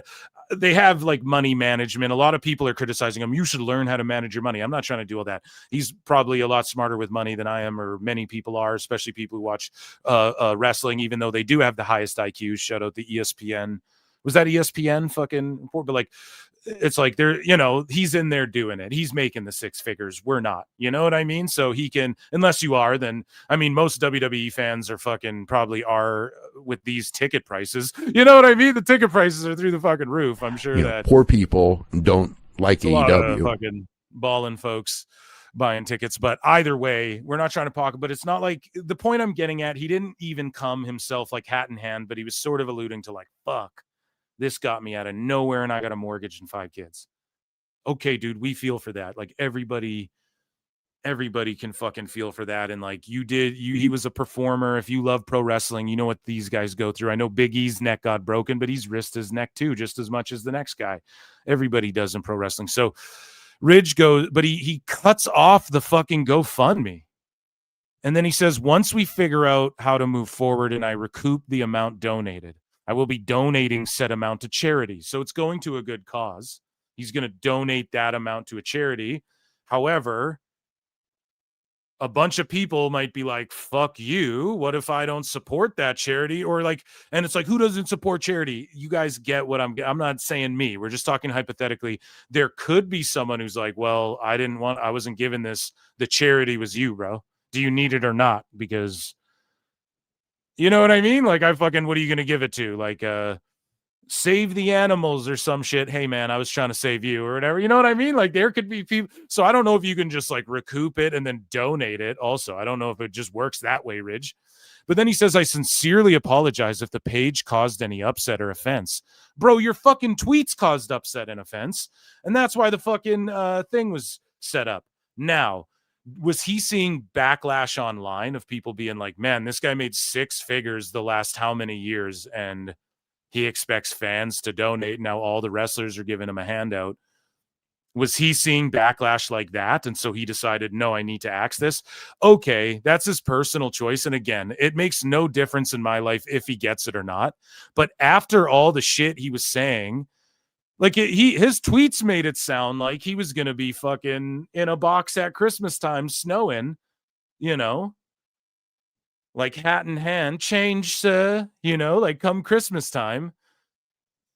That's what he was making it sound like, So again, like it sounded like his fucking mortgage might not have been paid next month or in the next few months is what he made it sound like. And so he says, oh, that was never the intention. Thank you for your understanding and kindness. So again, I think he handled this well. I think if a family member saw his tweets, then set this up for him, I could see him being embarrassed and pissed and like, no, I was going to work this out myself. I was just voicing the truth and I'm not asking for a handout. I never wanted that. Because it's not like the tweets he put out was asking for a handout per se. Do you know what I'm saying? Like, it was just him voicing, like, I might have some fucking troubles here. But it's going to make a lot of people not want to help the next time some shit. Like, so how much of it was just griping? You kind of just slapped everyone in the fucking face a little bit. And so that was unfortunate. But then, Raj Geary had this to say. He gets into it with Luke Menzies here. So let's just go through here. This guy, we got like a sicko tunnel here where Raj is Ericing with Derek Sabato. Let's look. Is this like a ref? Yeah, I'm following him. Producer of Wrestling Observer, president of, Wrestling Observer, social media, of course. So this is the problem too, is like the Wrestling Observer folks all fucking white knighting for Ridge. You guys a year ago would shit on and make fun of this guy. But either way, it's like 6 to 8 months with zero income for family of 5. So what was this guy responding to here? So Raj is like, to sound like Scrooge, but maybe don't take mortgages you can't afford until you've made it. If you're on a 3-year deal and you're not over, don't spend like you're on a 5-year deal with a bunch of options. I feel for Ridge, but like with any other job, if you're not contributing to the bottom line, then they have no obligation to take care of your lifestyle, giving it gap beginning. So then Chris Avro says 6 to 8 months with zero income for a family of 5. Dude, there's lots of people going through that who didn't just come off of 6-figure contracts, though. Go virtue signal for them. How many people on the planet do you think are good with that, Raj? Come on. WWE TKO should have extended his deal. No. Here's the problem, though, with a take like this. And it sounds like Scrooge. It sounds cold-blooded, but it's like, no, you can't. Here's the thing, man. You can't expect like, oh, a single, he has no job and he has 5 kids. Well, who told him to have 5 fucking kids?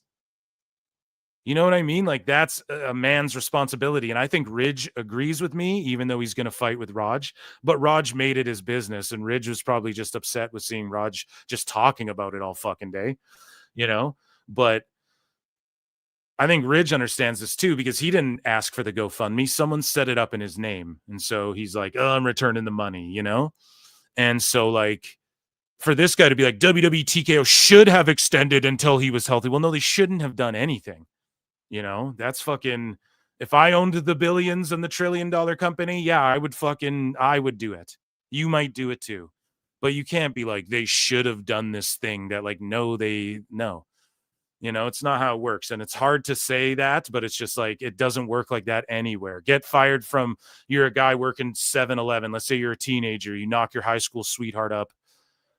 I don't know, you get fired from work, and then 7-Eleven should have paid that. Doesn't work there either. It should in a hippie kumbaya land, but it just doesn't work that way anywhere. So Rod's like, dude, what are you talking about? His contract expires next week. He was terminated earlier this week. So Derek Sabato says, I think the point is that there probably won't be many people hiring him while he's hurt. That, plus all the sickos shit on Ridge. People hated on Ridge. AEW stands and their ilk, like Dave and Brian, fucking say Ridge is a shitty wrestler and stuff. So yeah, it's like, where's he going to work? TNA? He was just there, essentially. Like, some people are hesitant to try and go TNA because they are connected to WWE in some form or fashion, right? And then Roger says, why? There's plenty of jobs out there that you can do with a foot injury. I mean, again, Raj, I don't know if I agree with that. It's like, still, what wrestling company is going to hire him to, or what is he get? What are you saying? He should go pump gas or something? Like, I don't understand what you're saying there. So he gets hurt while wrestling. WWE decides not to renew his contract. And again, this falls on the wrestlers a little bit. You got to fight for unionization. Because again, yes, WWE is going to do that. He got hurt while wrestling for that company. It's fucked up. But all the wrestlers are okay with being not in a non-union, and they're all okay with being quote unquote independent contractors. And they weigh that risk before they sign there. They know this. They know what they signed. Like, we have to stop treating people like they're all fucking redacts.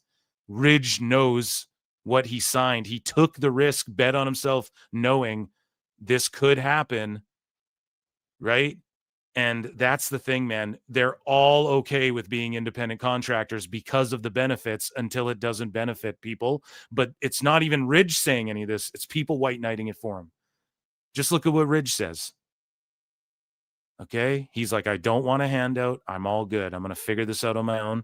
Thank you all. I think Ridge has handled this all well, and I don't blame him, or I do blame him for some of the outrage being on his part based off his tweets, but I don't blame him for like voicing his opinion. Man, I really got fucked over here. Like, that's his experience, man. He's allowed to voice that. It wasn't, man, I got fucked over, give me money. But either way, though, this ref says WWE decides not to renew his contract, which is really the only line of work where you can't file for something because of the independent contractor status. Doesn't that make the case that WWE forced him to change careers? Bro, that is such a fucking leap. That is such a leap to go to. They forced him to make a career change. That's such a leap. It's not like he could never work in wrestling again. He could still get a job in wrestling right now, for all we know. But Raj says, this is the last thing I'm going to tweet about this. I hate sounding cold, but it is what it is. No one is responsible for the line of work you choose except yourself. Boom. Boom. He was going to, and it's just true. He was going to get cut last year. WWE renegotiated his deal for 1 year for NXT. Should WWE have extended his contract for as long as he was injured? Sure. But the end result would have been the same. The guy never got over and spent like he was. And here's the thing, Raj saying he spent like he was. I don't know about that, Raj. That's intense to be like, unless Raj knows something, we don't, but he spent money. He can't afford his mortgage. He spent like he was, maybe, yeah, like if your mortgage is too much, but it's just like, then yes, that would be like living above your means, right? But I just think that's such a fucking, that's like unless you looking at his bank statements, how do you know, he's not like spending it on drugs and like cheeseburgers or whatever, right? So it's like I don't know, and we don't know, like, did the fucking house market go up? His fucking payments could have went up. We don't know what's going on in his life, right? Like, but Ridge finally responds and says, Raj, you need to stop speaking so confidently about a situation you have zero knowledge about. WWE offered me a 3-year deal. I negotiated a 1-year deal. And this is where Ridge fucks up and just completely puts his foot in his mouth. He goes, WWE offered me a 3-year deal. I negotiated a 1-year deal as I didn't want to be tied in for 3 years on 50% on what I've been earning. I was given 4 weeks notice of non-renewal. So instead of so here's the thing. They offered him less money for 3 years. And he said, give me 1 year of what you're still paying me. This is what I'm extrapolating. And because he didn't want to be tied in for no, pardon me. He's saying, give me 1 year on the half of what I'm being paid. You guys get what I'm saying here? I misspoke. So they offered him a 3-year deal at half of what he was making before. He said, just give me 1 year of half of what I'm making instead of 3, because I don't want to be locked in for that. So he doubly bet on himself, guys. He doubled down on himself. And he went, give me 1 year. And if at the end of this year, you guys don't think I'm worth more than that fucking, than the half you're giving me. So he accepted the half. Should have taken it for the 3 years. But again, it's not, he's his own man. You're an independent contractor. Choose your own journey. But for everyone white knighting, listen to this. He could have been locked in for 3 years. Okay? But he chose not to do that. So they're looking at it. Well, his deal's coming up. He didn't want the 3-year. He's not worth more. He's hurt now. We'll just release him. That's fucked up and shitty. But also, it's a series of decisions in life that led him there to this point. And he chose to he did accept the less money, but just not for the 3 years, only the 1 year. So in essence, he kind of fucked himself. Should have locked yourself in for the 3. Tomorrow's not guaranteed, Next year's not always guaranteed. So, I mean, if you want to interpret it that way, again, I don't like, maybe it was his negotiating tactic. It seems like a lot of these guys too, like Cross and people pulling these negotiating tactics. WWE's like, we don't care. We're not playing any of these games. Like, we're done. AEW's nothing inconsequential. We work with TNA. Go there if you want, but we're not playing these like negotiation games. Right? That's how it's coming across to me. But Raj responds and says, so you negotiated going from a 3-year deal to a 1-year deal and now have a GoFundMe. Got it. Oh, man. That is fucking brutal. He fucking stunnered him there, dude. That's a death blow. And so Matt Keane had this to say. And he's arguing with Raj, man. They're just so, Raj says, why? There's plenty of jobs out there that you can do with a foot injury. Now, I sort of gave my opinion on this take as well. I was like, I don't know, Raj. Raj, pardon me. That's kind of, and then Matt Kuhn just goes, dude. And then Ricochet goes, he is just a shitty human. And then Raj goes, dude, I can't remember the last dollar that I made that was dependent on my foot. Dude, Raj, that is for real an ignorant thing to say, dog. Like, yeah, I don't know, Raj. It's I don't know. I think you're just going off now in the wrong direction, right? I would say that, and then Matt Keene goes, I would say that puts you out of step with many Americans. I like that, out of step, but with many Americans, including professional wrestlers like Ridge Holland. See, I call it down the line. I gotta be honest on that take. I think Raj is a little out of touch there. He goes, I've never seen a guy generate so much sympathy over losing 11 days of pay and having made 6 figures for years. And that is true. So again, points to Raj. This is like a back and forth battle. Points to Raj on that last round.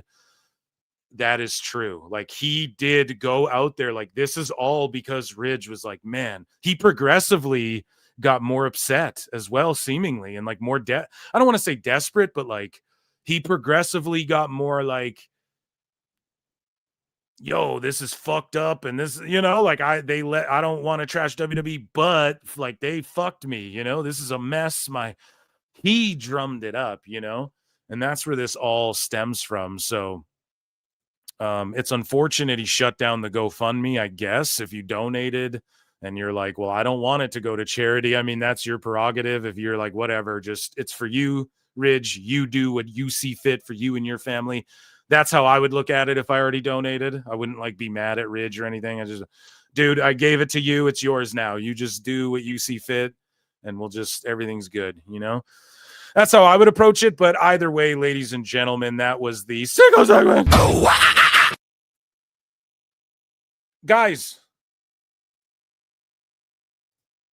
we went for 5 hours tonight. What a fucking amazing show. I told you guys I was going to make up for missing yesterday's live stream. Round of applause for the PWT universe.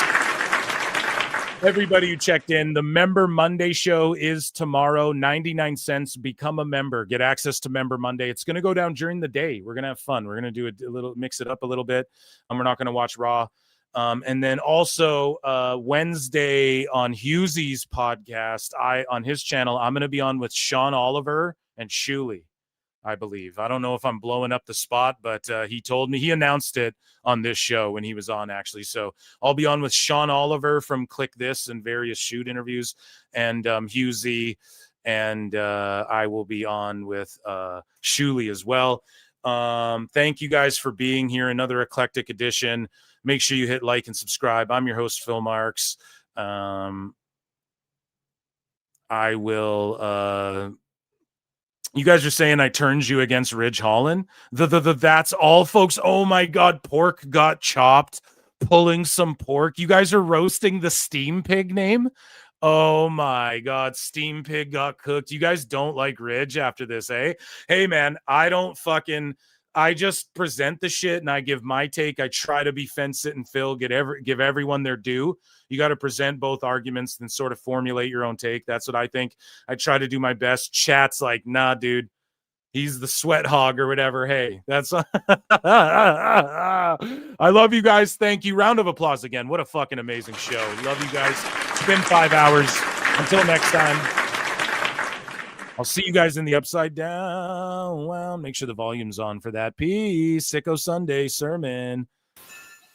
It is a fast-acting viral strain that infects the host immediately, and upon getting sick, the infected will become racked with coughs, sweat profusely, and start to get the shivers and chills. There he is, the legend. The man, the myth, the legend. Yeah. You can't literally run a promotion just for the AEW, what do they call them, sickos? Thank you very much, TikTok and AEW. See you tonight. Tony Khan started telling people there's no such thing as long-term booking anymore. It's week to week. The best guy is Tony Khan.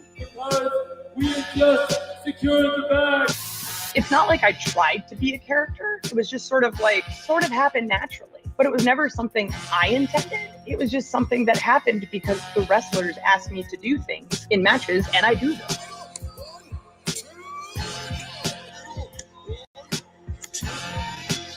If you run a promotion just for the sickos, you're going to do 400,000 viewers eventually. Effing melts. You know that SmackDown actually went over and everything? Yeah. What's the point? The California SmackDown. What are you getting at here? That the DVRs didn't pick it up. Did they not pick it up? Mine didn't. Let's get into everybody's favorite moment, and it is called Dave Meltzer's Dumb Moment of the Week. What would you like to listen to in your ears? I'd like to hear the flute. Well, if you'd like to flaunt your flute, then we can find you a flautist. We had just secured the bag. It doesn't help me. Okay, so complain, but I will complain. let me have my misery. And when I heard that, I was like, what? Thank you, fuck you, bye. Boom.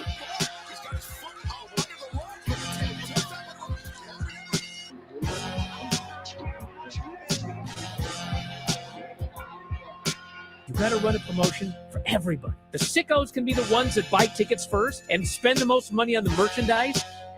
Because we had just secured the bag.